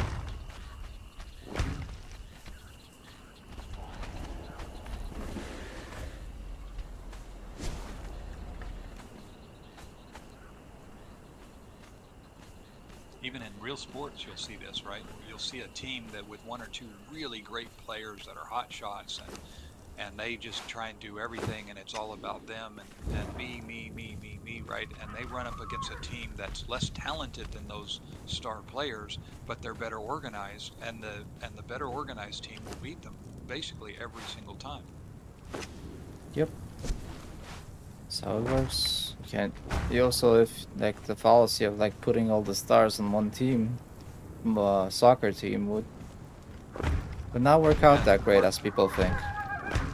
Nope, not unless they all are also team players. If they are also team players, then well, you've got a dream team, right?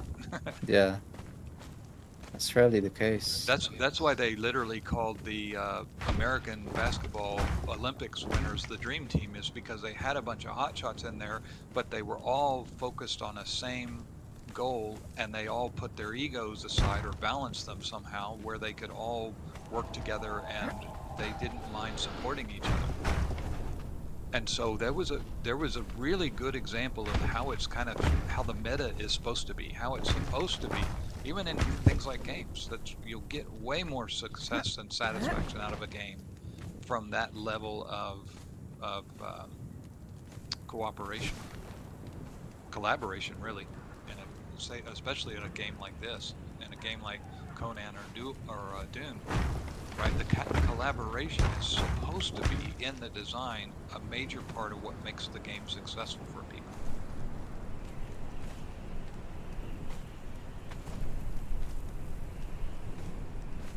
Anyway, let me know when I can try again with any kind of hope of success. Otherwise, I just need to go, I don't know, do something else. I forgot about that. I was building. Yeah, I'll do it. 1 second. I'll just restart the server.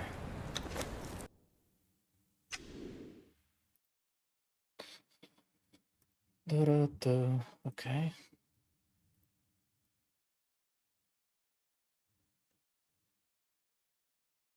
Oh, wrong server menu.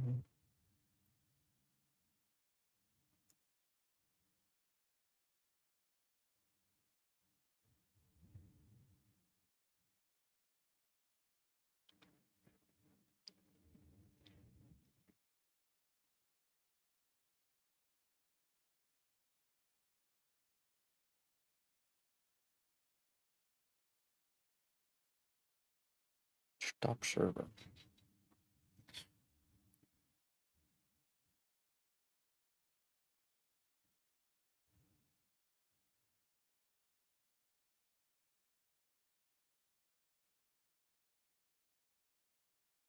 Forza Horizon 5 is on sale.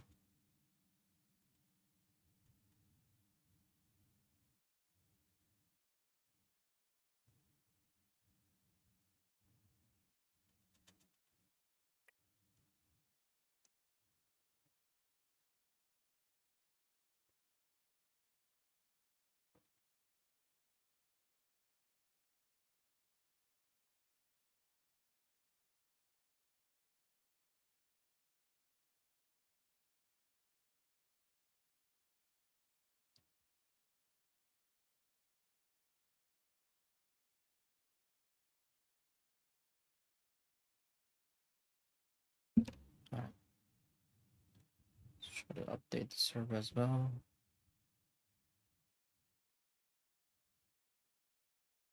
Check for update definitions if there are any.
Right, start server. Yeah, it should be up in 3 or 4 minutes. So. All right, then we'll try again.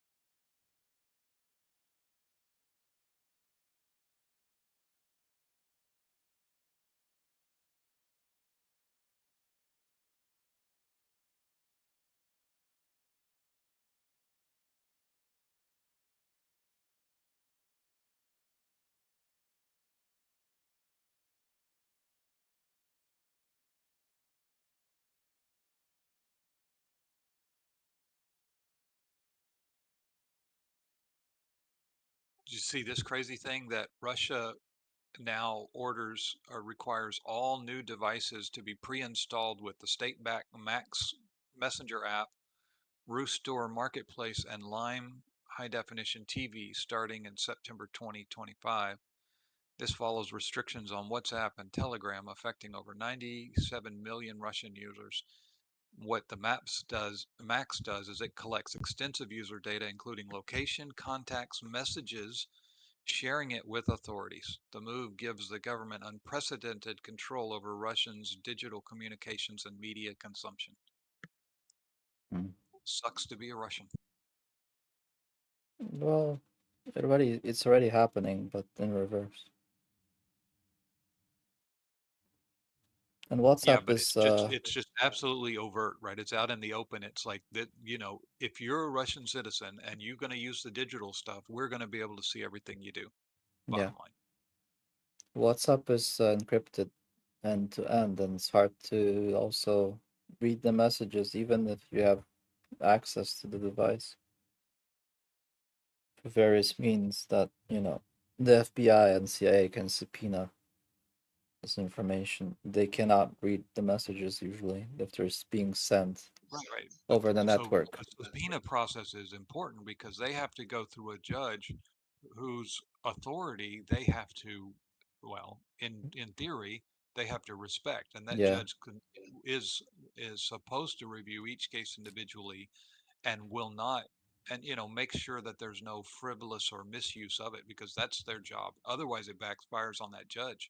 So the judge is always thinking in terms of, for my authority to carry weight, it has to be worth it, it has to be the right decision. And so there, it's important. The reason we have that check is because that important, it removes the conflict of interest, right? It takes it away from the law enforcement agencies whose interest is in just catching criminals no matter how many eggs they break in the process. And by removing that, the judges have more, they have a better vested interest in protecting the legitimacy of their decisions. Whereas cops tend to gravitate toward, I don't give a shit as long as I get results. And that's yeah, just not acceptable in most, in at least in this society. yeah. But at the same time, Russians don't have their own technology that they have monopoly over, and they can't control their population in the same way they would like to. That's why they're doing this. It's for control. And this is on them. This is their fault. This is their fault that their civilization and their empire, whatever they call it, has no technology that to back it up and actually show the world that they can do something that's competent. It's the Oh United yeah, no, States they that has the definitely dug their own grave. monopoly on technology and new things that are happening in the world, not Russian or Chinese. Chinese are actually doing their own thing, but yeah, but not Russians. They are so far Well, behind, and after they copied us and suckered us into giving them a lot of their stuff, then yeah, they were very clever at plagiarizing, so to speak, a big portion of the things of ours that worked, and then figuring out how to apply it to their authoritarian regime. yeah. But Russians, on the other hand, are so far behind, civilization wise, that I don't think they'll ever be able to catch up. So much time has been wasted. Therefore, they're applying, restrictive measures like this instead of Well, they need to think they can having catch up. alternatives. Otherwise, they're just fucking brutal enough to where if they actually realize they could never catch up, then they'll use their nukes, right? Because they're the type of people that would say, I'd rather fuck everybody up than be the only one fucked up. They're still people. They're still scared. They're still driven by the And same things. nah, they have culturally they have a much bigger chip on their shoulder than anyone else. Like they can't appear weak. They can't. And it doesn't matter what they're feeling. It matters of what's driving their actions. What drives their actions is a kind of arrogant egotism that's very hollow, and it has to assert its dominance as a way of finding its self-worth, of its value. And if you take that away from them, they'll absolutely go ballistic. And I mean quite literally in this case.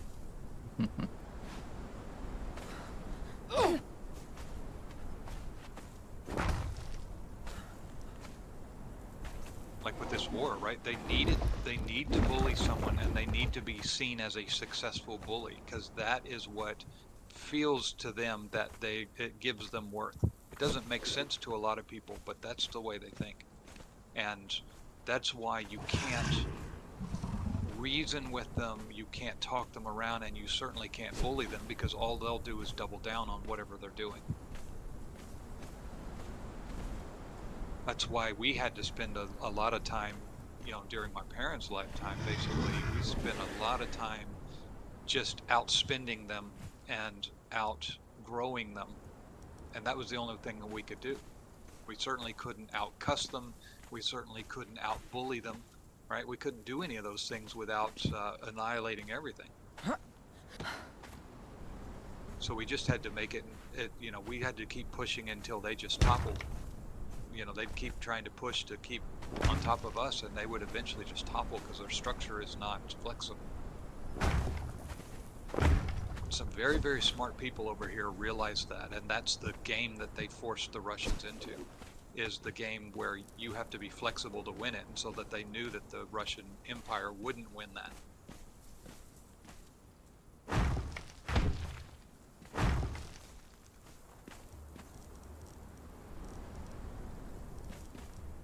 They got outplayed.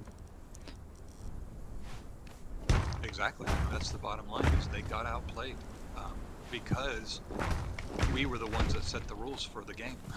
So, that makes a big difference. If you set them carefully and you're the ones to set them, then you've got all the advantages. No.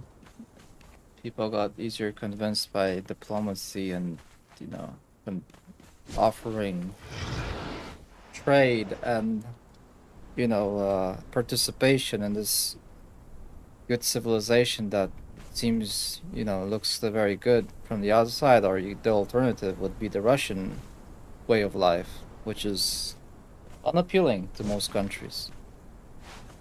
But the Russians don't understand that. They think people are joining NATO and wanting to align with USA because they're evil and they're against them. No, we just don't want to deal with your Russian way of life. It just sucks. It's miserable. Right. Nobody wants to live their life like Russians do. Right, they're used to it, so they don't see how shit it is. But everyone who isn't used to it can look at it from the outside and go, why the fuck would I sign up for that? That's fucking garbage. It's horrible. Poland does never want to come back to the times where Russians had like anything to do with our government and like controlling our sphere of influence. It was a shitty time. Nobody liked it. Nobody wanted to live under it. Everybody was miserable trying to get out of the country. We'd rather align with the United States than with them. They have nothing to offer that's like, valuable to us. Right. So it really became, for a lot of the countries, I think, that the United States is shit, but in comparison, they're way a better partner. It's like, yeah, we may be assholes, but compared to the alternative, yeah, it's like we're almost acceptable. And I think that was a big part of the thing, is that a lot of the countries that felt like they had to pick picked the lesser of the two evils. It's not that they picked America because they just fell in love and thought it was the greatest thing and wanted to lose their culture to an American imitation culture. It's just that they did what they needed to do to stay away from the worst of the two evils. Yeah. Because yes, the American empire is all about soft power, and the Russian empire is all about hard power. And anyone who is at the receiving end of that power wants soft power over hard power. I mean, that's just a fucking no-brainer. And so when we offer them the manipulation and all of the deception and stuff of soft power, it is still better than the fisted glove, right? Or the jackknife or the jackboot. And that's what Russia offers. Yeah, and they fail to understand that they're making mistakes, and they're not convincing anyone to want to do anything with them than trade like raw resources and maybe have some mutual interest, but nothing besides that. No cultural values being shared. Nothing of that sort. Even China, like, I believe China is like, yeah, let's use the Russians, but let's try to stay as far as we can from them, distance ourselves, so we can also participate in the normal civilization that's been established around the world. Oh yeah. I was going to mention that China is very, very sly. They're not really Russian allies. They're using Russia and Russia's horrendously bad leverage with the world, right? The bad place they're in, to boost themselves. They're not helping Russia. They're helping themselves. Yeah, exactly. And once Russia understands that, they're going to go back to hating the Chinese, which they historically have, because they were very contentious towards each other, and the Chinese were understandably didn't want anything to do with the barbaric Russians, and the Russians, of course, were very offended by the Chinese going, look, you're a bunch of weird asshats, and we don't want to be like you. We want to be more civilized. And China has always wanted to be more civilized. They've just gone about it in a very weird way. A very non-Western way, I should say. So, if they're taking a different path, whether they end up not, someplace good or not, I can't tell, because they're still very much in motion. But they are absolutely, like you said, they are absolutely using Russia. They are not allies. They're using Russia to gain their own advantages. Yes, and it's a mutual Mainly interest in their thing. struggle against us. And But of course, Trump is exacerbated. the Russian government isn't stupid. They know this, but they have mutual interest. Right. So, They don't have a lot of choice in the matter. But I can guarantee Yeah. you they're looking for a time when they do have a choice in the matter. Right? Yeah, But if they're they- never going to. I don't think they're going to ever reach the point where Russia will gain leverage over China. I just don't think that will happen. China is too big, and they're now too powerful and advanced too far that Russia will never again have any kind of leverage over them. China has their own technology now, and they have almost, if not equaled out themselves with the United States growth. They're starting to surpass it slowly, which is also a risk, but we'll see how the world goes. Right. They're setting that around 2050 when that inevitable happens, where they have way more, the significant more clout than we do in the world affairs, and that's going to change the way things look and the way countries behave to each other. Yeah, people will want to do interests Fortunately, I with won't Chinese, be around then. with the Chinese eventually.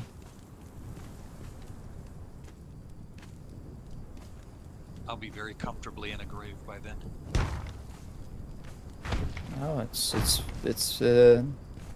think it's going in faster than you think, because there's a lot of Chinese cars on the streets of Poland right now. We don't have any restrictions to trade with them. We just do stuff, right?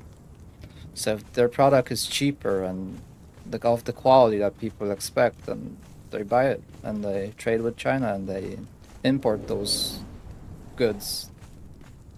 Yeah, that's Yeah. what pissed Americans off, is right. China stole all of America's ideas and the way they do things, and they just threw all of their cheap, desperate labor at it, and so of course they could make it cheaper And China doesn't really care about uplifting the life of the average citizen, and that gives them an advantage over us that we just can't match. We can't go back to, oh, we don't really care that everyone's miserable in their lives as long as they work this factory, right? You know, Yeah. 18 hours a day. We can't match that, and you know, that kind of brutality. But China was doing that, and then using, you know, using our tech, you know, to tech up both what they stole and what they weaseled out of us, and then they're just throwing their kind of brutal labor system into that in a way that's really working for them. It allows them to produce a whole bunch of cheap shit. Yep. Cheap, no R&D required, because it's all, you know, already been done before and by other countries. So, and as a citizen, you know, there's a difference between importing a car from the United States that's already expensive because the cost of labor is high and the parts are high and the value, like the cost of producing everything was high. And then on top of that, you got a 23% tariff to buy that car. You rather you know, import the one that's cheaper to make, cheaper cost, cheaper Yeah, parts, the problem is that and you guys the import is like 15% instead of 23%. So it just, you know, it's just a better deal. yeah, it just makes it worse. But the problem, really, the problem is your best importers and your best makers are right, you know, your neighbors, but you've got such bad blood between you. I'm assuming that that you guys don't do a whole lot with the German market because their cars are fucking fantastic, right? And since you're so close to them, you could probably get much better deals, but I'm assuming that's kind of off limits because of what they've done to you historically. No, we have no resentment. We use German technology all the time, and we have German cars. Like I would say, like the market is really dominated by German cars. All right, well, good, as it should be, because they make really badass products. They're no nonsense about it, and yeah, and they can figure out how to make them you know, value for value, less expensive than the American cars. American cars compete with them on price just by having less, you know, less value in the vehicle itself. But you know, and to some extent the Japanese as well. Like for example, I drive a Nissan, and it is fucking amazingly good. Just the shit just always works and always keeps working and has for, you know, 20 years. You can't ever get that in an American car. You just can't. And you know, if your Chinese car runs for 2 years, you're lucky. I don't know if that's the case with the new ones. We'll see. It's just too new, too much of a novelty. Maybe you are correct. Right. Right. We'll see. Well, and I'm exaggerating a little bit, but just to make a point, right, is that you know what you're getting. You're getting a cheaper product both in price and in quality, and the stuff's going to fall apart a lot quicker. There's going to be a lot more gotchas because it's not that they went through the same extensive stuff. You know, our American automakers are forced to go through incredibly expensive research. You know, they're the ones that do all the research. They have to pay all of those people, right? We've got tons of facilities filled with researchers that are all collecting paychecks, and they're all doing very expensive, you know, research.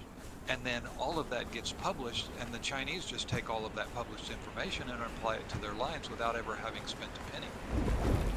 So that's the main thing we've given away, is we've given away things that we've spent a ton of money to get, right? Like to get a certain amount of information, to run these experiments, to know what works best. We paid for all of that, and we've just given that away to a lot of other companies and countries in general. And the Germans are about the only ones that have been able to match us in innovating and spending the research to find the best practices. You know, of course, they were doing that even before World War I. Yeah, so it's by design though. Like if all the productions happen, if all the production because it's cheaper happens in China, then it's inevitable that they will steal the technology and use it. And if they are the only ones that know how to make microchips and make microprocessors and make them on efficient scale and production, then they're the ones winning, not the ones that are supplying the technology. So the ones supplying the technology have the know-how, but they do not have the means of production. They don't have the capacity of being able to produce these things in-house in their own country. So that's why, you know, Chinese have an upper hand, and they don't have to reveal it, but they do. They want to shut down chip production. They just invade this small island off of their coast, and it's done. Americans don't have access to any computer parts. That's why it's so scary. That's why. We're very worried about that. That's why United States is so scared of them taking over Taiwan and, you know, doing what they want, because that's where all the most important things are produced in the world. Yeah, it would plug up the entire what we call the Far East, and yeah, that would be a very bad thing. But someone gave that power up willingly because it was cheaper. And that was a mistake. That was the corporate stooges that are driven by boards who get bonuses for driving the stock up, and that's exactly what they piled in to do. They didn't give a fuck about the long-term ramifications of that. They didn't give a fuck about, you know, selling out their country. They still do it even when it's a big hot button and people are actually getting punished and imprisoned for that. They're still doing it because they're very short-sighted and they're driven by greed and to a level that's very unhealthy. Yeah. I mean, greed, you know, monetization up to a certain point that it makes you lose any kind of future focus. You know, it can be a good baseline motivator, but anything past that is very destructive. And, you know, of course, the people that are the worst with it see it the least. They just don't see that. They don't understand that they're shooting themselves in the foot just for the short-term feeling of, you know, of success or whatever.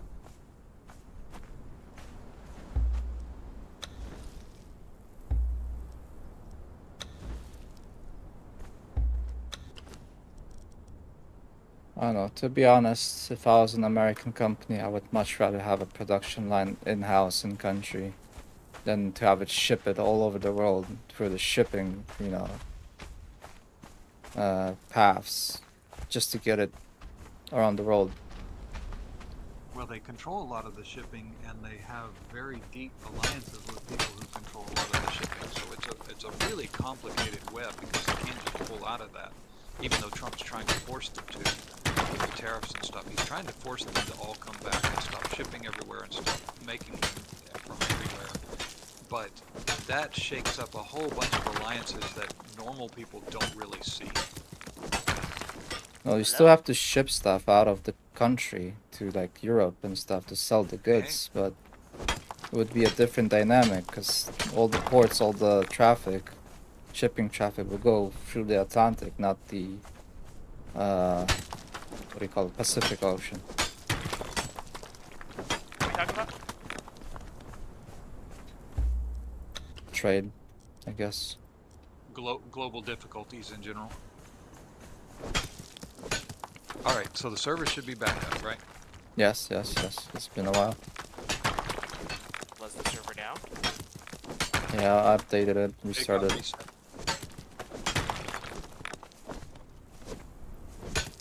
Make sure everything's working as in order and a working order. Well, I need to log on to Dune first and check stuff out there, and then I'll join you guys in Conan.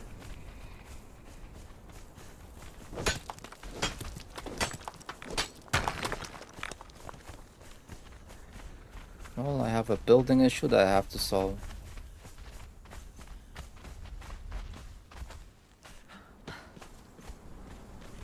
That launcher takes so long to launch. And I think I'm gonna solve it by giving up on this idea.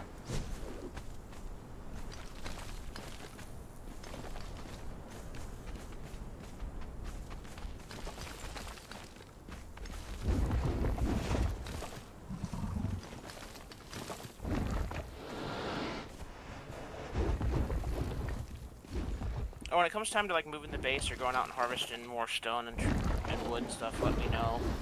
I can help you guys do all that. I have the Beast of Burden perk, so I don't get over encumbered. Hey, I'm back in the game and live, but my horse and follower are nowhere around. Hopefully they warp to base. Look at the follower list. Maybe it's somewhere.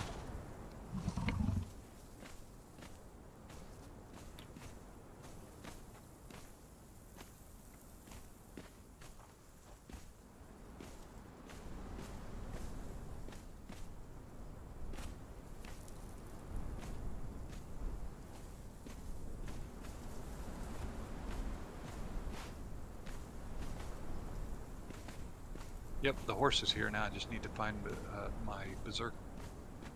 I need to find Xena. Xena, where are you?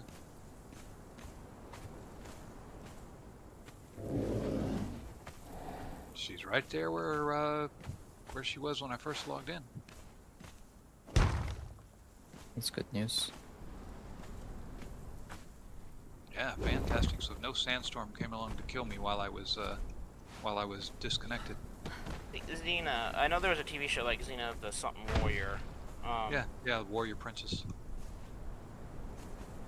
This Is is she Xena. part- This is is Xena the legend. Xena, is Xena part of the Conan universe, or is she her own little thing? I can't remember. I think she was. Both. It's an offshoot that came from the Conan universe, or yeah, I'm pretty sure it was Conan, not Tarzan. I get them confused because they were both around the same time. I think Conan interacted with Xena in some. Well, that's what I'm trying to remember, because I know there was in the Conan movie or TV series that Arnold Schwarzenegger played Conan in. There was a female warrior princess, and I'm pretty sure wasn't that, or a female warrior that fought with him. And I was trying Most to remember likely if that was her. If she had like those circular rings that were sharp, and she could throw them like frisbees, Yes. that's Xena. Yes, that's Xena. It's a very, very, very specific weapon that I haven't seen anywhere else. Sorry, my mic cut out. What weapon? Oh, she threw these kind of rings that were shaped like frisbees, and they were sharp. Yeah, they start. The name of that weapon starts with a D, and I can't remember the name of them, but they're actually a real weapon. They're used in the Middle East, or India. I think it's India that uses them. Yep, the Near East or Far East or something like that. There's a game that. There's a what? There's a really badass game that I played that actually has them in them, chakras, as they were called, which is definitely Indian. And they were discs that you threw that would frisbee cut shit up and then come back to you. Yeah, I've never seen that. So Alright. didn't even know it's a real weapon. I thought it was like a fictional thing. 31 days. Taxes due in 3 days. So let's go shut off more machines to extend that even longer, because you're running. Well, my friend, prepare to become educated. Chakra, not chakra. Chakram with an M on the end. That's right, yeah, and but there's a couple different countries that use that disc weapon.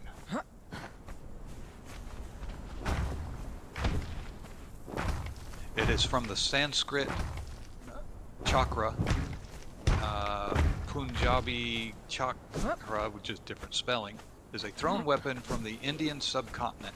It is circular with sharpened outer edges and a diameter of 12 to 30 centimeters. It is also known as the chalikar, meaning circle, and is sometimes referred to in English writings as the war Quoit. Warquoit?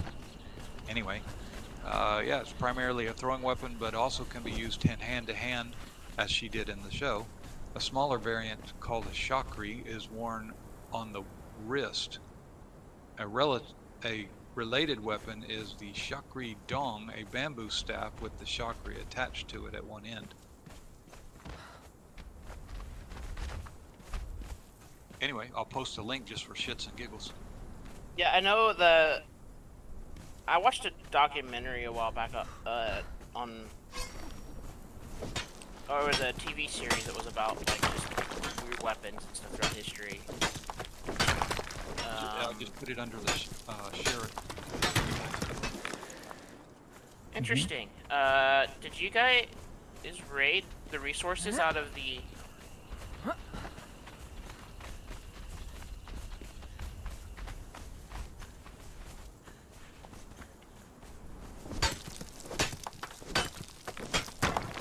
We have been boosting pets and getting disconnected. I haven't done any kind of raid. No. I'm in the 3 chests that we have for all of our. We're missing resources out of our chests for the deep desert base. That sucks. There is straight up just stuff just gone. There's blank spots where there shouldn't be blank spots in these chests anymore. I don't know. I haven't logged in, and I never like walked around your base. Yeah, I haven't either. Maybe it's just the game. Someone's gotten into the base that shouldn't. Or maybe That it's would be just the my game being bad. Well, yeah, I don't know. All I can tell you with confidence is it wasn't me. I haven't been over to your base since we stopped playing the game like we were doing.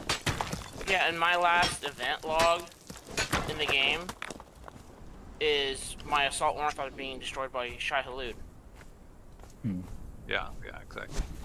That was 3 That weeks was ago. the- I have built a new assault ornithopter. I've gone out into public since then. What the? But yeah, I have the chest set to co-owners, so only co-owners people in my base, which co-owners I believe are me, Gordon, Coyote, and I think you, Evan, are the only ones that have co-owner status on my base. Well, So okay, Vince isn't- Gord wasn't Vince here. isn't co-owner? Okay, Double actually, check. co-owner status is just Gordith and Coyote. And those chests are locked to co-owner only, so you have to be a co-owner or higher to be able to access those chests. So I'm wondering if my base pulled, when I was crafting stuff, I wonder if it pulled shit out of here then. It shouldn't, because the way I have the circuit, Yeah. the way I have the circuit set up, it shouldn't have pulled stuff from here. But Well, I don't think Coyote or I had really even been in the game. The only time I've been on the European servers with my German friend. That's it. because I mean, we still have lots of titanium or plastanium ingots in here. Like, I don't even know. It looks like a lot of this is the basic common, like, resources, like the advanced machinery, things of that nature, or it's missing. It looks like.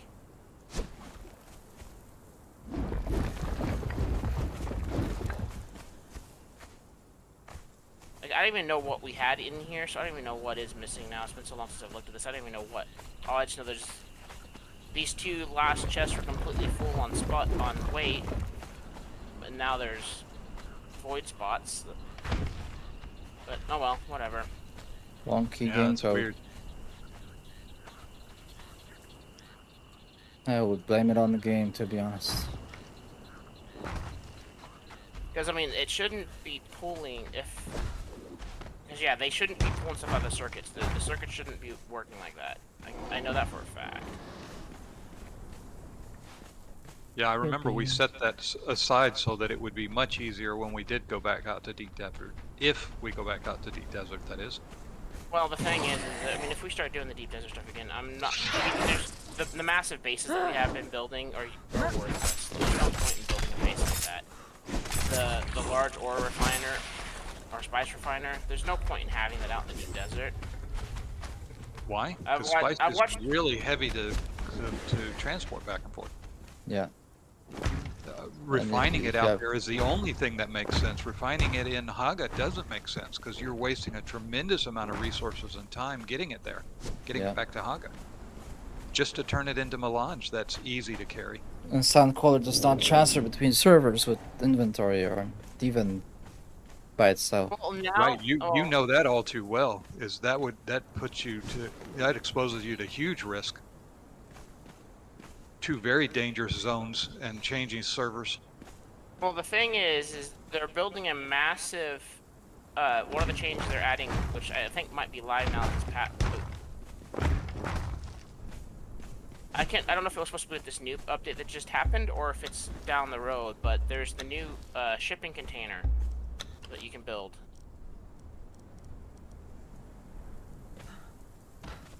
Which I'm not seeing any new research. So No. I don't know when it. But they're building a new massive, like the medium container that we have. The medium storage container. You're basically being able to build one of those that's specifically designed for the carrier to be able to pick it up and fly with it.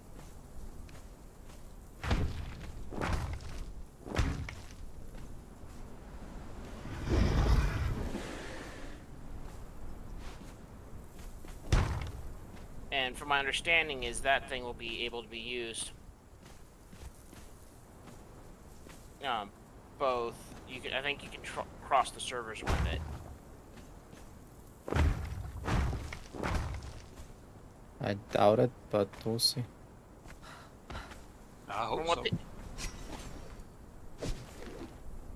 But either way,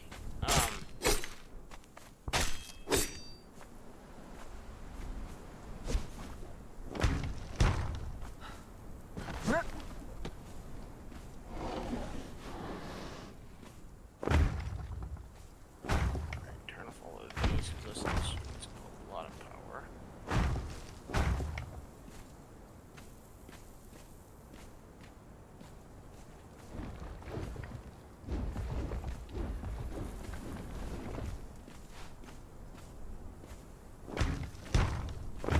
I've got 3 days for taxes to go on my base again, and I've got over 30 days of power at my base.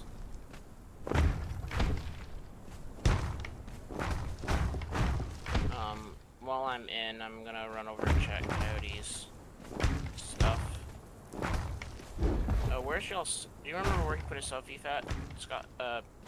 Evan? On the bottom in the garage by the big entrance.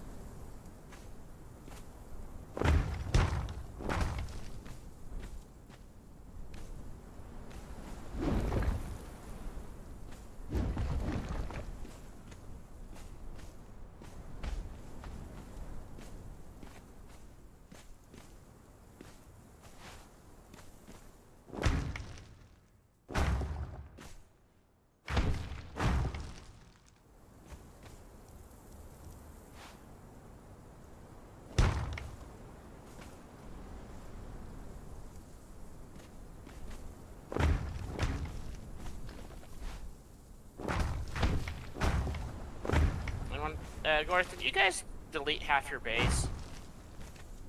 Vince did that all that weird bullshit. He wanted to make it look like it was separated because he built a Harkonnen style tower. Didn't want to make it look like it was attached to it. But all of that stuff is ours, from the Harkonnen Okay, so tower, all of that empty space, and then what's our basic stuff. Yeah. Okay. He keeps fucking around with that stuff. It looks uglier every time he does it. But he's having fun, and that's what matters. He's trying things. That's how you innovate. Yeah, there's just because you really enjoy something doesn't necessarily mean you're good at it.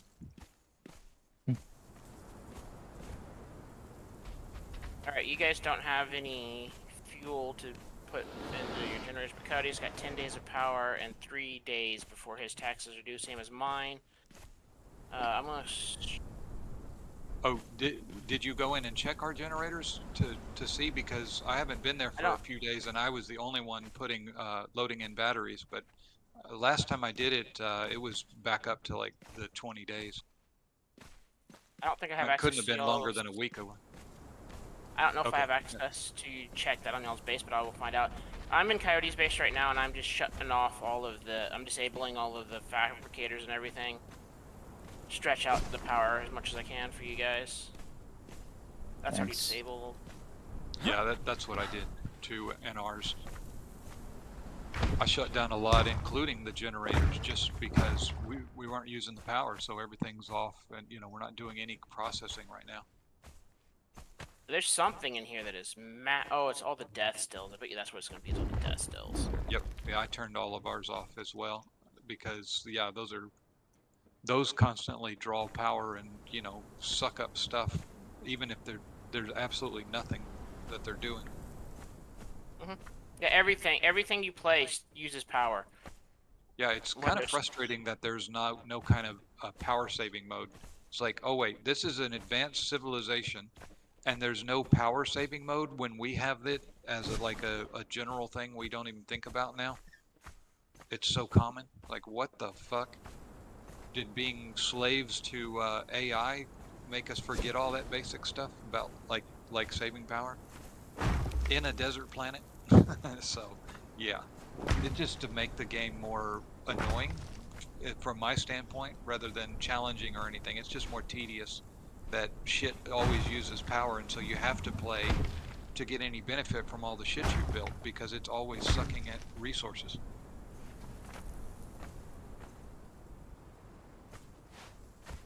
Unless you do the tedious thing of manually going around your base and turning everything off, which I did.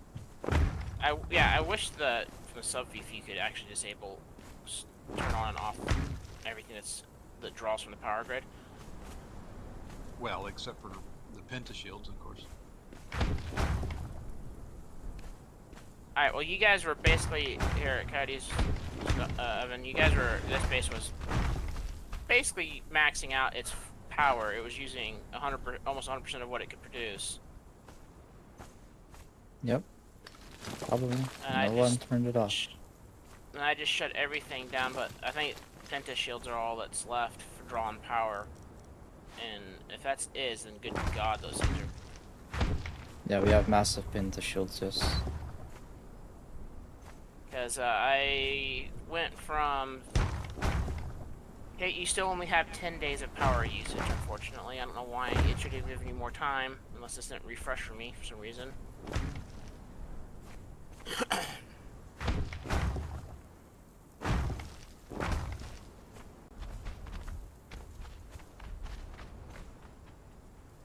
But yeah, you guys were using 3,800 kilowatts of power out of the available 5,800, and I necked it down to now you're only using 844 kilowatts. But I don't know why it didn't increase the time. It should have. It doesn't work that way. Not if they're running off the batteries. I've tested it and double tested it and triple tested it. A generator, if it is on, it will use a battery an hour regardless of whether you're using that power or not. It has always worked that way.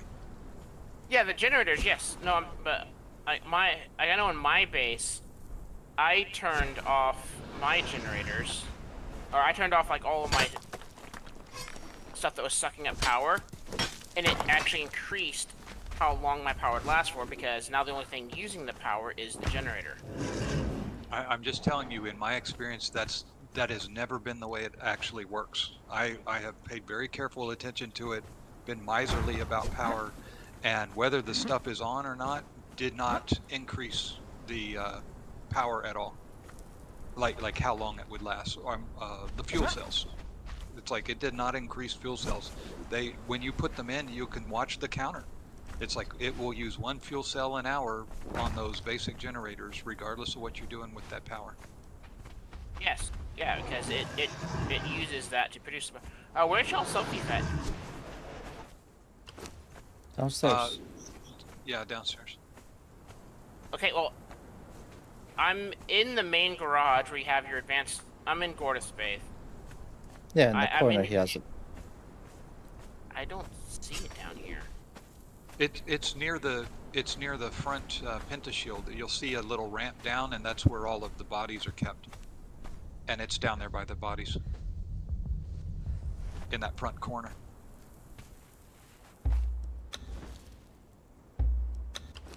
Aha. It's hidden. Alright, you guys have 6 days of power. Let's see, and you have no batteries or anything to refill your generators with. I can't increase it. Your attacks are also Yeah, I used every battery that I had and went out on a battery farm. It's so Vince kept what I should say procrastination. He kept building just the basic 75 power generators and like made an enormous tower of them. We have like 39 of them, which makes it a real pain in the ass to try and to turn them off because they're stacked and you know in rows and behind each other, and you can't get to them. Right? There's like 40 of them.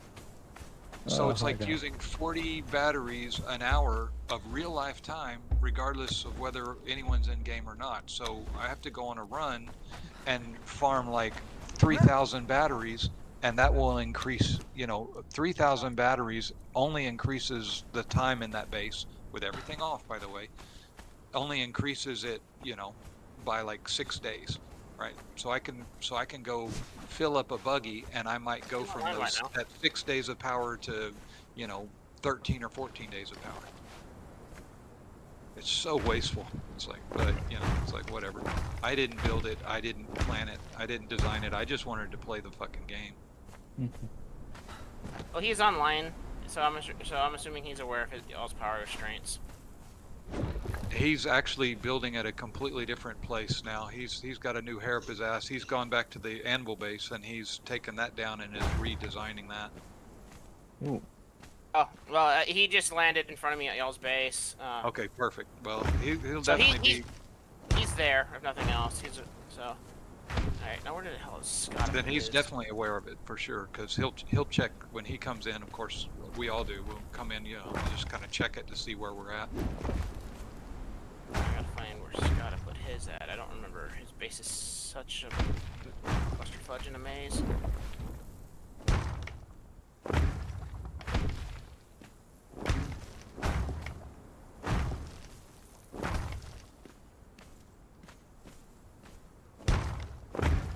There it is. Alright, he's got 8 days, and no, okay, yep, 8 days, and his taxes are also due in 3 days. Alright, well so we got another 3 days before one of us needs to hop on and pay taxes. Sounds good.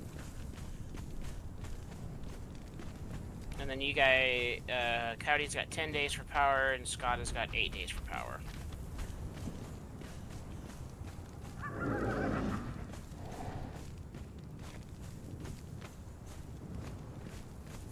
Yeah, so basically almost another week.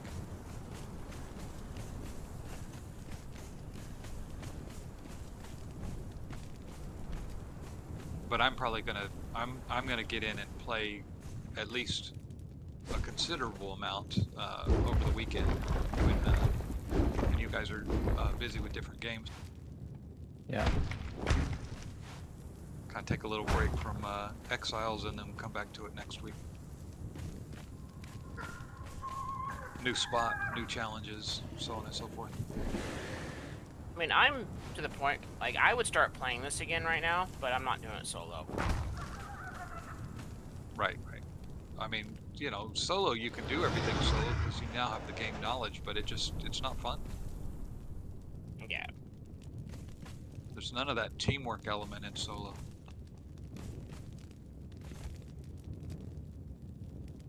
I mean, the things I need to do in the game are a solo activity. It's grinding, it's resource grinding, it's going into the shoal region and harvesting all the derelict wrecks and stuff, and getting irradiated slag and things of that nature. Like,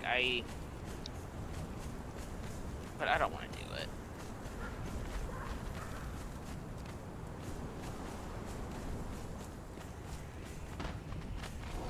Now, are you guys still playing Conan, or? Because I'm switching games, so. I'm on Conan. Yep, I'm building a base. I'm just tired of And I'm building. harvesting more resources for pets. Okay, well, I'm hopping into You know, it now. for our thralls, right? Our thralls eat so much food, we just gotta keep farming stuff. And while we do that, picking up good experience for them. I mean, I'm almost 58, and I've just been getting food, thrall food, and killing the occasional, you know, name guy, the big croc and the big rhino. Yeah. Get XP farm. Oh, I know where the spider is at, if you want to help me fight the spider.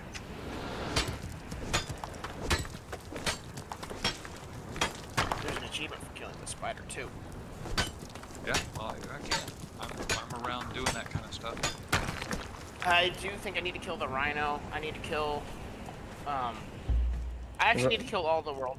The only world boss that I've killed, that I've gotten the achievement for, is the crocodile. And I actually got that on the Isle of Septa, which I thought was hilarious, that it gave me the Barren Lands or Forgotten Lands, or whatever they're called.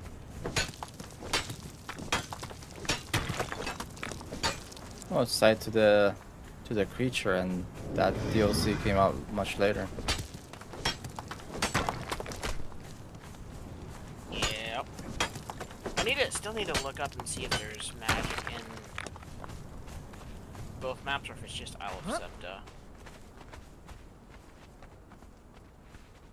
Because there's the magic system, like we have the journey for it, so I'm wondering if it is here in this world as well.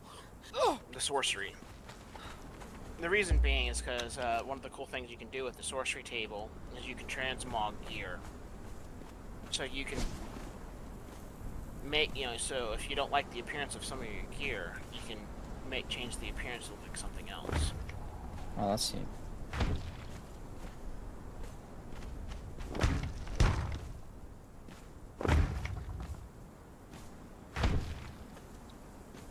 You join chat. Yeah. So by the way, I was wrong about the meat. The eggs have the shortest timer. Oh. Yeah, since you're on, bro, I was just, what I was doing at your base is I was checking y'all's power and tax status.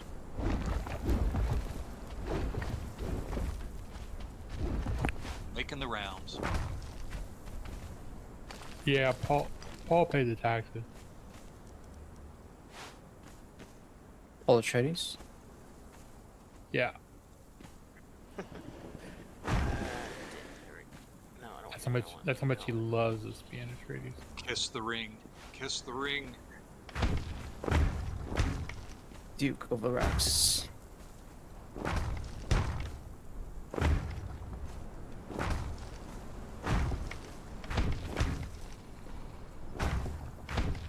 It's all good. I was just stealing all of Paul's stuff, so moving it to a secret hideout so he can't find it. Yeah, it was already lurking around your base. What's up with that? What's up with what? Yeah, it's gone through some iteration changes. He's flirting. He's basically a spy. For Harkonnen. He's secretly gone Harkonnen. Built a tower, a monument to their excess, druggy slavery stuff. Most of the tower's gone. There's not much left of it. Ah, cool. Who allowed this?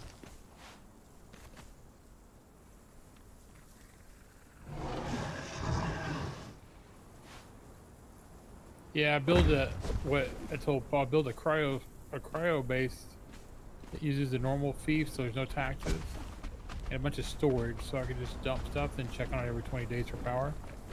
So whenever there's long gaps of playing, I don't have to worry about. That's not a bad idea. Yeah, and so that way all I could do is log in 20 days, check the power, and be out of it. Yep. No Actually, taxes. they bumped it up now. If you have enough generators, you can actually do 31 days now. Really? Is that it? Yeah, Because right now it still shows 20 on the sub. I don't know. Like maybe it's like my base. I have I have the directional turbines, and then 2 spice infused generators. at my base, and I have 31 days of power when I max out my generators. See, that makes total sense that they made the higher end generators more worth it by actually making you be able to have them run for a longer time before checking them again.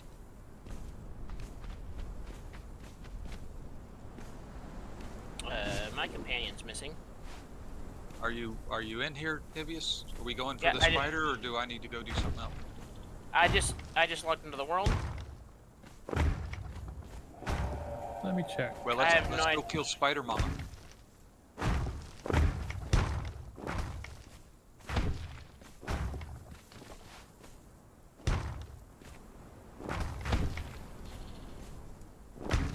Oh, look at you with your altar over here.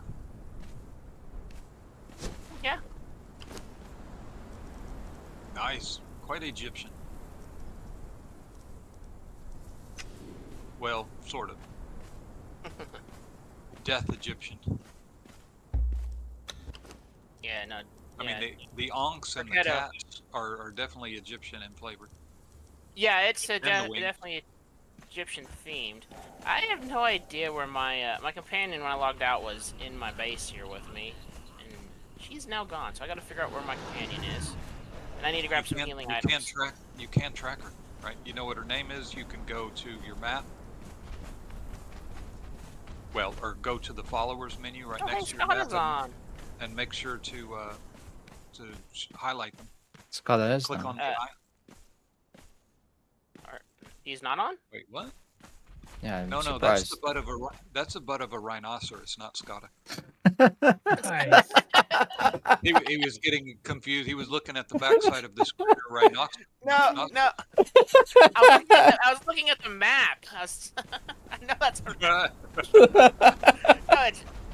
I'm seeing a white dot on the map. That's Scotta. Okay, Nivius just mistaken the butt of rhinoceros Well, for when he Scott. was saying that, he was looking at the rear end of that greater rhino you parked. Oh my. Okay, haha. Yep.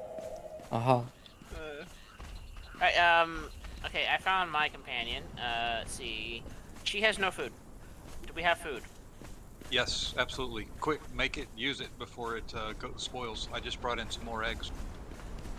That chest is. I didn't full. actually make the food, so you need to make it. But yeah, plenty. I don't think I can make the food.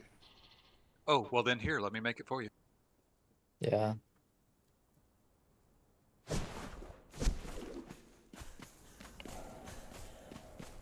I gotta offload my inventory though. I need bandages for myself. There is a lot. If look in this alchemy, we've been storing bandages.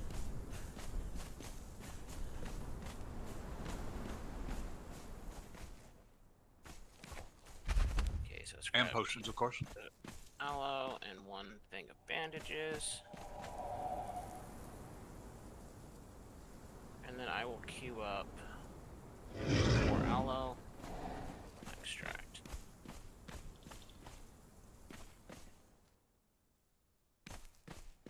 I'm thinking. Well, you can pull this meat out, right? Obviously, you have access to that. You just can't don't have access to the recipe. Correct, I just can't make the recipe. I don't have my cooking stuff up. All right, I'm making you 20 of them. Thank you, sir. Once I remember to push play, that is. Yep. That's so much just random crap I gotta offload. I gotta run to like 30 chests.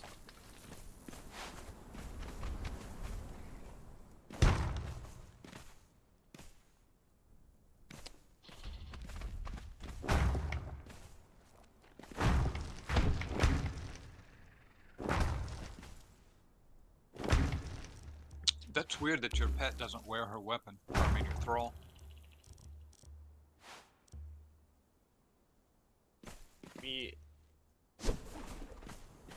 It's on her back for me. That's weird. Her back is clear on my game.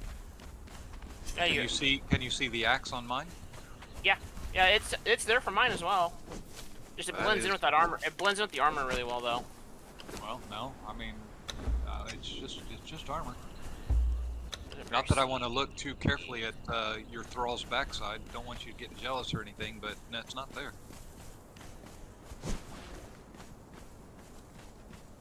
Here, I'll just go ahead and put the food on. Thank you. Alright, I'm just offloading stuff in chest because I just don't know where to put it, so. Alright, she's ready to level properly now. We might as well kill the croc while we float. Yeah, alright, I've got bandages for me, I've got meds for me, she's got thanks for the food. I'll finish building it later. I'm just tired of it. But I'll take a break from the game. Yeah, it's good to do that in I'm not helping sessions, you. I guess. I don't mind helping you build. Hmm.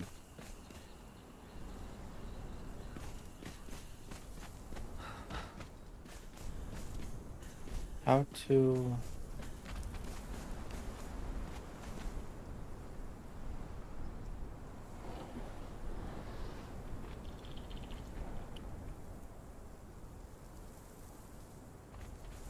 Okay, if you want to help me build,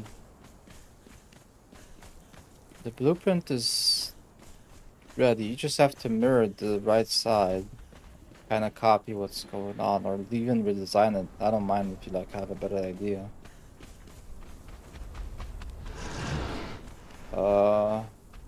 Tail whack. Yeah. I don't know, Nivius. If you want to build this, go by all means, go ahead. I'm gonna log off for like 2 or 3 hours and come back, finish it. But if you want to continue, like, by all means, do it. Maybe you have a better idea how to use this space.